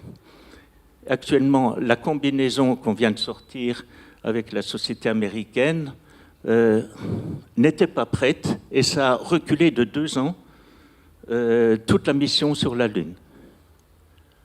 Voilà, je vous montre la combinaison ici pour vous montrer comment on fait un transfert de technologie spatiale. Une combinaison, ça a un casque pressurisé, ça permet des ceintures de télémétrique biomédicale, vous avez des gants, etc. Le velcro, par exemple, que vous avez sûrement sur vous pour fermer vos souliers ou vêtements, ça c'est une technologie tout à fait spatiale, c'est la première fermeture éclair du spatial. Donc, à gauche, je vous ai mis un système de revêtement. Qu'est-ce qui fait ce système-là? Il équilibre les températures de la combinaison de l'astronaute. Mettez-vous à la place d'un astronaute. Il travaille à peu près 4 heures en extravéhiculaire, et donc il transpire. Et on a entendu 2 ou 3 astronautes là tantôt dire qu'il y avait une pression très très forte et puis ils ont une concentration énorme tout au long de leur mission, quand ils font des missions extravéhiculaires. Et j'ai encore appris il n'y a pas longtemps, il y a quelques mois, que souvent il y a une dérive de la conscience de l'astronaute. Donc, le fait de garder une température à l'intérieur de la combinaison est très très importante. Cette combinaison, elle fait, comment dirais-je, elle garde donc cette température et elle est développée à l'intérieur par des PCM. C'est des microbilles que vous avez qui contiennent un liquide et ce liquide absorbe l'énergie des efforts de l'astronaute. Au bout de 4 heures, quand l'astronaute revient dans la station, il dépose sa combinaison et l'énergie est dissipée à l'intérieur de la cabine. Donc, sans électricité, sans rien, le système est tout à fait passif. J'en viens ici avant de passer à ça, voilà. Il y a 3 conditions pour faire du transfert de technologie spatiale. C'est prendre des technologies qui sont hyper résistantes, hyper légères, comme vous pouvez le voir ici, hyper résistantes, hyper légères et anti-feu, parce que surtout des avantages par rapport au rayonnement solaire qui sont extrêmement agressifs. À gauche, vous avez un aérogel. L'aérogel permet d'isoler également, par exemple, les MEMS qu'on embarque sur système. Et tout en dessous de la brique, vous avez une petite brique d'aérogel qui est hyper légère, vous voyez, vous pouvez la tenir dans la main, et elle est anti-feu. Et qu'est-ce qu'on en a fait au niveau terrestre? On en a fait des nouvelles briques pour les bâtiments dans des zones désertiques. Je vais assez vite. Voilà, dans le transport nucléaire, l'airlock cover, qu'est-ce que c'est? Pour fermer un conteneur nucléaire qui fait à peu près 18 tonnes, comme je l'ai dit tantôt, il y a 2 portes. Et vous avez la deuxième porte. Vous voyez les personnes qui sont engagées au-dessus de cette fameuse porte de conteneur, ils reçoivent des doses. Il faut 8 heures à plusieurs équipes pour fermer un conteneur nucléaire. En créativité, on a développé des solutions et on a été les chercher sur la fermeture des portes de l'ISS et d'Apollo 11. Et c'est ainsi qu'à Luxembourg, on a développé tous les prototypes actuels et on ferme la porte en 2 minutes actuellement au lieu de 8 heures où les ouvriers recevaient des doses. Alors, autre chose, je vais peut-être aller plus vite là. Là, c'est des systèmes pour ne pas monter sur le conteneur et avoir la signature de ce qui se passe à l'intérieur d'un conteneur nucléaire. Et je vous dis, c'est comme le Soleil, nous sommes tous des enfants du Soleil. Quand vous êtes dans l'espace, c'est du nucléaire, en fait. Et là, on a appliqué des micros sur l'ISS. À Stuttgart, ils ont développé un microprocesseur et un petit capteur vraiment de la taille d'un ongle et qui permet d'analyser les microparticules d'oxygène ou d'hydrogène dans l'espace. Donc on l'a appliqué là, voilà le démonstrateur. Voilà. Je voulais vous montrer des exemples de transfert de technologie qui se font chez nous dans la région.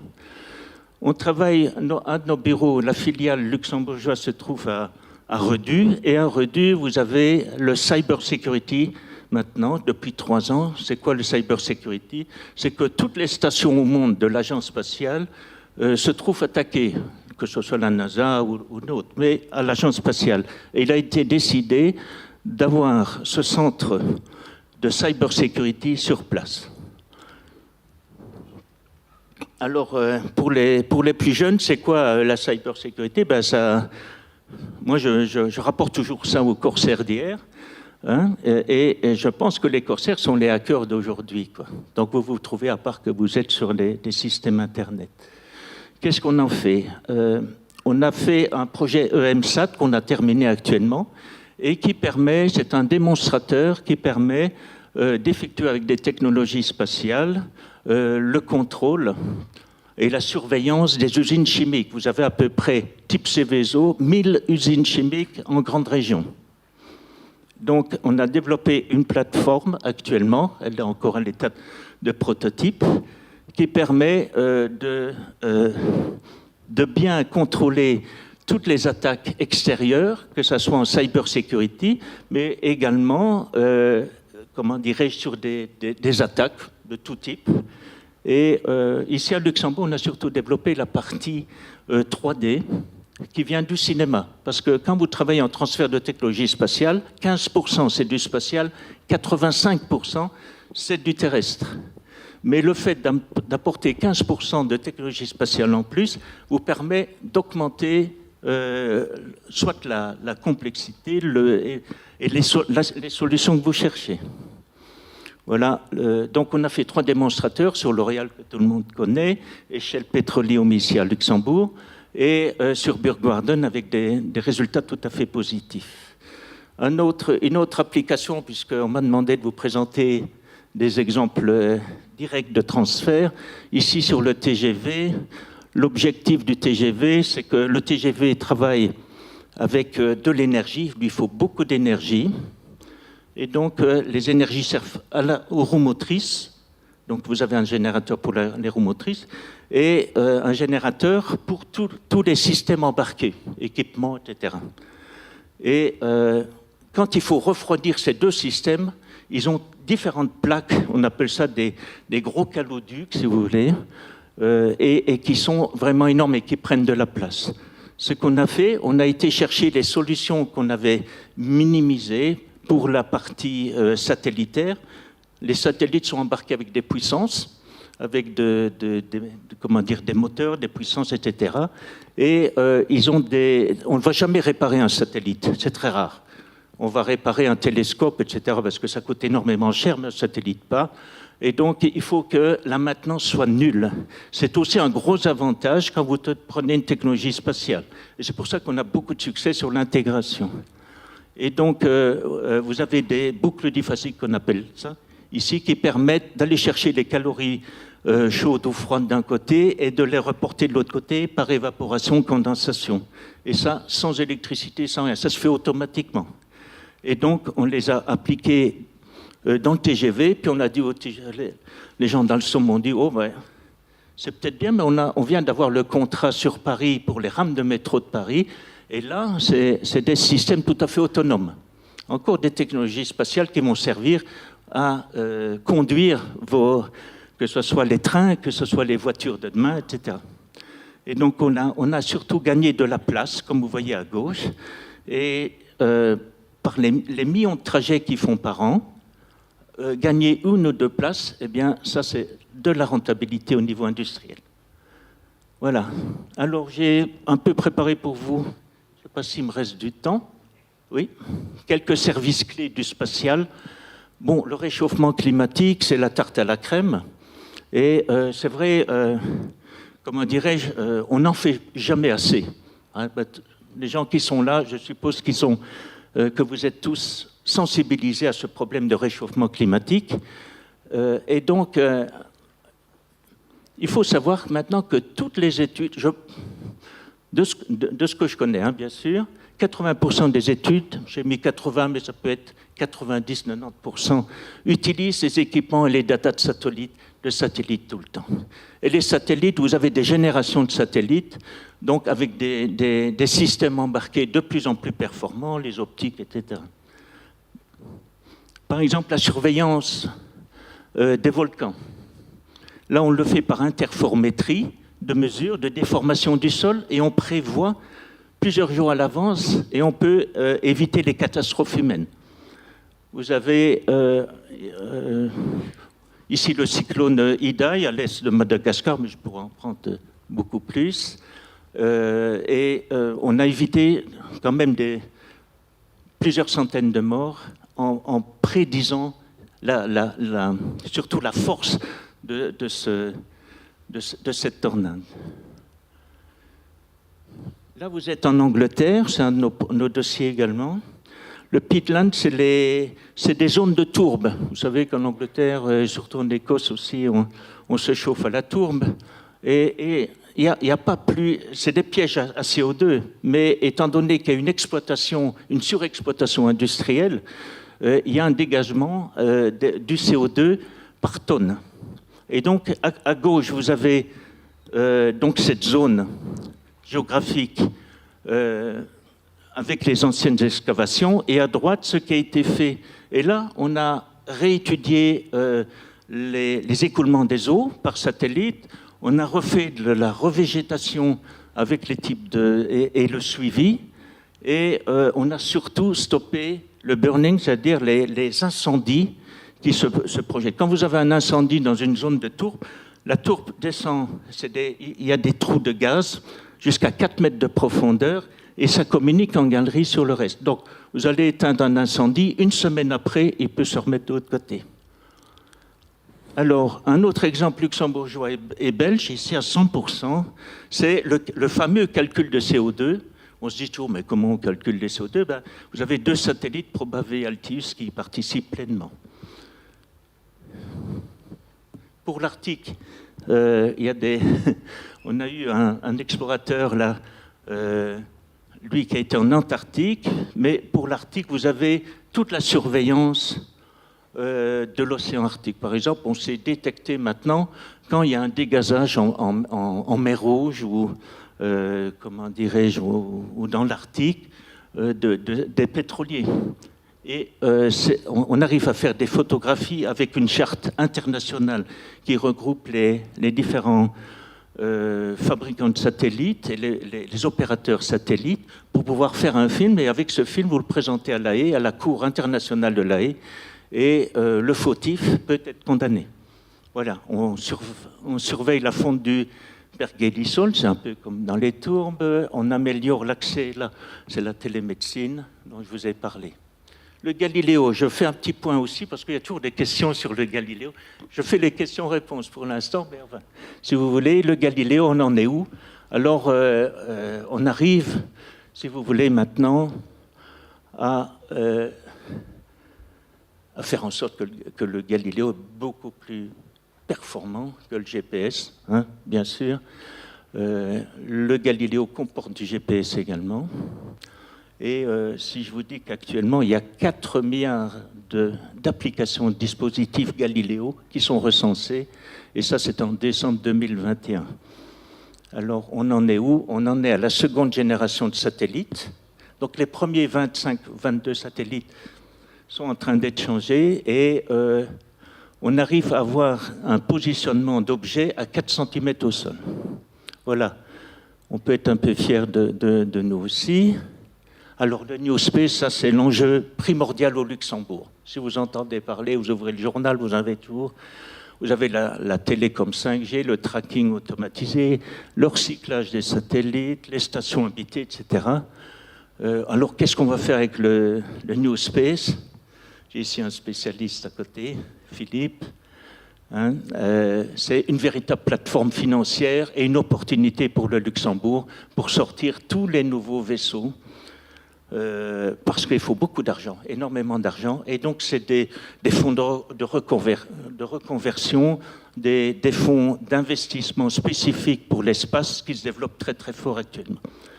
Et je parle en milliards de dollars ici. Un petit résultat pour le Luxembourg en un an, on est passé de 50 à 70, 70 sociétés, on a peut-être 80 maintenant sociétés dans le spatial avec 3 centres de recherche. Dans la grande région, je vous ai montré la carte sur laquelle nous travaillons, il y a 250 sociétés pour les jeunes qui vont trouver de l'emploi. Il y a 250 sociétés dans le spatial et dans l'aéronautique, souvent c'est très lié, et à peu près 25 gros laboratoires de recherche. Alors, le défi également, c'est les constellations de satellites. On prévoit en 2032 100 000 nouveaux satellites, comment dirais-je, positionnés, qu'elles soient autour de la Terre ou autour de la Lune maintenant, puisqu'on parle même de faire un Internet lunaire. Voilà. Alors l'argent, je vais terminer là-dessus parce qu'il faut quand même beaucoup d'argent. Le budget de l'agence spatiale, je vous le montre tout de suite. Prenez à gauche la partie scientifique, encore la part belle, elle fait 19% de 17 milliards d'euros. Comment dirais-je, pour la dernière souscription de 2023, hein, cette année-ci. Un gros poste, c'est qui était assez nouveau, c'est le transport dans le spatial. Hein, il est à 17%. Oui, 17%. 16% l'observation de la Terre.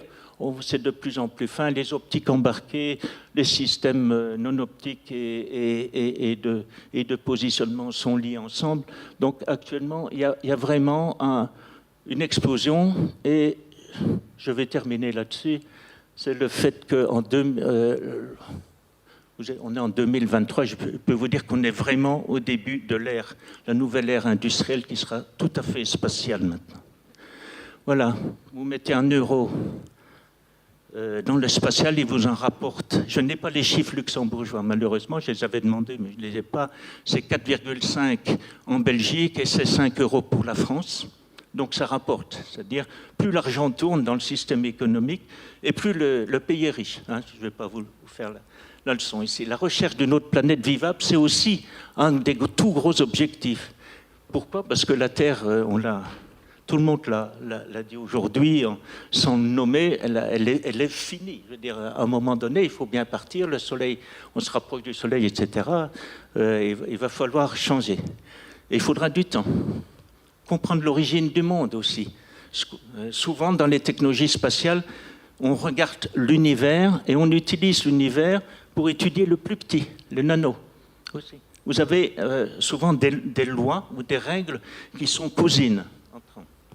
La sécurité de tous, les astéroïdes, hein, on a fait la démonstration il y a 1 an et demi qu'on peut détourner un astéroïde. Et surtout, la course à l'espace, pour moi, hein, c'est moi qui ai ajouté ça, diminue la course à l'armement, malgré qu'on peut encore se poser la question. Voilà, je vous remercie pour votre attention et je suis prêt à répondre à quelques questions s'il y en a. Merci beaucoup, Jean-Paul, merci beaucoup. Vous nous avez donné beaucoup d'exemples sur l'utilité du spatial. Est-ce qu'on aurait peut-être une question? Ah, oui, il y a une question.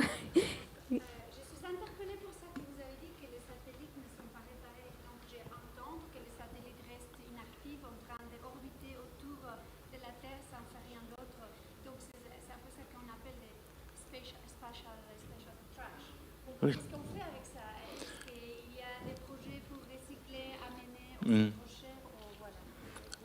Alors, bon, la question ici, vous n'avez pas entendu en haut, c'est qu'est-ce qu'on fait avec les anciens satellites? Qu'est-ce qu'on fait puisqu'ils ne sont pas réparables, ils tournent autour, etc. C'est la première des questions que les assureurs posent. C'est vous fabriquez un satellite, mais il va vivre combien de temps? Parce que je vais l'assurer pendant combien de temps?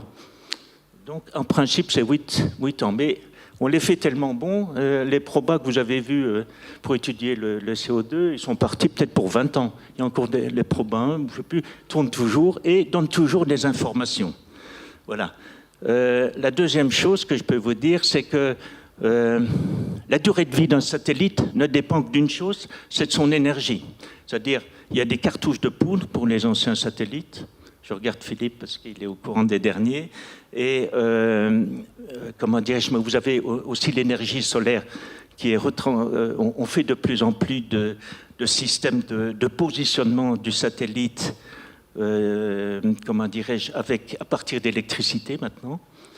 Mais en principe, c'était la cartouche qui était la durée de vie. Alors, qu'est-ce qu'on fait? Je réponds en troisième point. Qu'est-ce qu'on fait d'un satellite?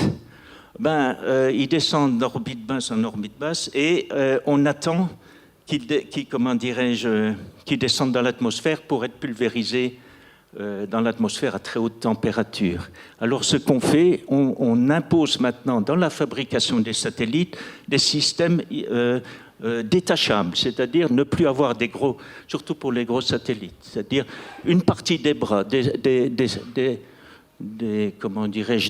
moteurs, des pélotes, etc., doivent pouvoir se détacher à des températures différentes. C'est toute la recherche actuelle avec des alliages à mémoire de forme.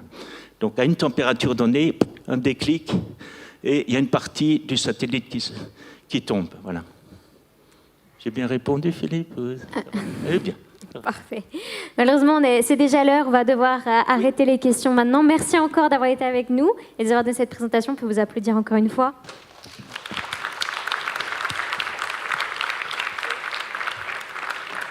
Et maintenant, on va passer à la suite du programme, a priori en anglais. The next panel that is going to be in English, talking about science, space, and science fiction. So our panelists are going to discuss the parallel between scientists being inspired by science fiction and science fiction being inspired by scientists. And to start, I'm going to call on stage Gérard Krauss, that is going to be here with us. He's the president and founder of the Science Fiction and Fantasy Society Luxembourg, and is passionate about science fiction and coordinates the LuxCon since 2014. If Gérard is here with us. Nice to have you on stage, Gérard. Then we'll have Dorian Barbier, who is the youngest member of the Summer Space Festival team, that is going to be co-moderator with Gérard on this panel. Welcome, Dorian. Nice suit. And then we're going to meet again Michael Gillon, who was there with us just right before, who is a Belgian astrophysicist who looks at exoplanets. Welcome back, Michael.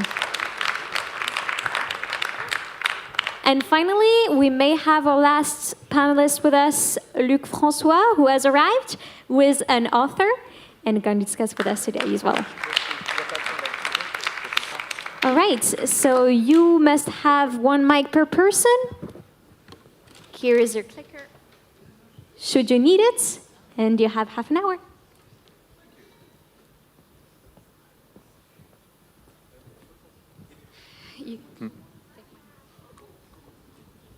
Okay, thank you very much.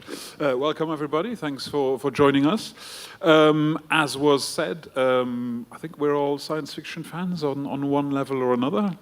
Some of us have more experience in the science part of things, some more in the fiction part of things. And so we'll see where we want to go. Maybe, does anybody want to say anything first off that wasn't said by the introductions? I want to just say hi to everyone. I hope you're fine. I hope we will have an interesting discussion. I'm looking forward to it. Okay. Dorian? I'm sure as well, and I'm sure our discussion will be very relevant. Okay, cool. What I first thought of when I was approached with this panel was this idea that often enough, science and science fiction are kept miles apart. Science fiction fans, science fiction authors try to chase this idea of science, of scientists. And often the science part of things, no, we deal in serious science. No fiction for us, just numbers, please, just the science. And so one of the ideas that we pursue with our festival is to get things together, to get scientists, to get science fiction fans together. Because would you know that science fiction fans, for the most part, are also big space fans? So I don't know if anybody wanted to say anything about that right off the bat. How does science and science fiction collide? Well, I can say that for me and for many of my colleagues, science fiction is a source of inspiration. So before thinking about developing research project, we were all inspired by different science fiction stories. And it's also a way for us to go beyond our data, our observation, and to imagine what could be there.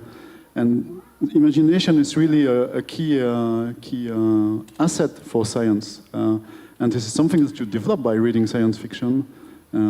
So I think the two are really a good match.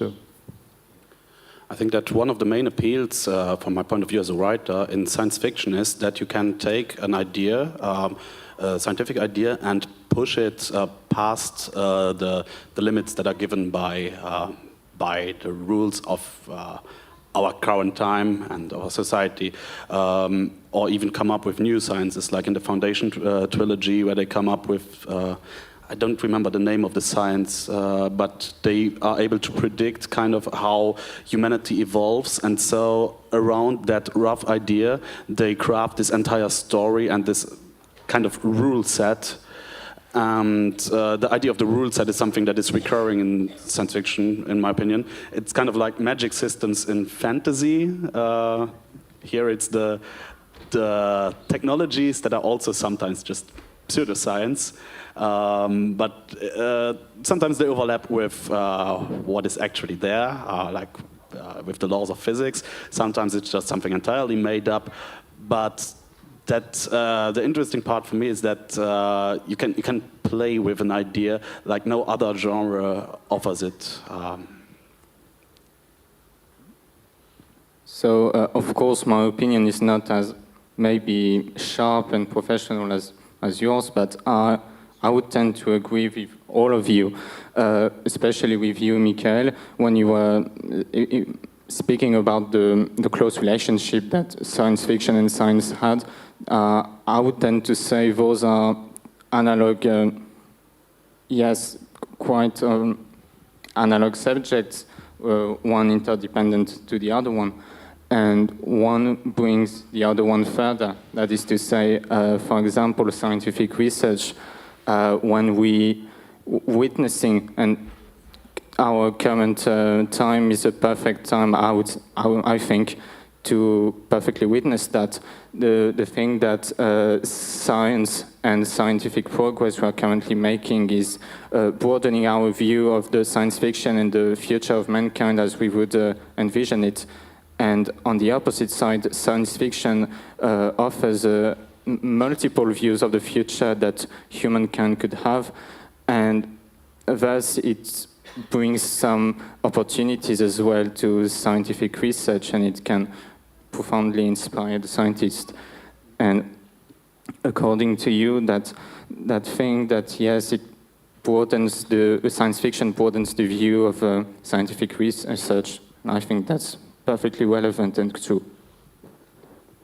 Thanks. Well, your point of view was pretty sharp. I mean, there are a number of scientists that you speak to who basically go out and say, yeah, science fiction is the inspiration behind my job choice. There's paleontologists who basically say, yeah, Jurassic Park drew me into my job. There's famous space scientists, astrophysicians who basically say, yeah, Star Trek was what caught me and launched me into orbit, metaphorically speaking. So there is this inspiration happening right there.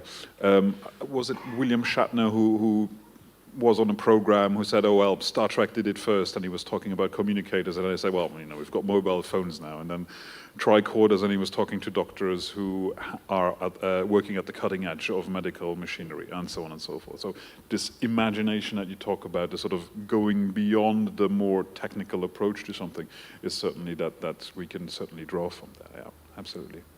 And William Shatner even continued his inspiration by, that was almost 2 years ago, he went on New Shepard, that Jeff Bezos' rocket, and that's perfectly in the continuity of science fiction, that primordial role he played in Star Trek in the original series and the first movies. And that's a perfect example, I think, of what science fiction can bring to our reality and thus to science. Yes, and we can also have this effect happening the other way around. If we look at what Miss Cristoforetti, for example, did, wearing her Star Trek uniform in the cupola of the ISS, where everybody's going mental. It's like, oh my God, it's a Star Trek uniform in space. And both scientists and fans sort of unite, and that takes on a whole new role. And it was the German astronaut, Alexander Gerst, I think he was, who basically asked to have a Darth Vader outfit for their Halloween celebration aboard the ISS. So you have pop culture really melting with actual science. They're also just big kids. They're also just big kids, yes, absolutely. We all are. We are all big kids. I mean, let's admit it right here, right now. So the inspiration that launched us into space. We all know the story of the 60s, we all know the story of Star Trek, and we all know the story of the Apollo program. We know the background of the Apollo program and the Russian space program. What did Star Trek do? Can we ascribe anything to Star Trek as far as pushing the population behind spending huge amounts of money of sending people to the moon? First of all, it marked profoundly the American society, and it brought an immense community, and it became, I would say, an iconic figure in science fiction, in space science fiction. I think it was a strong driver for the population to embrace the idea that we could go elsewhere, develop bases on the moon, on Mars, and so on. It was a part of a kind of momentum that also, of course, geopolitical roots. But this was something that was really, how to say, fascinating for the population and a very positive vibe for a large part of the population on Earth. So many people looked at Neil Armstrong walking on the moon because they thought it's historical and this is something that we expect from our culture, from the way we see the universe, from the way we imagine we could go there thanks to these shows and so on. So, yeah, I think it was part of a momentum. Yeah, I'd say everything that pushes the visibility of science is contributing to it in an indirect way. So at the same time, we could say that the music of Queen pushed science further. But they didn't like Star Wars. Yeah, but just when people looked up Brian May.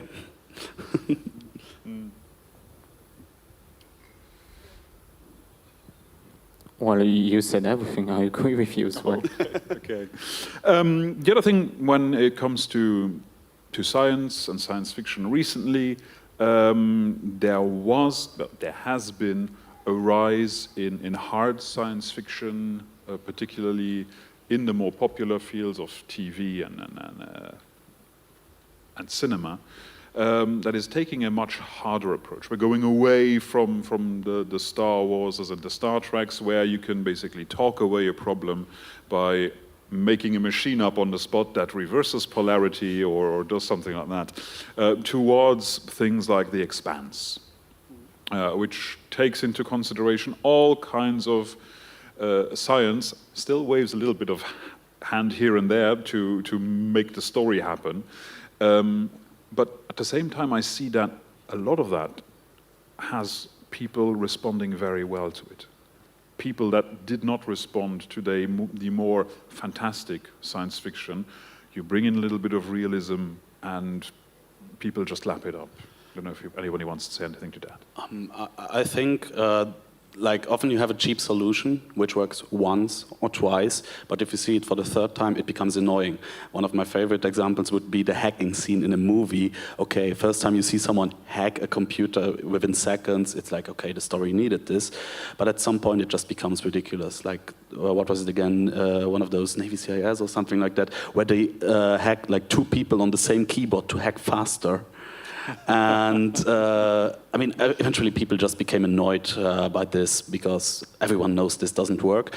And around the corner came Mr. Robot, showing how it's done in a much better way, keeping it like still keeping it relatable, but not dumbing things down too much, so the viewer can actually feel bright because they feel like it's the real thing and they still can follow.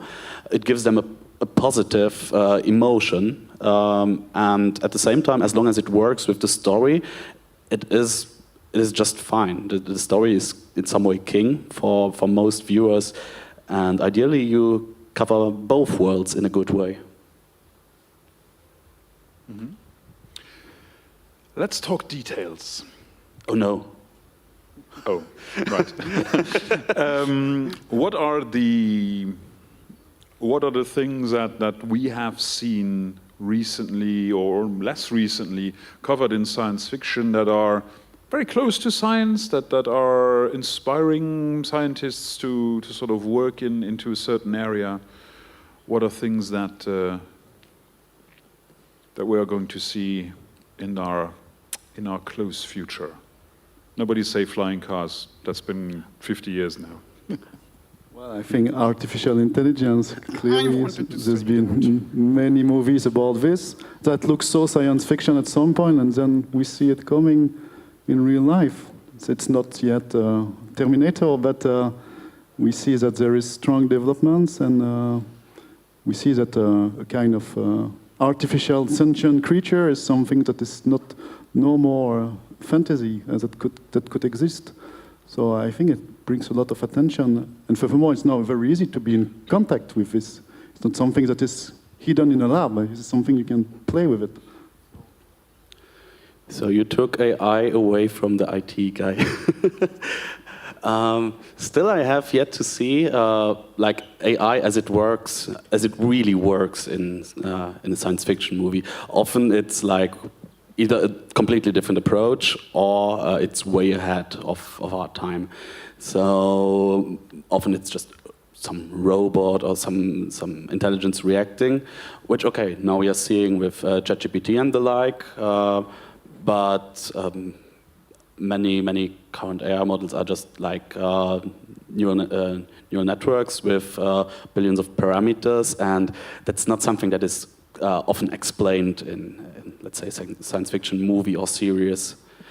So I say there is still room to approach the current state and not like come up with something that may eventually become our reality.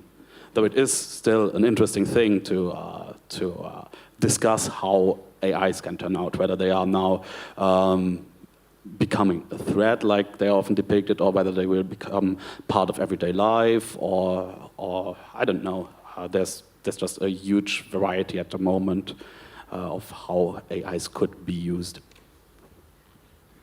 To continue with AI, as Michael started to speak of it, AI certainly is a very prolific and interesting part in science fiction that is very widely treated. And I personally think that the depictions of AI we may have in science fiction could have it may give us some insight about our current state in the research for artificial intelligence and how AI currently is being developed, because we still agree that AI at the moment is quite primitive, contrarily to what is shown in most of the sci-fi movies and books and everything that's talking about that. But it could serve to us as some kind of a warning to, even if it's very far-fetched and however it may be presented, it could be interpreted, according to me, as a warning to the potential danger that could bring AI to humankind if we do not correctly regulate them, or at least if we do not do exactly the same things that led to our doom in the most pessimistic sci-fi topics that covered that. I think that AI-wise, there's this one type of AI you sometimes see, which is basically just explaining stuff to the protagonists. Like they arrive on some foreign planet, and the AI tells them, "Okay, listen, on this planet, you can breathe. The average temperature is this and that." And that's kind of what we're seeing with ChatGPT. You can just drop your question, and you get the explanations you need. And that can be used basically as an accelerator within a science fiction story, because obviously no one is like omniscient. Okay, there are like protagonists from some series who always know everything, but I mean that's pretty unrealistic. But if now, in doubt, ask Spock. Yes. So now we can actually have this small paradigm change that. For example, was also brought by the invention of the mobile phone. If you look at old stories, something happens, someone gets in trouble, they couldn't warn the others. They could not just look up a solution. They had to figure it out on the spot. That's why many stories still put their protagonists in a situation where the battery is empty, or there's the phone broke on page 3, because it would take the thrill out of the story if everyone could just talk to everyone at all the time. And the similar thing we experience now with probably also with AI. You don't want your protagonist to know everything, and if you do, then here's your real-world explanation now. But there would be no action, so that would bring, as you said, no thrill and no, I would say, no concrete storyline to follow. It would be more flattened. Well, as long as there's a guy with a gun, there will be some action. Yeah, so you have to basically disable the elements of technology, of science, in order to get to the storytelling that you want to be able to use. And Yes. Unless somebody comes along and then incorporates it and creates a narrative that we're going to look at and go, okay, yeah, we hadn't thought of that. They have a mobile phone, they have Lassie, they have somebody else to get the message across, but still something happens. Yeah, you now have this additional element that you may or may not use. One thing that came to my mind, since we're talking about science fiction elements that are talked about quite a lot these days, Mars. We were just talking about Dejah Thoris and other princesses of Mars, which from way back when seemed like scientifically reasonable. Now we know that it's quite different. And again, we have seen some hyper-realistic, I want to call it, science fiction stories in The Martian, for example, in the sequel book, Project Hail Mary. How are we doing about Mars? Well, Mars has always been a kind of object of fantasy for humans because it's so close and still unreachable in some way. So there's always been stories, and it has always been linked to science itself. For instance, Percival Lowell, famous rich, millionaire, US millionaire in the 19th century, built the biggest telescope on Earth at that time to look at Mars and prove there was channels made by a civilization out there. And I think this trend is just going on. I mean, Elon Musk is a kind of modern Percival Lowell, except that he wants to build a civilization out there and not to detect it. And this is something that goes with the development of technology. All these stories about Mars are incorporating the data that we have on Mars and are changing them to always propose new stories, always about the same planet. So it's kind of fascinating. The evolution of all these Martian stories is a kind of reflection of the evolution of our technologies and our societies. Yeah, For All Mankind goes there as well, right? And it just sort of magically draws us in. I guess as soon as we actually get to Mars and Mars becomes more of a common thing, you can just replace Mars in all of the science fiction books by the name of some other planet that is just a little bit out of reach. So maybe like if there had been like space science fiction 100 years ago, instead of Mars, everyone would talk about the moon. Well, didn't Munchausen write stuff about the moon? Filmed. And before him, in France, there was literature about flying to the moon, drawn by geese or something like that as well. So the moon has been there. Was it flying to the moon on a cannonball? In medieval Japan, there was the story of the princess coming from the moon. It's the first story of an alien encounter, in fact. And it's science fiction much before science fiction started. Didn't head it well for the Selenian visitor. That's right, yeah. We could as well evoke, it was evoked about the last century, about the fact that, for example, in 20th century, we were more focusing on the moon rather than today with Mars. There is as well Georges Méliès in France, who was a real pioneer in science fiction with Voyage vers la Lune, who was a true masterpiece by his time. And concerning Mars, I will relate it to our first topic, that was putting a parallel between science and science fiction, because Mars, and in fact any distant destination, but especially Mars, it may well be a true catalyst to space research concerning, for example, Elon Musk, because when he founded SpaceX at the beginning of the century, his only ambition and true and sincere objective was to go to Mars and to develop any need that could be possible to reach Mars. And it has always been his objective and will always be so. Of course, Starship did not end up very well a little month ago, but it's obvious that it's real motivation to many people, even the most inspired ones. Absolutely. I was wondering, maybe we can also open it up to questions from the public or comments from you guys out there? Yes, because we have less than 5 minutes left, so yes. Yeah, since we're sort of slowly winding down here. Is there anybody out there? Just throw your hand up. Maybe somebody can see you. Ah, house lights, very good. Great idea. There's a hand there somewhere? Up there? No?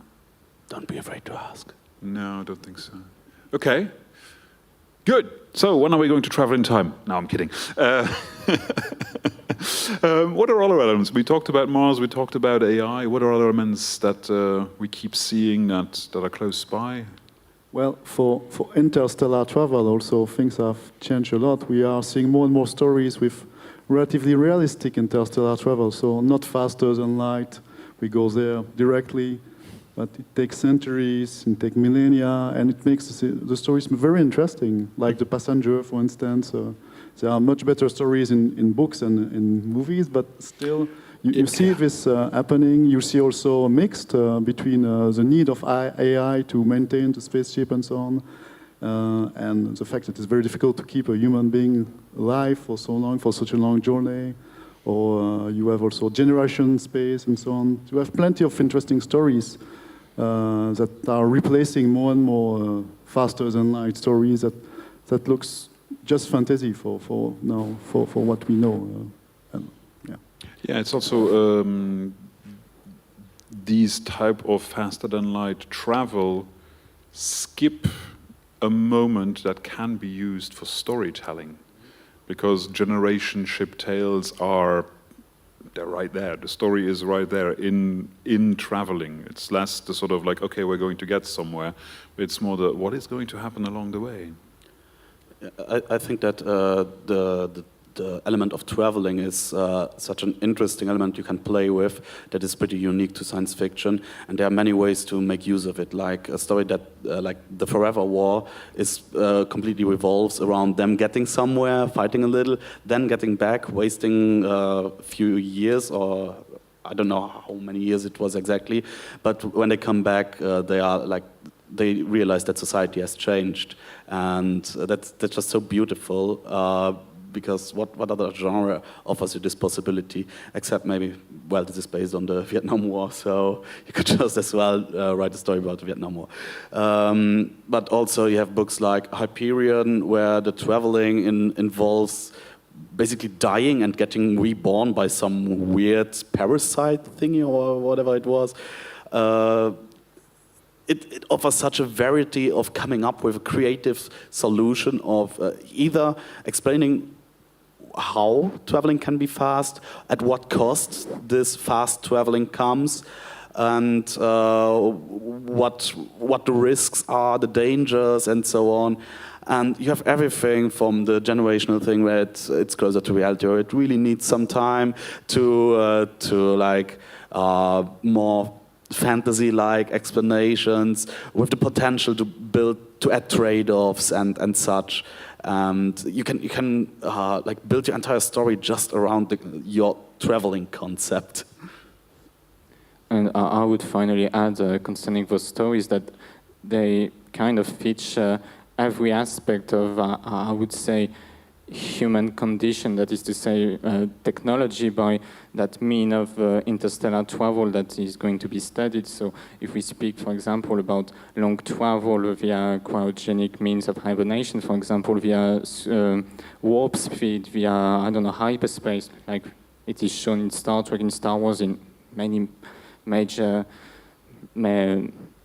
assets of science fiction, it also presents sociological effects of such a trip on the passengers of a ship, because it's obviously impacts a lot their psyche and how their behavior, how they will react, how they will interact with each other, and finally as well the health issues it can bring and many other constraints that it studies. I think it just needs to match the story. Like, I wouldn't want super realistic traveling or anything in Futurama or Hitchhiker's Guide to the Galaxy. That would kind of ruin the fun of it. I mean, there are like the genre definitions. If you write hard science fiction, you need to follow the rules. If you write just some fancy space opera with lots of hocus pocus, well, then it's not that important to like go into detail about how it works. But that's just my point of view. Okay, well, I think our time is up. I want to thank all of you for joining this panel and injecting your interesting ideas. I want to thank everybody out here for listening. Thank you very much for coming, and enjoy the rest of your day. Thank you. Thank you. Thank you. Thank you very much, all our panelists, for this very interesting conversation about science and science fiction. We'll now continue our planning with a session introducing the members of the Summer Space Festival team. Nous allons vous introduire les membres de l'équipe du Summer Space Festival. C'est grâce à eux que nous sommes tous là réunis aujourd'hui et que vous pouvez profiter de ce festival. It's because of them and their volunteer work that we get to be here today and enjoy space. So please give a round of applause for the Summer Space Festival team.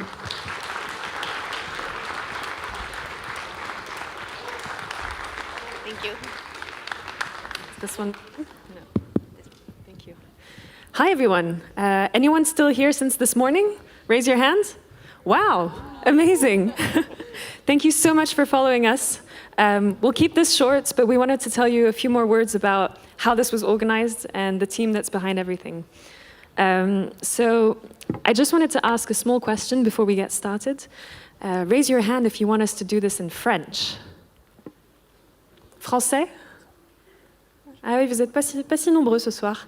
So I guess English for everyone else? Okay. So we're going to do a little bit of a mix then. Our team speaks many languages, so I think this is going to be okay. So thank you so much to everyone who's followed us this entire day. We hope you had fun. We hope you saw the astronauts, tried the multi-axis chair, went into the planetarium, tried the VR. And so we hope you were inspired to maybe join this industry one day. I'd like to start by introducing briefly the people who are on stage with me right now. So maybe I can start with someone who's close to the mic. Hello, everyone. I'm co-event manager this year. My name is Ana Cristina Baltazar. I come from Mexico. I ended up here in Luxembourg, and I'm having a lot of fun organizing the Summer Space Festival. I'm a mechatronics engineer working in space. Yes. Fantastic. My name is Charles Mizisi. I'm from Cameroon, working at SES as environmental, social, and corporate governance and climate action specialist. My background is basically engineer, plus many other things. I'm extremely happy to be there and part of the logistic team. Thank you very much. I realized I didn't introduce myself. My name is Charlotte. I'm also a co-event manager alongside Anna and Antoine. I am a space lawyer, and right now I'm working for iSpace, a lunar exploration company. Is your mic working? Hi, everyone. I'm Tiffany. I come from Mauritius. I'm a space lawyer at work. I work at Elvinger Pryssen, and I'm very happy to be part of this team. Hi, everyone. Can you hear me? Yes. I'm Antoine Bouquier, so I come from Bretagne, in France, French as well. And I'm the founder and the co-event manager of the festival. Hi everyone, I'm Lucas Priels. I'm studying electrical engineering in Brussels University. And for the festival, I'm the lead of the program team. Alors ça, c'est une toute petite partie d'une très grosse équipe. À peu près 25 personnes, about 25 people have helped us along the year. Some of them are sitting right here. Please put your hands up. People from the team.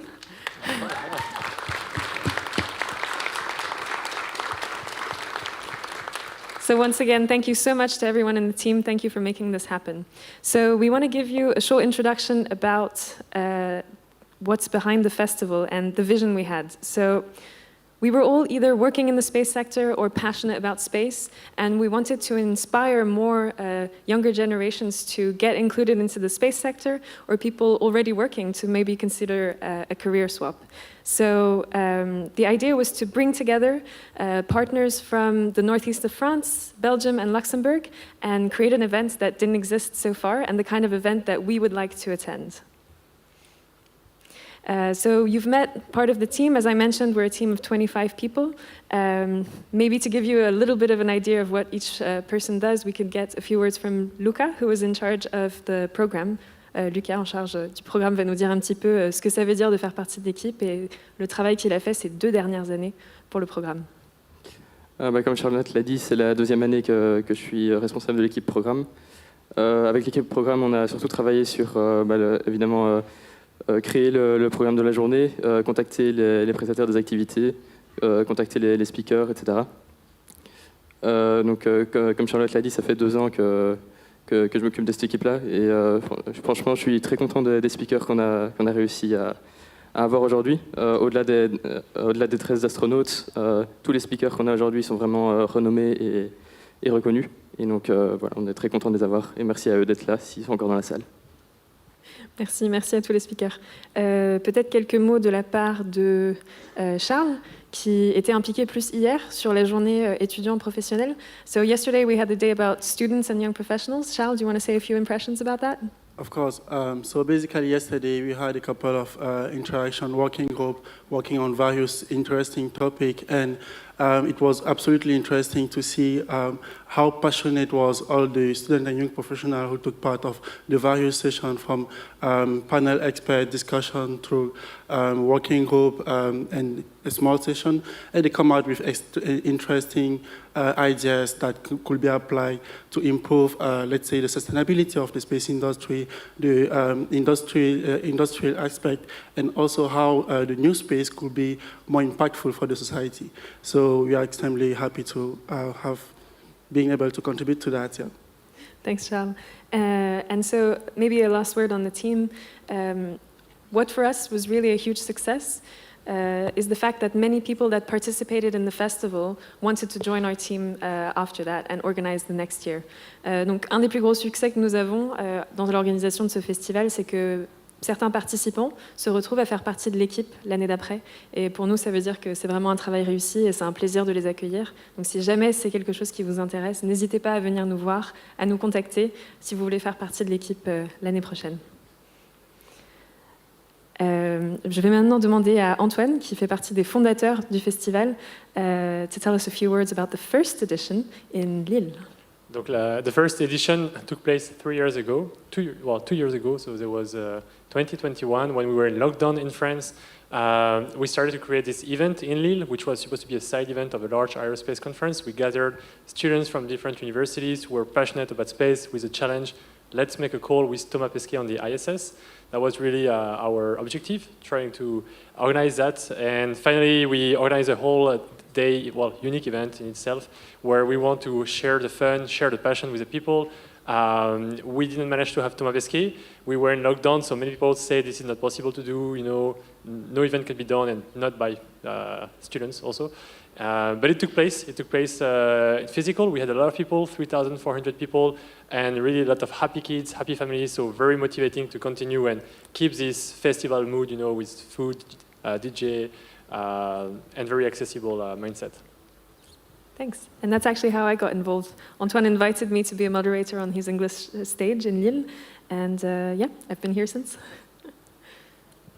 So maybe, Luca, you can tell us a few words about last edition, which was in Brussels. Yes, so in the end of June 2022, the second edition was held in Brussels. It was the first year that we had 2 separate days for the festival. As Charles explained, the first day is aimed at students and young professionals to have some discussions between them and topical subjects in the space industry. And then the second day is the open day, as today, where we want to invite a lot of people with very different backgrounds, from children to space enthusiasts and professionals, and we hope that you liked this day. Et petite anecdote, nous savons que beaucoup d'étudiants ou de jeunes professionnels qui cherchaient des offres d'emploi ou des opportunités de stage ont, grâce au festival, réussi à trouver ces opportunités. Donc c'est aussi l'occasion de rencontrer les partenaires de la région et peut-être votre prochain emploi, qui sait. Alors, hier, on a eu une journée assez remplie. Il s'est passé plein de choses avec les étudiants, les jeunes professionnels. J'ai à côté de moi Tiffany, qui faisait partie des modérateurs et des speakers sur un panel hier. Tiffany, quelle était ta partie préférée de la journée? Comment ça s'est passé? Dis-nous un petit peu. So what I preferred yesterday, I think, was interacting with students and professionals and just having everyone's point of view on subjects that maybe they didn't really know before, because I was moderating and speaking at a workshop on space resources, and I prepared a few questions about, ethics in space and things like this. And so not everyone, like at first when they arrived, they didn't really know about it, but I think when they left, everyone was really happy about the discussions that they had. So that was the best part for me. That means you did a good job. Yeah, I guess. Thank you. And so maybe to finish on today, I just wanted to ask maybe Anna, if you wanted to say a few words as well about your experience yesterday, your experience today. What was your favorite part? What do you recommend to the audience? Yeah, so my favorite part was to get to moderate the astronaut panel yesterday. I think we all think of them as the rock stars of the space industry.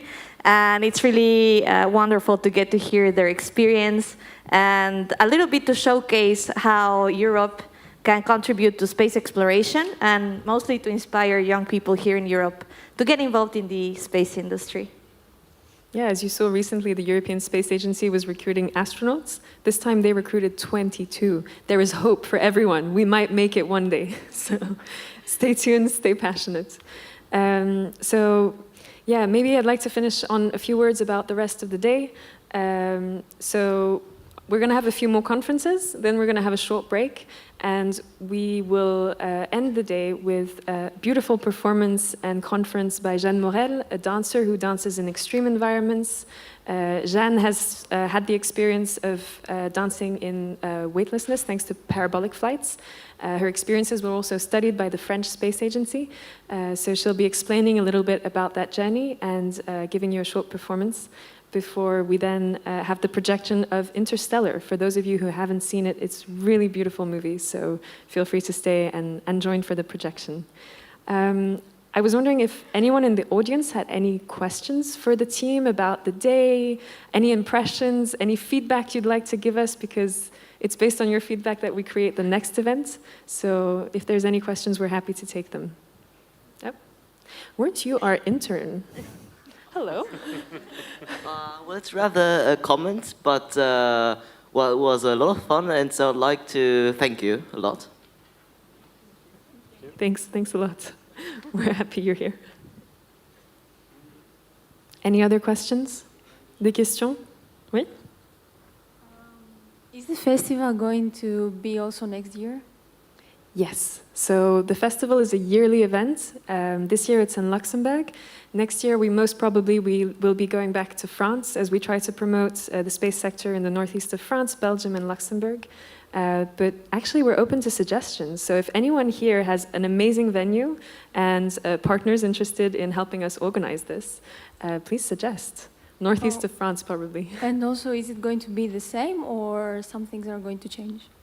So every year we welcome new speakers, new activities, new guests. So we kind of tailor the festival to the opportunities and the regions, in the region where we are. So this year there's more Luxembourgish participants. Next year it might be a little bit more French. But if you have any recommendations for what we should do next year, should we keep the Jedis? Did you like that? Was it fun? Yeah. Thank you. Thanks. Any other questions? D'autres questions? Oui? Just a general comment. It's absolutely wonderful, the festival, and really inspiring as well. I made a photograph with the ET in front of the Earth. That was really cool as well. And amazing demonstrations and really amazing science. So thank you. Thank you. Thank you so much. All right, I'm blinded by the lights, but I think that's it. If you want to keep praising us, please come and say hello afterwards. We're always happy to get your feedback and comments. So right now, we're going to pass over again the floor to Galactique Chloé. Thanks again, Chloé, for the moderation. We're so happy to have you. And a last round of applause for the entire team of the Summer Space Festival.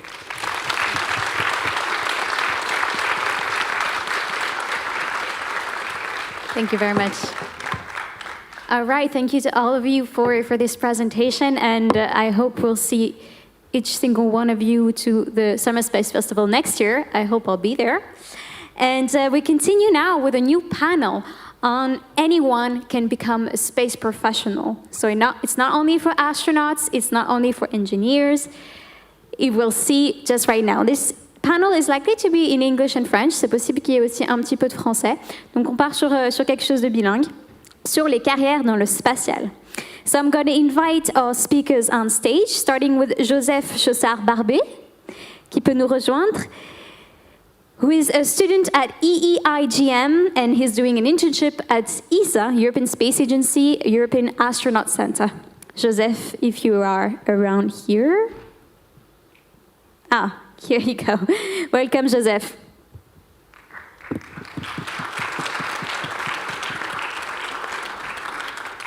Then we have Thomas Ducas, who can join us as well, who is a student in biology, focusing on microbiology, genetics, and psychology philosophy, while as well studying teaching.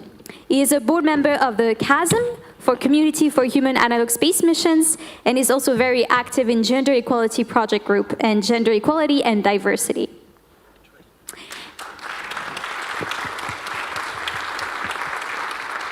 And finally, our last panelist is Franziska Zoning, that can join us as well. Hi, Franziska, who is a research manager at ESRIC. Please, yes, have a seat. Which is right here in Luxembourg, and is a center focused on space resources.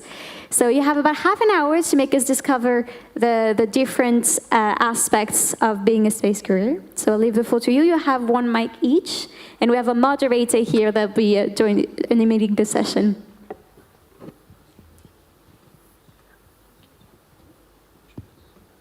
Is it working? Oh, perfect. So, as it's been said, this panel is about diversity of space careers. Basically, how anyone can be a space professional. So, traditionally, we tend to see the space sector through the lens of either the satellite industry or the launcher industry. We may think, oh, it's just for engineers or math geniuses, or maybe people who look a certain way or who fit certain box. But actually, it's not necessarily the case. And I think the three speakers that we have here today are a good example of this. So they've been introduced to, so I don't think we need to do that anymore. We can, I think, directly delve into the first topic.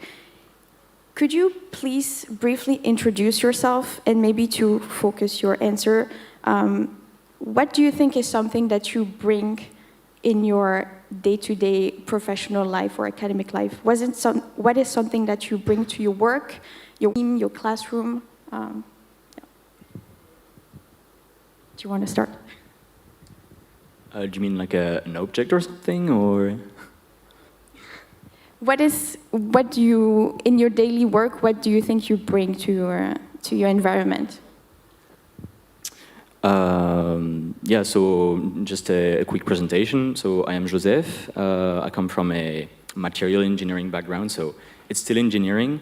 However, it's something that people don't really, well, it's a sector of space that people don't really think about, but in situ resource utilization is not launcher, it's just using the regolith on the moon to build new structures. So this is my background. This is the internship I'm doing right now at ESA. And so the things that I bring to work, I'd say good energy and passion, most probably. Yeah, I'm not that inspired in this question, but maybe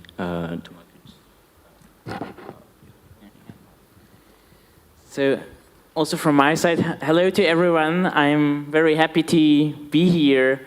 And I I'm studying biology, focusing on microbiology and genetics on the one hand, and psychology and philosophy as teaching studies at the University of Vienna.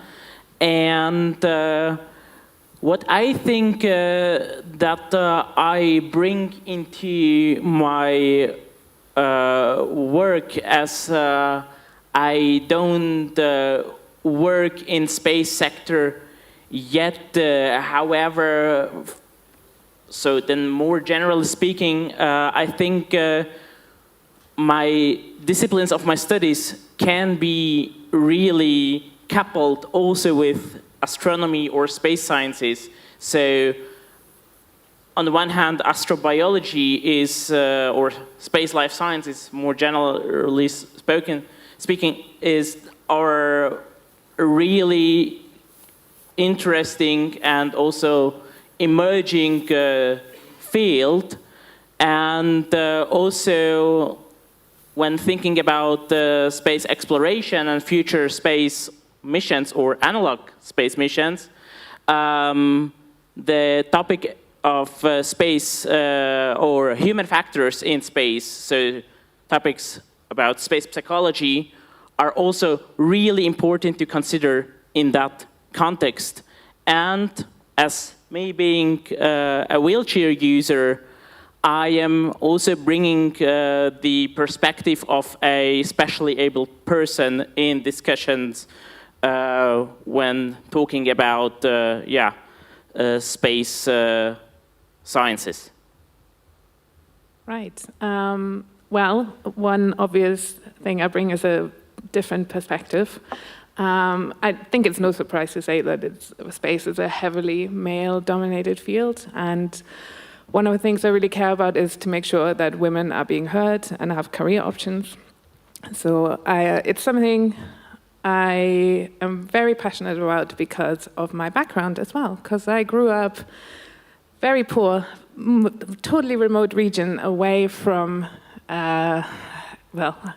there was a school, but it was far away, and no one in my family went to university. It's the first one to go to school, but that happened after dropping out of high school at 17 to work. It took me a lot of years to figure out what I wanted to do. And it was only by 24 that I thought, you know what, I'm gonna go and study astronomy, and badgered the university into accepting me, even if I didn't finish high school. And that drive I've taken with me. I point out when I see something isn't fair. I point out when I see something could be better or more inclusive. And being that squeaky wheel is, it has its advantages and disadvantages. Totally depends on the environment. But for me, I think space can do better, and I feel it's my duty to make it better, to make it a better, more inclusive space. So yeah, that I think is my biggest strength. I speak up a lot. Okay. Thank you for sharing that. And actually, this brings me on to the next question. I feel like the space sector over the years is becoming more and more inclusive, and diversity and inclusion topics are more often brought up. But I feel like for different communities, whether you're disabled, whether you're a woman, you're from a specific marginalized community, maybe your profile is a bit atypical, some glass ceilings are not yet broken. And I'm wondering, what is your opinion on, what is one thing in the space sector that is yet not acquired, that is still not broken? Maybe we can start by you. Shall I? Because I have so many thoughts. I used to work at ESA, so this is my personal opinion. Unlike Joseph, I don't speak for ESA. But when I was there, I arrived and had read on their Twitter how much they are committed to lowering barriers for women. But when I arrived, I realized the barriers are still very much there. And it could be little things like, I actually have a learning disability. That's another good point. Even with a learning disability, it's not been a disadvantage. The different way of thinking it has brought me has really opened up doors in the space sector. So for me, I've always treated it as a positive that I have dyspraxia. But there are small accommodations you could ask for, like mind mapping software. But when I arrived at ESA, they didn't have anything in place. No support for people with any of the learning disabilities. And I had to badger management and then upper management to be, oh, can you just put some money aside so if people like me arrive, we can have a little bit of support, because you do say you're lowering the glass barriers, but you're not actually doing it. And again, you have to fight for your accommodations a lot, even if the rhetoric is quite positive. So at least in my experience, asking for the accommodations you need often is the first nudge. These big organizations take a long time to filter money through the right channels, etc. But in general, people were actually receptive, so they just hadn't thought about it. So I think you might all know that experience, that you have to ask and people will do it. Though it would be nicer if they had thought about you in the first place. Yeah. Anyone else? Thomas, do you want to go? So, from my point of view,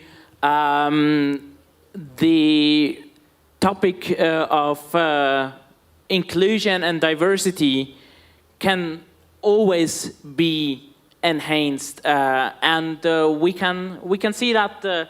And this is a really positive remark that, for example, the European Space Agency just selected the first physically specially abled para-astronaut, which undergoes now the process of getting probably into space. But, and this is really positive, but it is, from my point of view, just the first step, and we should not stop here. And I think that I really do hope that this first attempt will be a success, so that we can widen the future selection processes also to other special abilities. And it has a purpose why I'm talking about special abilities, because lots of disabilities are not disabilities in space, in microgravity, in space-related environments. And also, when we are thinking about neurodiverse people, like having, for example, autism, they have, or they could have potentially really great cognitive abilities that we can make use not only in real space environments, but also in analog missions. So I think a great future could be or will be ahead of us, and I really do hope that the space environment even gets more inclusive in future. All right, yeah, I could not agree more with you. So on the first point, we should not stop there, obviously. So some things are a bit more difficult for bringing people to space. Like, by example, it's more dangerous for women to go to space, like on a cancer point of view, because like the rays are hitting them more. But I think this is not a problem in itself. Like it's more a driver to put science to use for making space a more inclusive place, basically.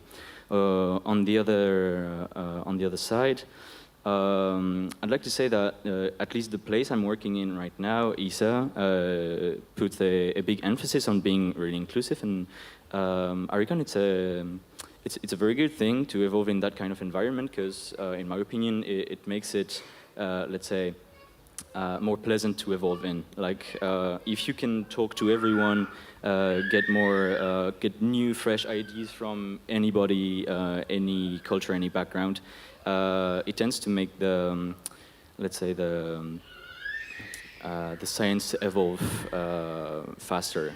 So this is a personal point of view. However, I truly believe it to be true. Yeah. Otherwise, nothing to add more. Thank you. And I want to take this opportunity to raise, I think, an important fact. We were mentioning disabilities. Disabilities are not always visible, and it's really nice that ESA has now this Parastronaut mission, although I feel like it keeps the image of disabilities in people's mind that it's only physical, and I think this panel is quite a good representation of I know. With the para-astronaut, I was there when doing the hiring process, and one thing I found a bit disappointing for me was that they specified the disability first and then hired for it, when the really ambitious and inspirational thing for me would have been that they look for people that would make good astronauts and then worry about how to accommodate their disabilities. Like I feel like we could have reached further ahead than what we did.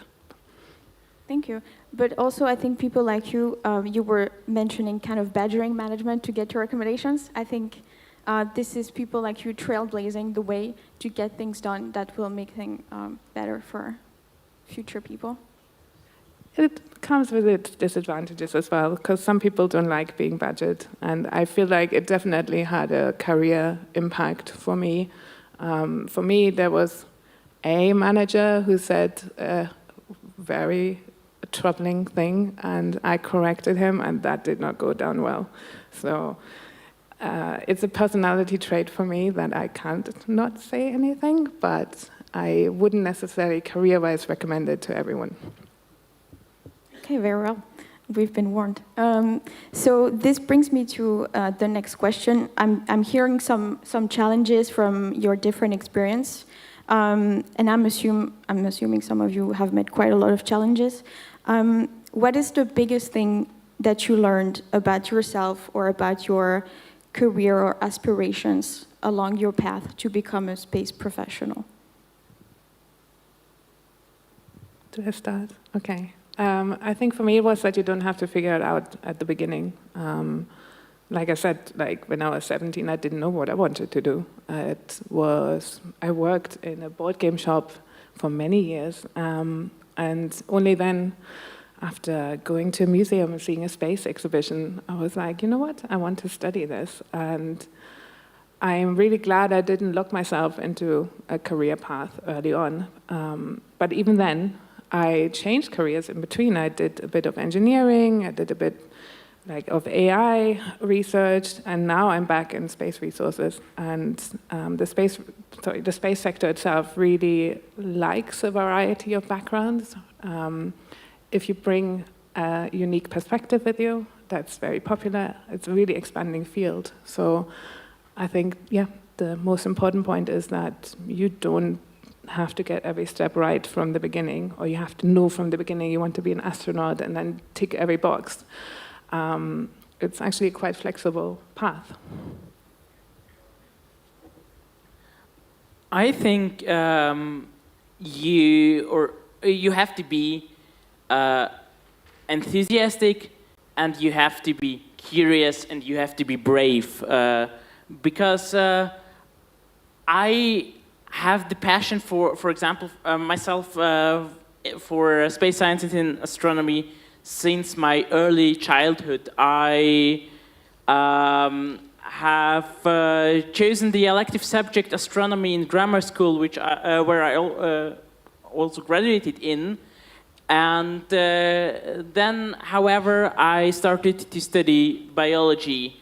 However, my interest in space sciences and in astronomy was still very big during my studies, and during the last year, I thought, how about to mingle my interest in astronomy and space life sciences, and also somehow try to mingle also the fact that I am a wheelchair user with that field.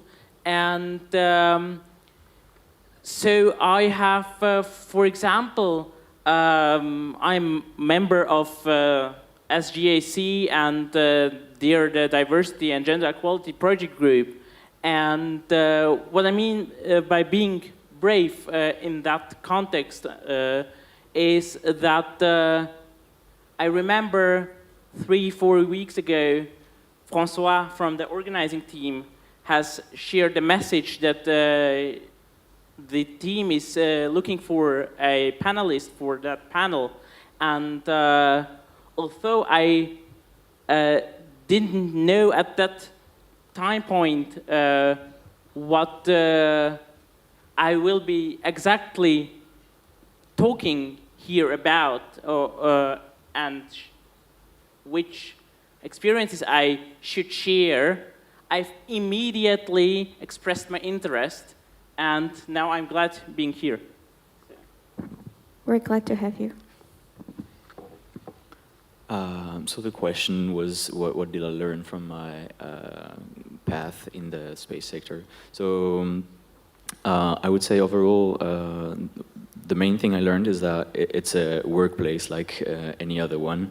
So you would have exactly the same, let's say, experience, but it's the magic that comes with space that you just add to it. Otherwise, I cannot really like talk about my experiences in terms of disability or whatever, but challenges in general. Yeah, there's one challenge that I could talk about. It's the imposter syndrome, let's say. When you arrive at Spaceship EAC and you're surrounded by all those very familiar faces like astronauts, like very famous scientists, you feel kind of, let's say, down because yeah, you don't dare, let's say. So if I could just give one word to somebody that could get into my position, it's like dare, like yeah, you don't risk anything anyway. And I guess you would agree with me probably on that one. Yeah, never stop to what you think is limiting you, but like try. Yeah. Good. So one last question to sum up this panel. What is a space professional? What is your take on this profile? How would you define it? A space professional. So the answer, the stupid answer would be somebody that works in space. However, it might be a bit more surprising because, as you said at the beginning, it's not only launching pads, rockets and stuff. There's like a real diversity of profiles and of jobs offered in the space industry. You would talk about it probably more, but even in science, some fields are not really known, but are really useful. I'm thinking about my colleagues that are doing robotics or AI or even ISRU. It's not mediatized, however, it's really important. Yeah. Yeah, I mean, anyone who helps us get into space should be able to count themselves as a space professional. But there's a whole other like ecosystem attached to it. I used to be a researcher, kind of got burned out on it, and then decided I enjoy the organizational aspect a lot. So now I'm a research project manager, and that means getting funding, making sure we spend the funding, hire the right people to get the projects done, and I leave other people in charge of the actual science. Yet that is a vital part of making sure that our astronauts at one point get a lunar village, which is what ESRIC does. We are in space resources. That means mining on the moon for future habitation. And I really feel like I'm doing my part, even though my day-to-day might be a lot of spreadsheets. I would agree. I would, again, would like to stress out that anyone can get the space professional as also like turning now again back to inclusion, that space sciences and astronomy are very inclusive disciplines, and I'm realizing that because I'm also a co-lead of a student group which or where different members, students and young professionals are also members from various disciplines, from life sciences, social sciences, from technical disciplines. When I've also participated in a workshop in beginning this year, I could learn about even that there is a discipline or field called space architecture. So I think anyone who is interested in space and could think of an idea that could be connected to space could be named as a space professional. Good. Thanks for your insights. I think we can take some questions. I see there are questions on the screen, but I am blind, so I cannot read them. So one question is, what do you think about the options to work in, oh, thank you. The options to work in space industry coming from other private sector, not directly connected? Like, I think there's so many things now happening. There are banks being created for space resources. So if you come from banking, there's knowledge you can bring. Mining, that wasn't a space thing, now it's a space thing. Depending on what it is, there's probably by now a use case, because we're trying to make a whole village on the moon, and plus other projects. So I think if you're interested, possibly it could work out. Any other thoughts? Okay, let's go on to the next question. So, what other profiles have you observed to be in demand apart from engineering? Yeah, I could give a short answer to that. Special tribute to my colleague Nicolo, who is a psychologist. So it was kind of surprising at first to meet him, but in fact, it makes a lot of sense to have a psychologist in the space sector. Because human factors when you're in extreme situations, like in space, is really important to take into account.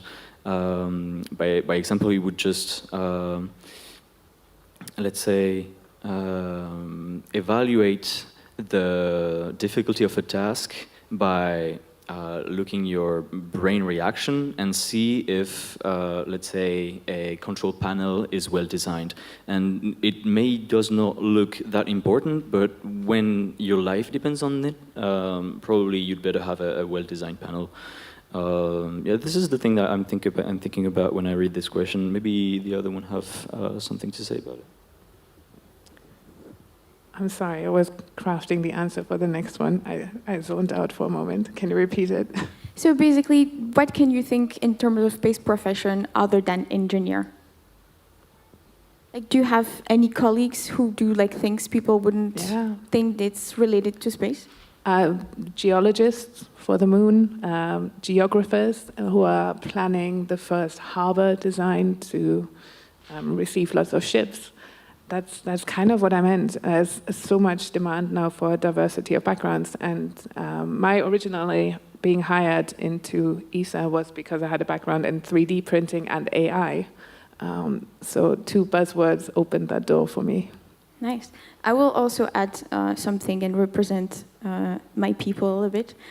There's also lawyers and consultants that are really needed in this sector, but I feel like usually we never think about also the support professions like HR or I don't know, like an office manager.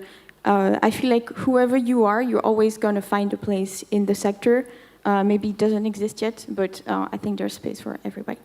So we have a little bit of time left. Maybe we can take another question. So, what can I do if I like science but don't know what career in science I want to do?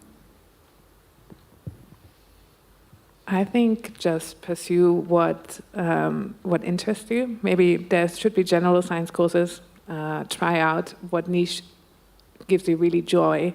Like the trouble with science is that you need to love it, and only if you really love it, you can make a career out of it that will actually make you happy. And as I said, all of the sciences are needed in the space sector. So I think focus on what gives you joy would be my answer. Yeah, do internships. Yeah, that's good practical advice.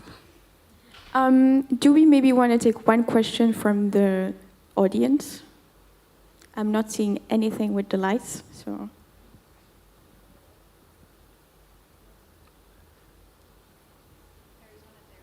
Oh, whoever you are, you can speak. First of all, really interesting everything you've had to say until now. Really making me remember when I was younger and I wanted to put myself in the space industry. But another question I wanted to ask is, do you believe that there can be something more artistic in terms of the idea of it being connected to space? Before you guys answer, I have an answer for you. There is a live performance tonight from a dancer, so the answer is yes, but I will let you answer. Architecture, does that count? I feel that should count. But I think it's something we definitely have been neglecting. So there's lots of space for people who want to do artistic interpretations. Come join us. As well, there's one section at Spaceship ESC which is called LAMP, and basically they're doing all the designs and all the logos of Spaceship and of ESA. Well, maybe not all of them, but they're working hard on it. And basically, if maybe one day we need a patch like this one, we would need an artist to do it, at least to bring life to a good logo. So yeah, there's no limitation on this point. This is an example. But you would probably find a ton of other examples. Yeah, graphic designers we definitely need, because you are helping us sell the dream. Like we need to make space look appealing. And one of my funnest memory at ESA was making the mission logo for the mission I worked on. And I asked for it to be pink and purple deliberately, because both purple is my favorite color, and there are hardly any pink logos. And why not? So. Cool. Thomas, any last 5-second words? So I also was thinking about graphic designers as they are cooperating with painters and also architects. So I think there is still a chance, and from a standpoint of diversity and inclusion, we definitely should also accept and include ideas from artists. Very well said. Oh, well, that concludes our panel. Thanks, guys, so much for your inputs, and I hope you've enjoyed it.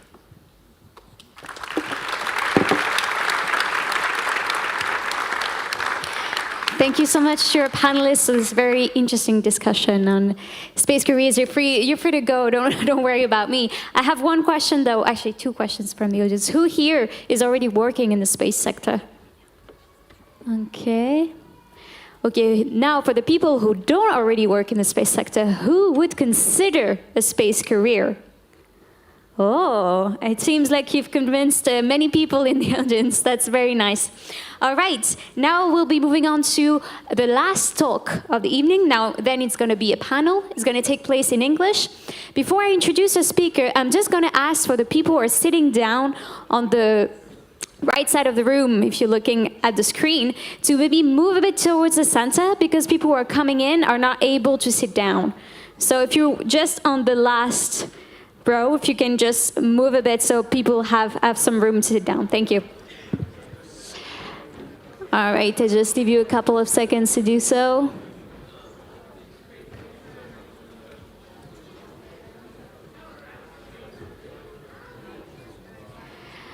Perfect. So our next talk is very exciting because it's also talking about a telescope that was launched, I mean, not as early as JUICE was just a few weeks back, but this is going to be at least 1.5 years back, which is the James Webb Space Telescope, a Christmas present. And our speaker for this talk is going to be Dr. Kenneth Sembach, who is here to come on stage. He's an American astronomer, especially a UV spectroscopist, and was the recent director of the Space Telescope Science Institute from 2015 to 2022. Thank you very much for being here with us. You're going to unveil all the mysteries of this telescope. Here you go.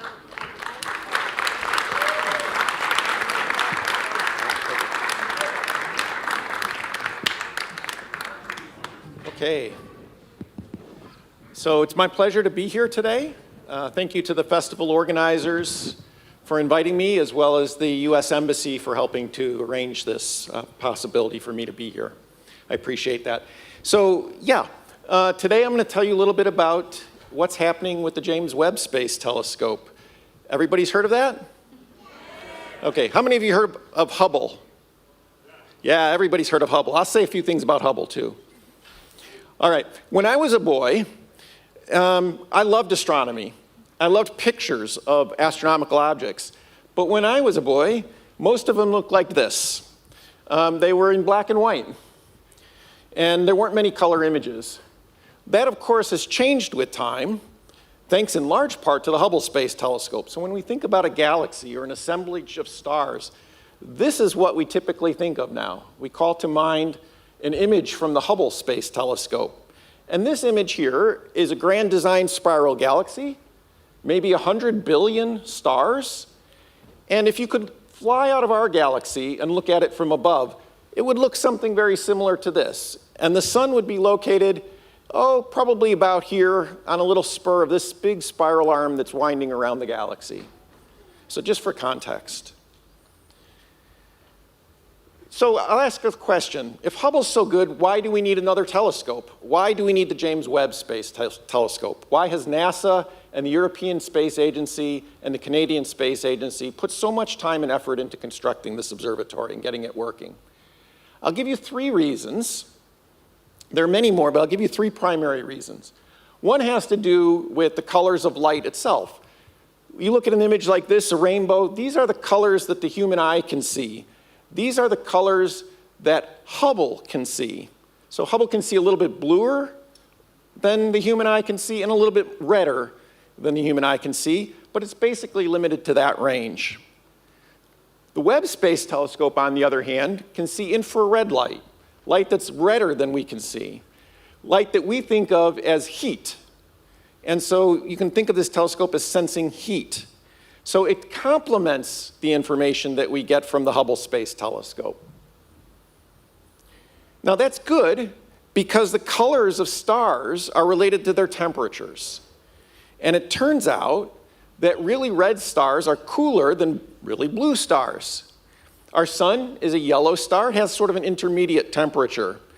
But there are plenty of stars, in fact, most stars in the universe are cooler and therefore redder than our sun. And in fact, some emit most of their light at these infrared wavelengths. So Webb is really good at seeing these cool stars. You can see in this image from Hubble, stars have different colors. You can see red stars in there and blue stars. The red stars are cooler, the blue stars are hotter. And so just by looking at this one image, you can tell already in this field of stars, there are multiple kinds of stars present. There may be more that we can't yet see with Hubble here. The second reason that we want to look at infrared wavelengths is because at visible wavelengths, sometimes our view is obscured. Dust, or in this case, smoke, scatters the visible light and makes it difficult to see into a particular region. We've all known this when we're driving our cars and we see fog, for example. It's hard to see in the fog. Well, here it's hard to see in the smoke. And if you looked at this image in infrared light, like James Webb Space Telescope can see, this is the kind of image that you would see. There's a lot of information here. The person lying on the floor, the person who's going to rescue that person, and so forth. that you couldn't really see very well in the previous image. So that's the second reason. Now that applies to astronomy in the following way. There's lots of dust and gas in space. And so I ask you, which star in that image is unlike the others? Everybody think about that for a second. Did anybody pick that star? No, I didn't either when I first saw this image. But when you look at this in infrared light, you realize there's something special going on there. You look through that gas and dust, and you see that star, and it's shooting out jets of gas. This is a star that's just forming. So that's information about how stars form is contained inside some of these clouds that we can now start to see. The third reason you want to look at infrared light is because light sometimes changes color as a result of the motion of an object.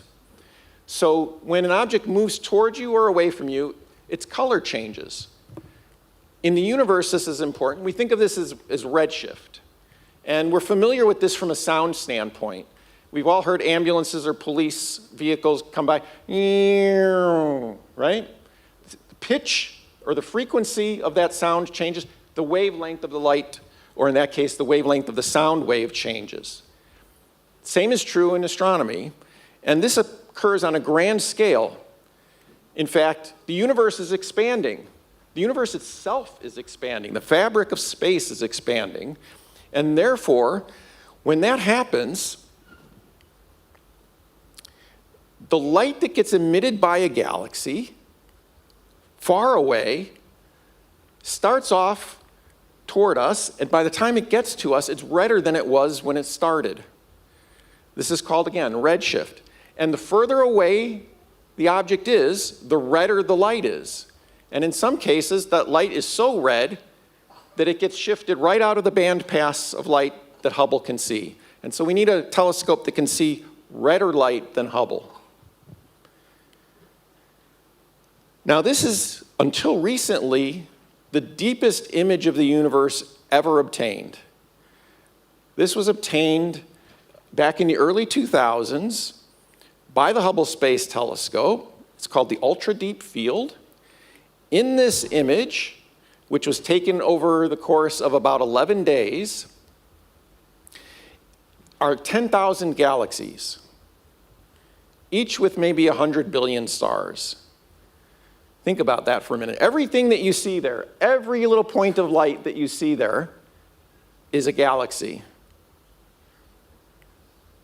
I'll put that image up here again. Can we bring the house lights down just a little bit here so that people can see this a little better? Is that possible? Maybe not. But we'll fly you through this image. And as you slice along in this image, as you move along in this image, you're looking back in time, further and further and further away. And as you look back in time, you see that the galaxies start to become smaller, they start to become simpler, they start to thin out some. And so it gets to the point where suddenly there aren't too many galaxies left. And is that because we actually run out of galaxies at some place in the universe? Or is it just that the light from those is getting red enough that Hubble can no longer see them? And so that's what we want to test. And to do that, we need a different kind of telescope to do that, because of that expansion of the universe. And that's important because that image, if you put it up on the sky next to the full moon, would only be that big. It'd be like looking through a straw. If you scale that up to the entire sky, there are more than 200 billion galaxies in the universe, with each having more than 100 billion stars.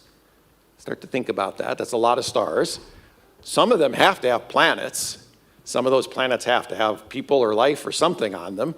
There's lots to explore that we haven't seen. And the prediction is there's 10 times more than we've even seen here. So we're going to go out and test that. So here's the telescope that we built to make that happen. It's called the James Webb Space Telescope, named after the first NASA administrator. It looks different than most telescopes. First, it has a primary mirror that collects light that isn't solid, it's segmented. It's 18 hexagonal segments. Second, it has this sun shield, a 5-layer sun shield that has a very thin mylar-like material that is very good at keeping the telescope cold. So it keeps the telescope cold because the sun is always kept to this side where the solar panels are, and the telescope is always looking out to space. And so over time, over the period of months, the telescope starts to cool down. That's important because the telescope itself has heat. And remember, we're looking for infrared light or heat from the early universe. And you don't want to see yourself. The telescope doesn't want to see itself. We want to see the stars and the galaxies. Behind this primary mirror, there's several science instruments, spectrographs and imagers that break the light into its component colors or take nice images. 2 of those were built in Europe and have European leaders for those. The European Space Agency also contributed the launch of this observatory. So they're a big partner in this telescope. Now, it's been said that the sun protection factor here, it's like sunscreen, right? It's SPF of 1,000,000, if you think about that. It really keeps you protected from the sun. Those mirrors are very special, too. There's 18 hexagonal segments. You can see one being polished here. And here's a set of them here being put together on the back plane at the Goddard Space Flight Center in Greenbelt, Maryland. But notice they're coated with gold. And each of those mirrors has about half the amount of gold in my ring on my finger. So it's just a very thin layer of gold on the surface. And we use gold on the surface of the mirrors because gold reflects infrared light very well. It doesn't absorb it. You want the light to get through the telescope to the science instruments. This telescope set of mirrors here that you see, they're black. But that's because they have a cover on them as it's being assembled to protect the mirror. If you could extend this whole mirror assembly up to the size of the United States, the average deviation on the surface would be about this much. Your average mountain would be about 2 or 3 inches high. So they're ground very, very smooth. To test a telescope like this takes a really unique facility. It's going to operate at temperatures that are only 50 degrees or so above absolute zero, hundreds of degrees below zero. To do that, there's only one place in the world that could do that, and that's this big chamber, this big thermal vacuum chamber, which simulates the conditions of space down at the Johnson Space Center in Houston, Texas. And here you can see, this is a 9-story chamber. It's 90 feet tall, big door. You'll see the telescope come out in a moment. That silver lining that you saw on the outside, that was a helium jacket that's used to pump liquid helium through to make that telescope environment very cold. And you can see the telescope here as it was pulled out of the chamber after about 90 to 100 days of testing back in 2017. That testing occurred during a hurricane that dumped this much rain on Houston. And so it was a real effort by the team down there to be able to continue to do this while that hurricane was raging outside. It was important because it takes about a month to cool that telescope down to space-like temperatures. So you didn't want to have to pull it out early. It passed its tests just fine. And after it was here, it was flown to California, where the primary contractor, the Northrop Grumman Corporation, which built the telescope components that assembled them here, mated the telescope, which you see here, to its sun shield, and the spacecraft, which is sitting down here. This is what provides the attitude control and the movement of the observatory, and the communications and the solar panels and so on.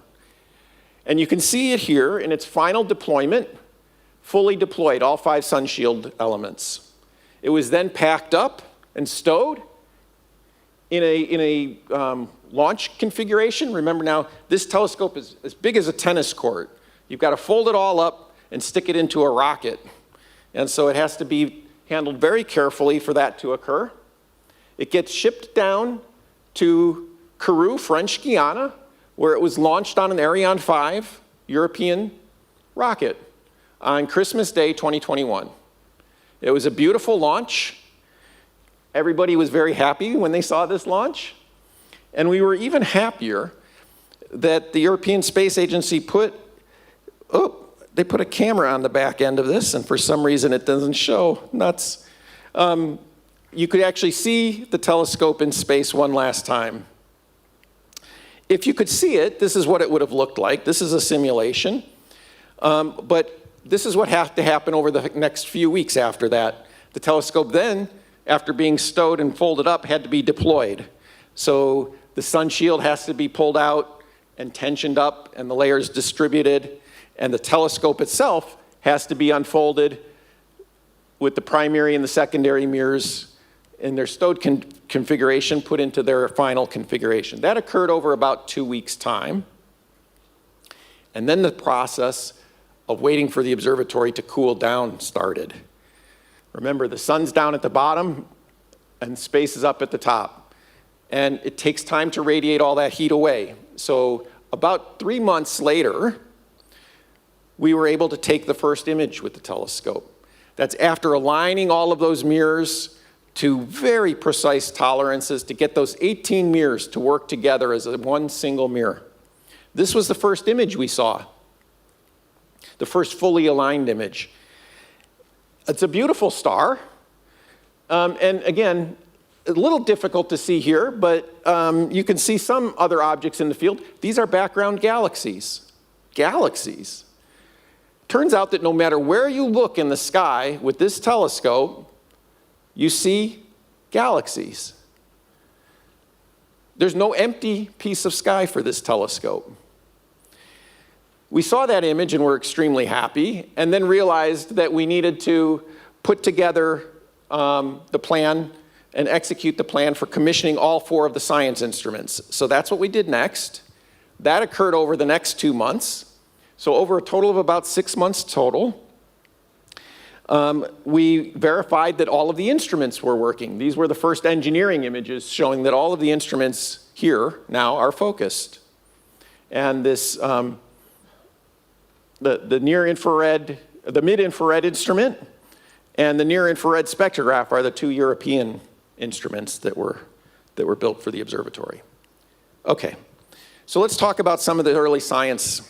Why did we actually make this observatory? Well, there are fundamental questions that we still don't know. What was the universe like when it was young?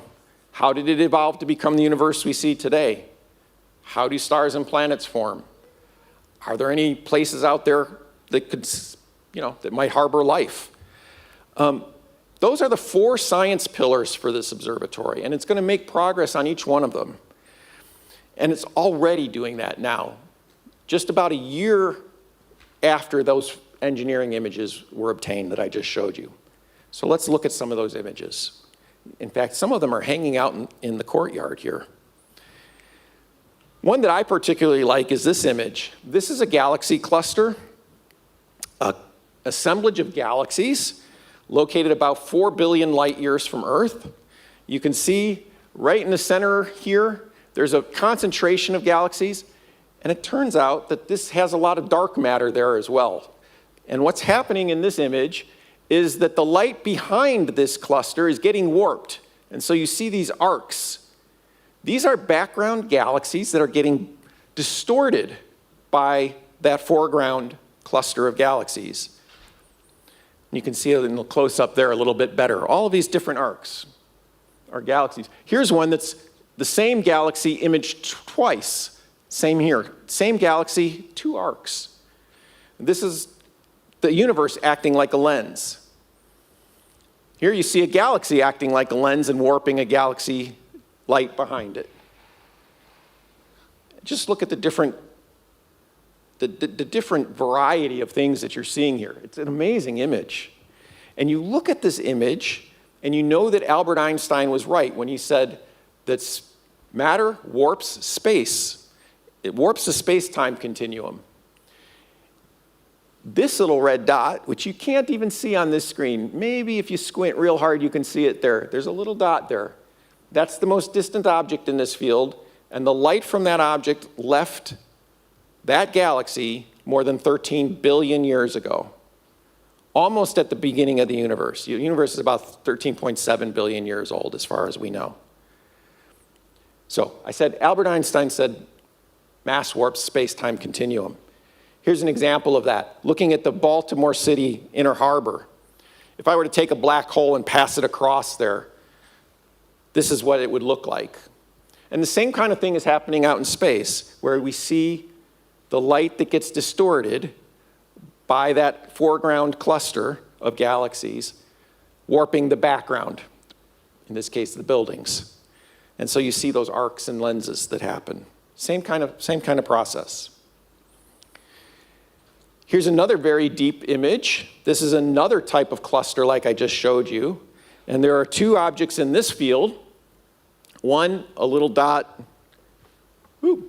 over here, that's this object, and one that's a little dot in this box that's this object. Those two are said to be at a redshift of 10 and 12 and a half, 10 and a half and 12 and a half. And along the bottom line here, I have a timeline for you. So if today is 0, here's a redshift of 10 and a half or 12 and a half, which means that the light left these galaxies when the universe was only a few 100 million years old, which is pretty incredible. And we're starting to see this now in a lot of different spaces that we look at. And that's important because it's starting to challenge our thoughts on how quickly galaxies have to form in the early universe in order to be visible. Why are we seeing so many of these? Earlier I showed you the Hubble Deep Field, the Ultra Deep Field on the left. Here's Webb's observation of the same field, only instead of taking 11 days, it took less than 1 day to make the same image. So in about the 10th of the exposure time. So we can go much deeper, and we'll actually look at this field much deeper, and we'll create that fly-through and show you those galaxies that are missing in the Hubble image at some point in the not-too-distant future. That second pillar is galaxy evolution. How do galaxies change with time? We know that they do.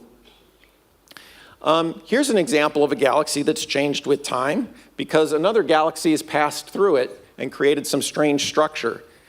Previously, this was our best infrared view of this galaxy called the Cartwheel Galaxy, taken with the Spitzer Space Telescope, a previous generation infrared telescope that NASA launched. Here's what it looks like with Webb. The difference is amazing. It's sharper, it's deeper, it's greater contrast. And you can see structures here that you just couldn't see before. So this is opening up a whole new world of possibilities for astronomical research. Here's that same galaxy. You can see a Hubble image here and the JWST near infrared and mid-infrared. So two different portions of the infrared spectrum here, and X-rays up here. And all of that's telling you something new. In the mid-infrared, the longer wavelength infrared, you look right through all that gas and dust and you see all those stars forming right along this outer ring here. Really impressive. Here's another group of galaxies. This one's called Stephan's Quintet, 5 galaxies. 1, 2, 3, 4, 5. All together on the sky in the same place, and you see there's lots happening in between these galaxies. There are arcs of gas and all of this star formation and dust lighting up here as these galaxies collide with each other. This galaxy happens to be an interloper. It's actually not interacting with these. It's closer to us. And we know that because you can actually start to resolve the individual stars in this galaxy from what's happening in the gas and the dust. This galaxy up here, if you can look deep enough into it, and you can with Webb now, you actually see a point source here that we couldn't see before, and that's a black hole. There's gas and dust falling into that black hole, and as it does, it heats up and it emits bright light at infrared, at X-ray and high energy wavelengths that gets obscured by the dust and gas here, but with Webb we can see right down to it. Now, all you see out there, in fact, all you see in here was at one time made inside stars. You and I are star stuff. Whether it's the calcium in our teeth or the carbon in the carbon composite structure of James Webb, or the silicon in the sand on our beaches, or the oxygen in the air we're breathing, that was all made inside stars or in the final death throes of stars, meaning we're basically star stuff. In the beginning, there was hydrogen and helium and a little bit of lithium and beryllium. Other than that, everything you see around you was inside a star at one point. And so we'd really like to understand, how do stars form and evolve with time? And that's this next pillar of science that Webb is going to be so crucial for. Here's one star-forming region called the Tarantula Nebula in the galaxy next to ours. And you can see right down in here, this is a cluster of stars just beginning to form. The previous image of that with Hubble looked like that. Not so easy to see it. But the two images are very complementary. I'll just flip back and forth a little bit. Lots of information in both of those images, and together, they're going to paint a more complete picture of stars for us. Here's an image that's hanging out in your courtyard here. This is another star-forming region. And again, dense, dark cloud with lots happening here. A ridge of stars forming here, here, here, here, here, that you can't see in the Hubble image. The nice thing here, too, is that this is such a sharp boundary here that you see, and that boundary is being caused because stars up here are illuminating this, and they're basically, they're ablating the material on the edge here, so it leaves a very sharp ridge. And that's important in the star formation process. So we're learning a lot about how these regions are modified by these very bright stars that are nearby. Whoops, one more. This is two images, a Hubble image and a Webb image of this little region right in here, where there's jets and outflows from stars that are forming. And you can again see structures here with Webb that are a bit hidden over here in the Hubble image. All right. In our own solar system, Webb is also observing objects. Here's an observation of Jupiter. And how many of you knew that Jupiter has a ring around it, like Saturn? A few, right? This popped out right away. This image is only a few-minute exposure with Webb, and we haven't seen that ring in a long time. It takes real effort to see that ring. Here's another one. Neptune's got rings. The best view of these rings before was the Voyager flybys back in the 1980s. And so we're starting to see not just the rings and some of the attendant satellite moons, but also the weather patterns on the surface in greater detail than we've seen before. We don't actually have an observatory out at, a satellite out at Uranus or Neptune, Pluto these days. And so it's great to be able to see these planets up close again like this. We're also looking at planets around other stars. Here's a system that has 5 Earth-like planets, or Earth-sized planets, I should say. They're not Earth-like. They're Earth-sized, around a very red star.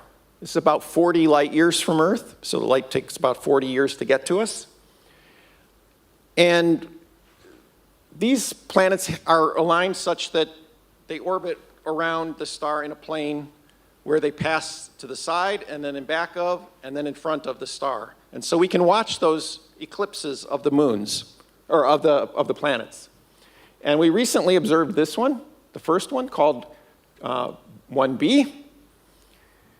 And we measure with Webb the amount of light or the amount of heat that occurs when it's in a configuration like this with the star and the planet. And then we measure the amount where it's just the star, where the planet is behind it.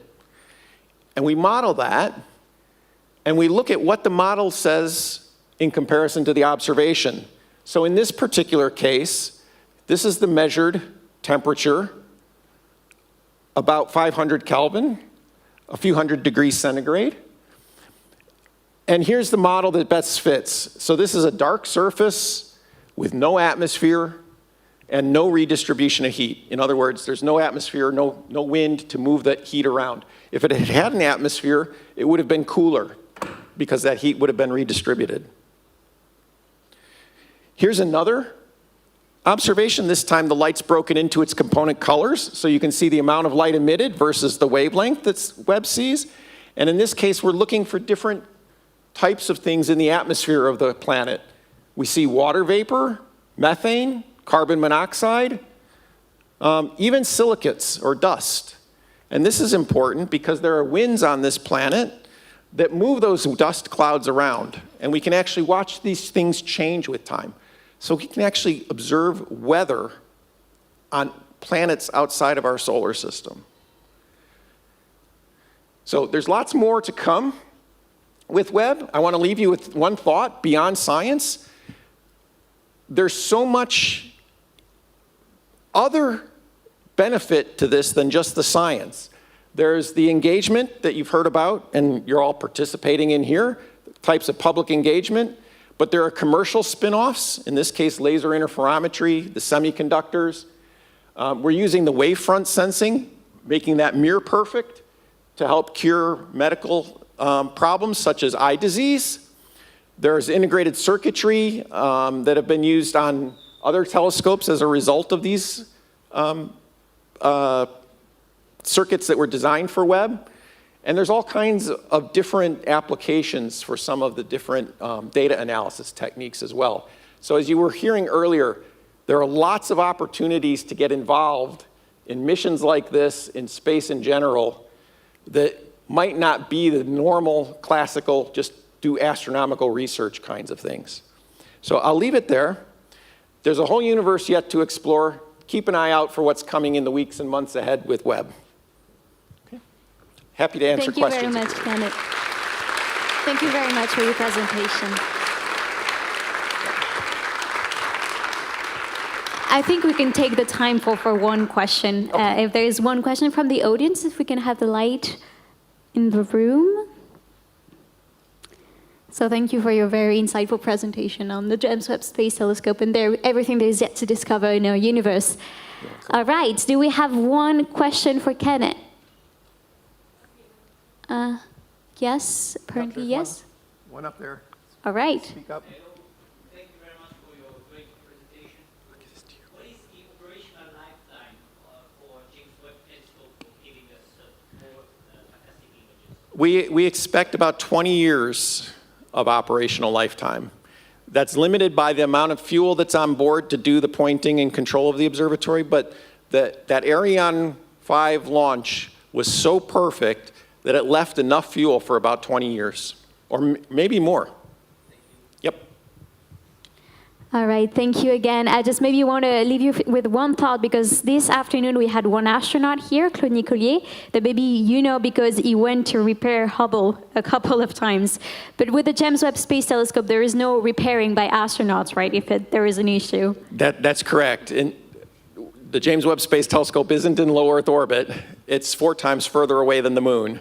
So I would never say never, but we don't have that capability right now. And in fact, this observatory was not designed to be serviced like Hubble was. But it could potentially be refueled.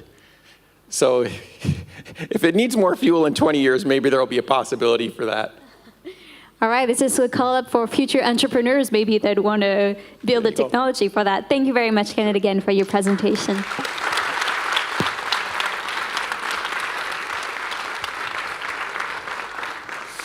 All right, so now we're coming to the end of our day with the last panel of the afternoon, Brains, how is Luxembourg improving our health from space to Earth? So we'll be discussing about space medicine and the Brains experiment. Brains stands for biological research using artificial intelligence for neuroscience in space. And I'm very pleased to welcome on stage 2 of its team members, who are Daniela Maria Vega Gutierrez, apologize if the pronunciation is not good, who is a PhD candidate from the Department of Life Sciences and Medicine, and she's in charge in the Brains team of the 3D cell culture, organoid processing and imaging. Thank you, Daniela, for being here with us. Then a second team member of the Brains project, Lina Maria Amaya Mecha, who is a master student in the Interdisciplinary Space Master at the SNT, And she's responsible for the payload and electronics design, including the temperature and pumping control of the experiment. We'll learn about that just in a couple of minutes. Thank you for being with us, Lina.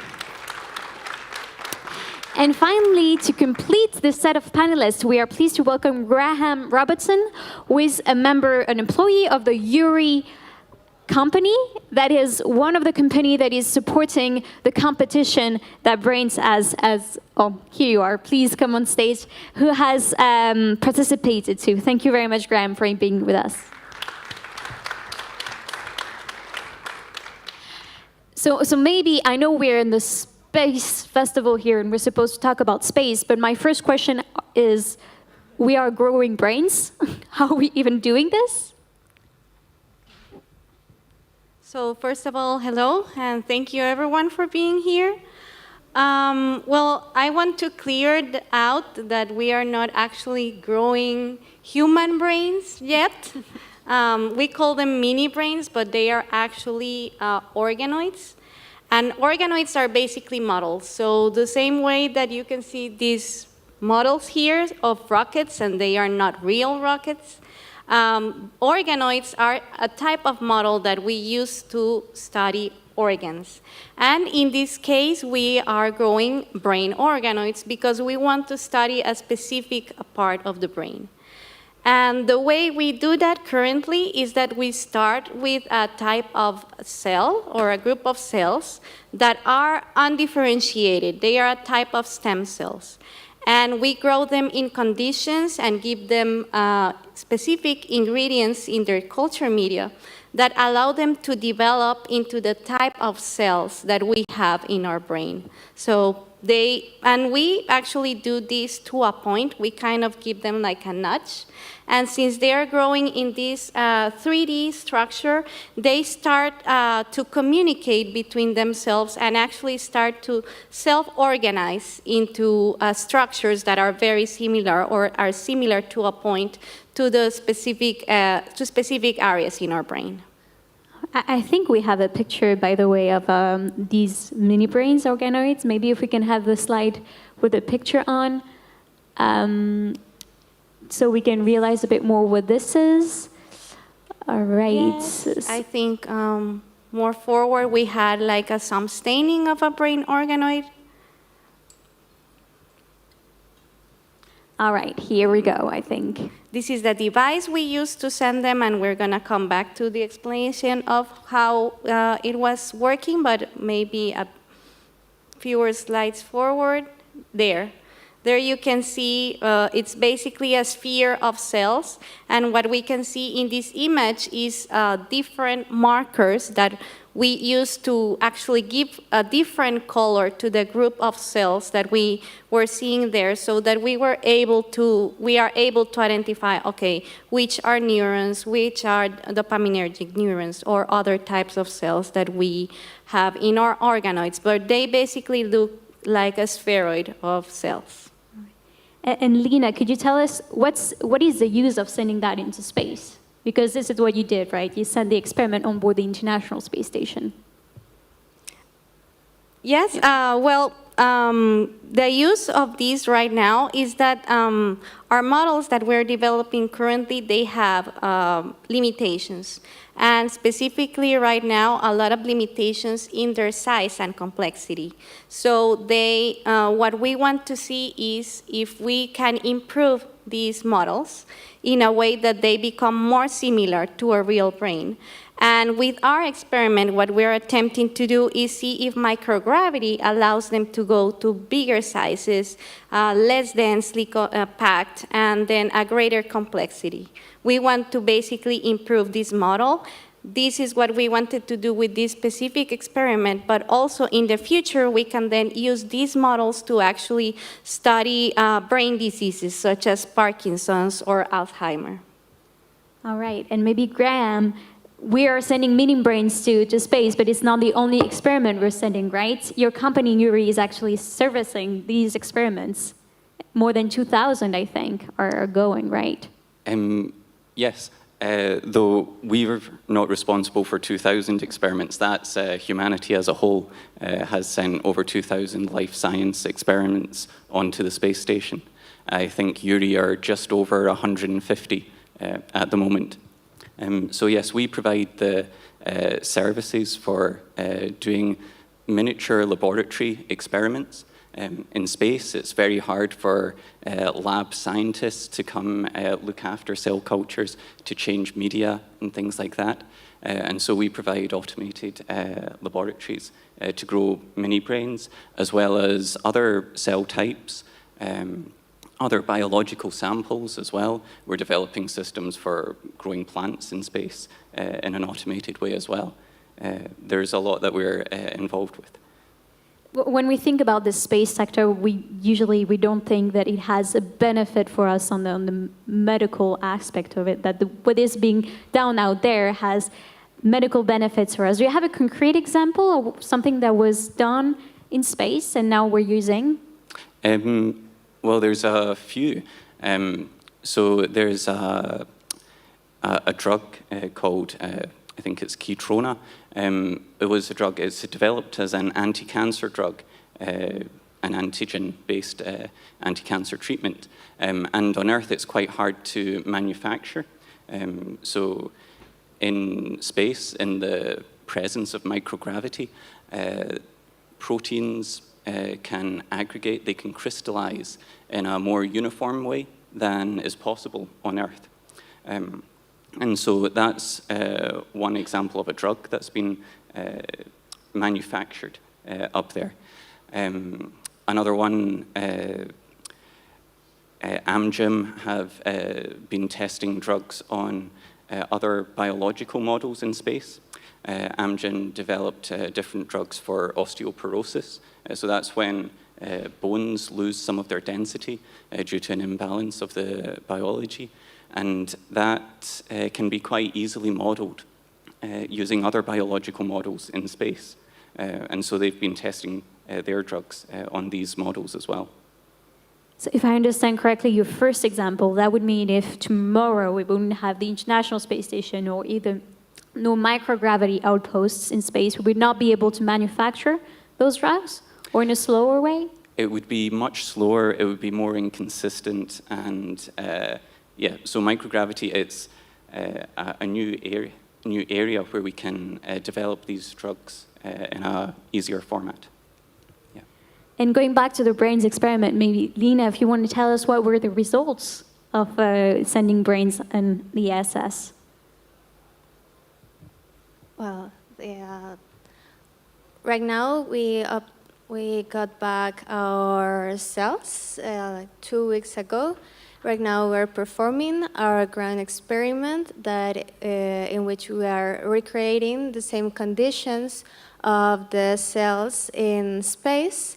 So we will be able to compare the results from the cells from the ISS to our ground experiment. So we're still, the cells that came from space, now they were fixated. And after we finish our ground experiment, we will be able to compare them and see the outcomes of this. And do you have an expectation, an hypothesis that you're testing? Like right now, we are very happy to see that we got brain cells alive. So that already is a big achievement, but we will have to wait after this comparison to see what happened. For that, we will use artificial intelligence. That is what you see there, to be able to automatize this process. All right, and maybe Daniela, do you know how the experiment took place on board the ISS? Were astronauts involved, or was it just resting in microgravity for a certain time?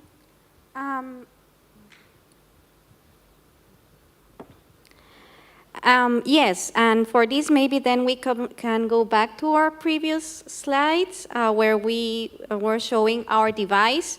We actually, one of the requirements for our experiment was that it had to be able to work independently. So really, astronauts had to do didn't have to be involved for it to work. Only what they had to do was install it, basically.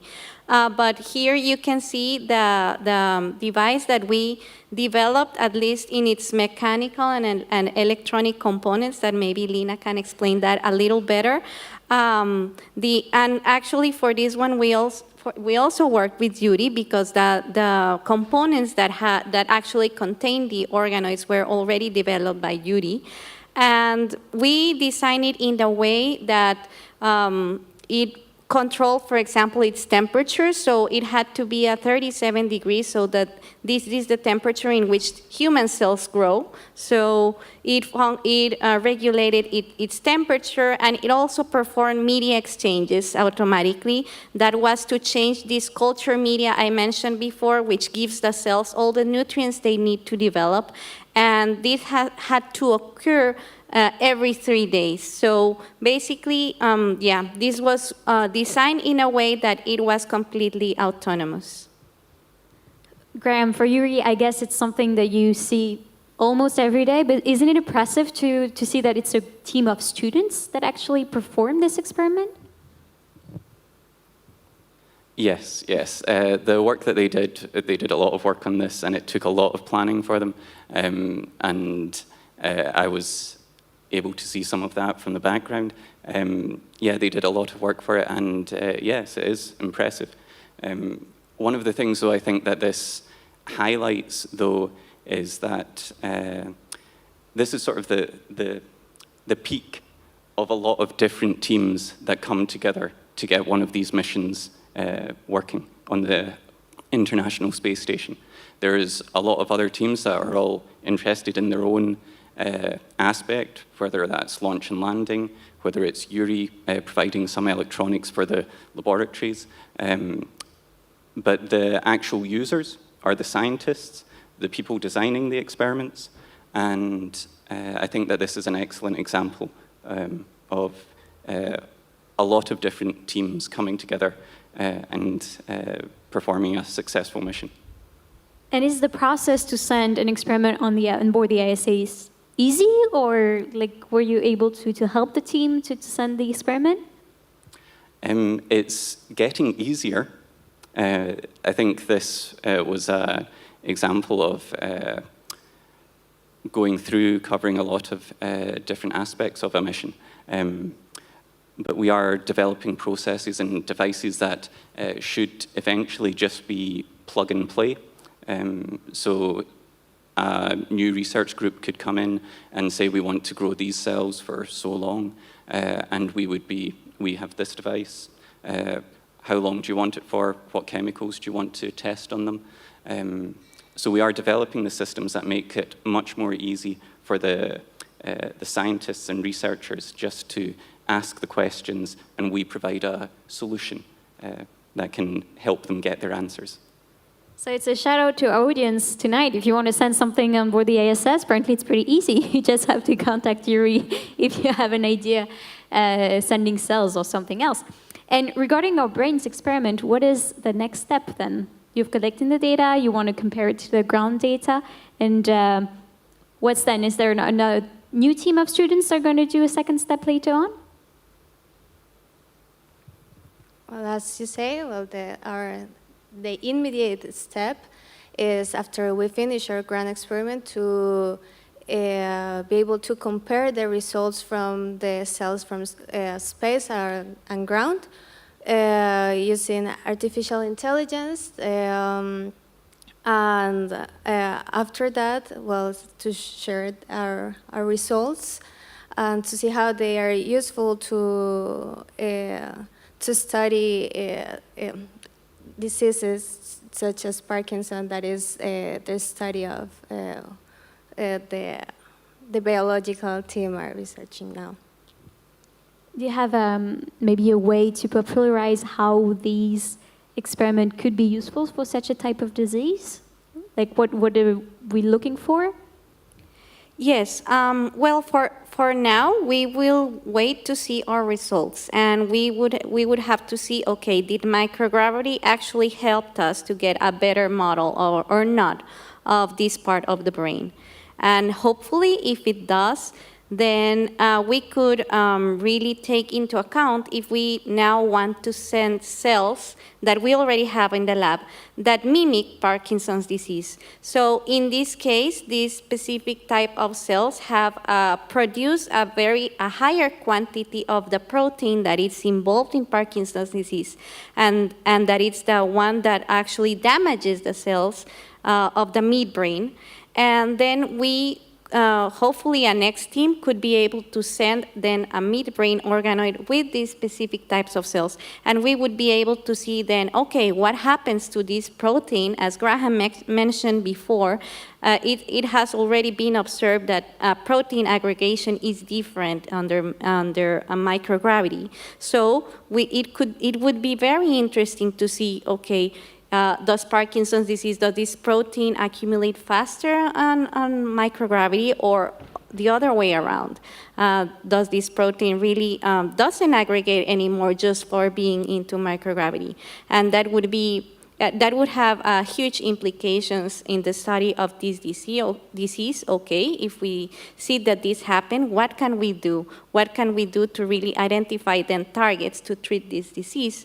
Or even think about what's happening to the astronauts that we're sending to space.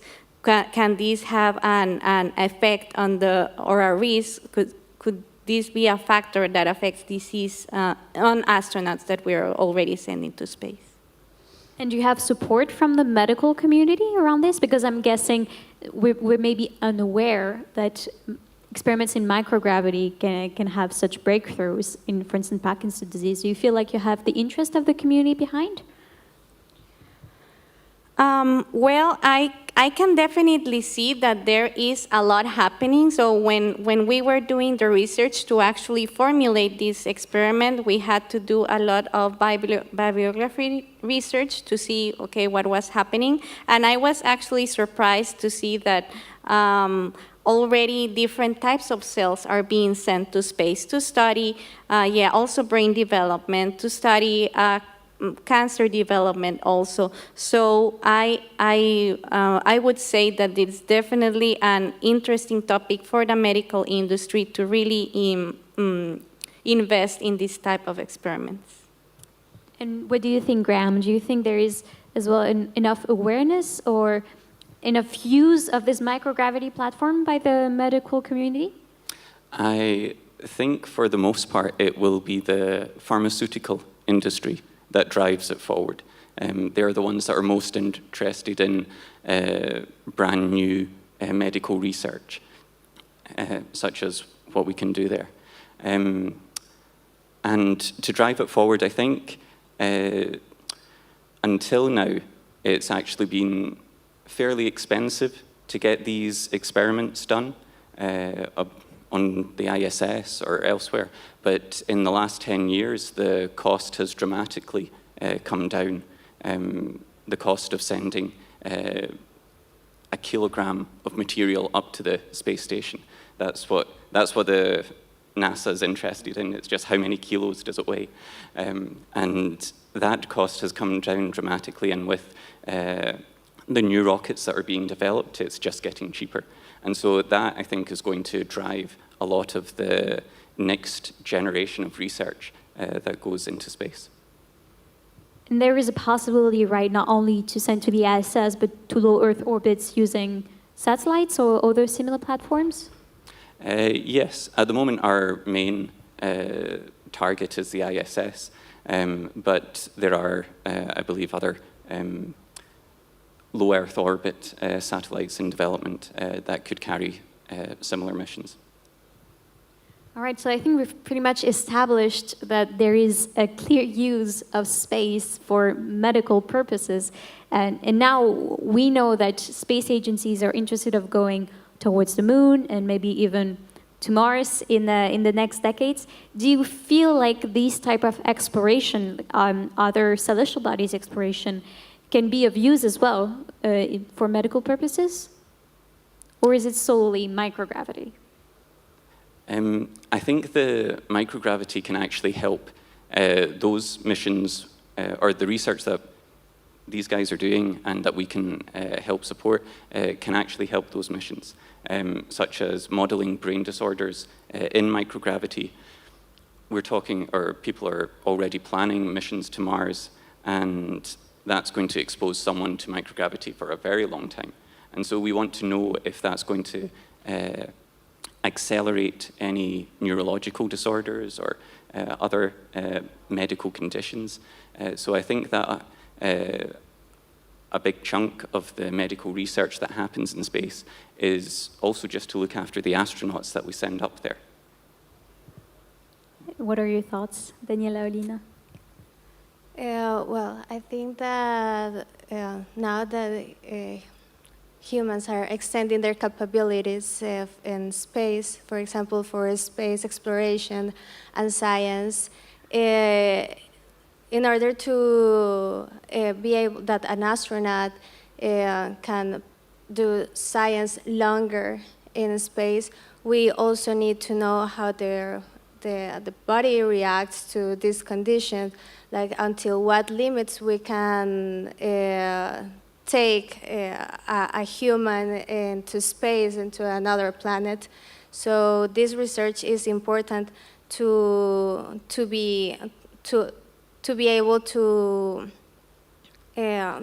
that humans can improve science in space. And well, from my side, I also believe, as Graham said, that there's a lot of information we already have by experiments in the International Space Station under microgravity, and we can definitely like build up on these results. We are going to be able to leverage a lot of these results for the information that we want to get for Mars conditions, for example. But I also believe that as long as we want astronauts to go further, to go longer periods in the moon and then afterwards Mars, if we over there have different conditions, not only in gravity, but also pressure, temperature, exposure to different chemicals in the atmosphere, in the Earth, then the experiments will be necessary to really understand what are the effects of these conditions on our astronauts in a short term or a long term. So I believe these experiments will become more and more necessary. And the advantage is that biological science is also advancing to levels that we can really do these types of experiments where we are sending these types of models that are organoids and so that are not real human beings yet. So in that sense, we can really lower or try to understand a bit better the risk that astronauts would be involved in if they go to Mars. Thank you very much for these insights. We'll now open up the floor to the audience. If you have any question for our panelists, be it space medicine or the brains experiment. I'm sorry, I don't see you very well if you're raising your hand. All right, for now it's a bit shy. So I'm going to ask one other question that I have on my mind. I mean, I was a student not so long ago, so I understand as well the resources and the motivation that's needed to do this type of project alongside your studies. Is it something that you're doing with your university? Is it part of your credits, your courses, or is it really free time devotion? Yeah, it's really devotion. It's completely independent from our studies. It was really an opportunity that was presented to us by our professors in the university. But one of the main challenges for this project for us has been that since it's not part of our regular schedule, we're not earning credits for it. It has always been like time taken from our personal time. But well, we were very motivated by the fact that we were working towards being able to send something to the International Space Station, and so this was really what pushed us forward to be able to hopefully get a significant result. But also, I think it was very important to show that students can also do this. Students can also make science that goes to space. So that was also, I think, a very important thing that motivated our work. Yeah, for me too, I think it was a great opportunity for a lot of things. One of them, for example, to work along people from other fields, from the biological part. I'm also more in the technical side, passionate about space. So mixing all these things about technology, space, biological, was just an amazing experience for me. And also what Danny was saying, like to the opportunity that this competition brought us to students to take something to space, to know all the process that it takes from the design to the prototyping, the implementation, the testing, to be able to have something there.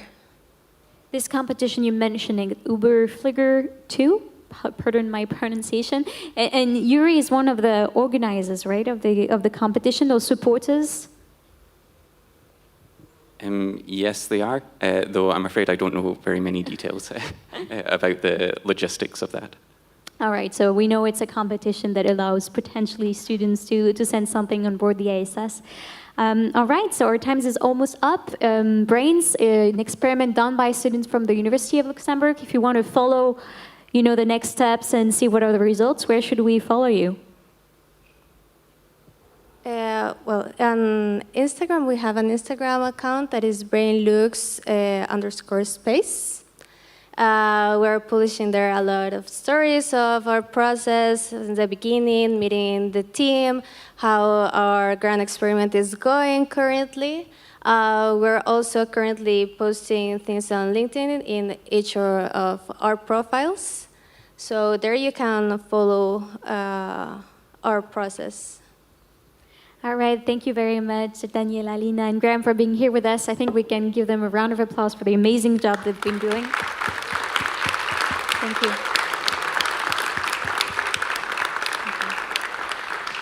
All right, this is it. We are at the end of this day for the Summer Space Festival. It's been a very pleasure for me to be your host for today. I hope you've had lots of fun, que vous êtes bien amusés et que vous êtes tous convaincus de vous lancer dans le milieu du spatial.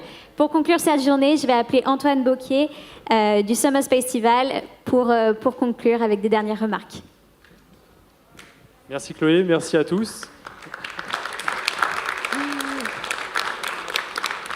Alors on n'a pas fini la journée, enfin, on y arrive presque, mais tout d'abord on souhaitait vous remercier pour être venus parce que c'était vraiment une super édition, 3e édition qui a eu beaucoup de succès, beaucoup de monde, beaucoup de familles dehors à profiter des activités, à poser beaucoup de questions techniques aux intervenants qui sont parfois des professionnels, parfois des passionnés. On a notamment des gens du coin en fait, qui construisent des combinaisons spatiales, qui construisent des fusées Lego, et donc qui ont vraiment de la passion aussi et beaucoup de travail de recherche approfondi à partager. Donc on est vraiment heureux d'avoir pu vous accueillir pour cette 3e édition qui est franchement est vraiment un beau succès. On est très contents. Donc merci à vous, merci à l'équipe et j'en profite, je ne sais pas si on a des slides, non, ce n'est pas très grave. On avait des très beaux visuels aussi générés par IA du lieu futuriste. Tout à l'heure, nous allons avoir une performance artistique par Jeanne Morel, qui est une danseuse qui danse dans différents environnements un peu extrêmes, notamment spatial, enfin presque spatial, mais en 0G dans les avions qui font des paraboles. Et donc, il y a eu des études sur comment est-ce qu'elle s'adapte à cet environnement. Elle va partager avec nous cette expérience. Elle va également performer devant nous. Et donc ça, c'est à 7h30. À 8h15, nous avons ensuite Interstellar qui aura lieu, donc film que vous avez l'air de bien connaître au vu des résultats tout à l'heure. Donc c'est ici, c'est gratuit. Il y a des food trucks dehors jusqu'à peu près 20h. Il y a encore de la musique dehors, quelques activités, donc n'hésitez pas à aller en profiter. Thank you everyone again for joining us. It's been a very big pleasure, big success. Please stay here if you like at 7:30 for the dance show, at 8:15 for the movie Interstellar, and looking forward to see you next year. Thank you very much.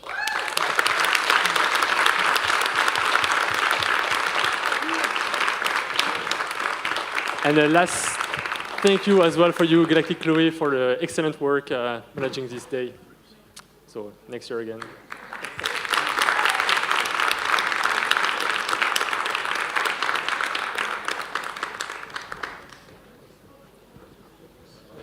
D'avance. Comme quoi, non, je crois qu'on n'est pas vraiment d'avance, on est juste à l'heure. 18h30 ? Parfait. Nickel.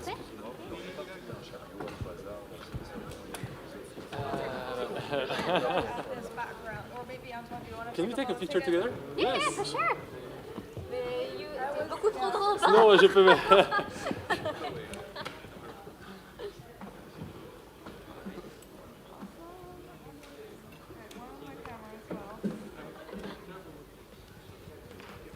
Travailler plus qu'on peut ça. Attention. On va faire les jeux avec la combinaison. Ouais. C'est la prochaine fois. Oui, bah c'est clair.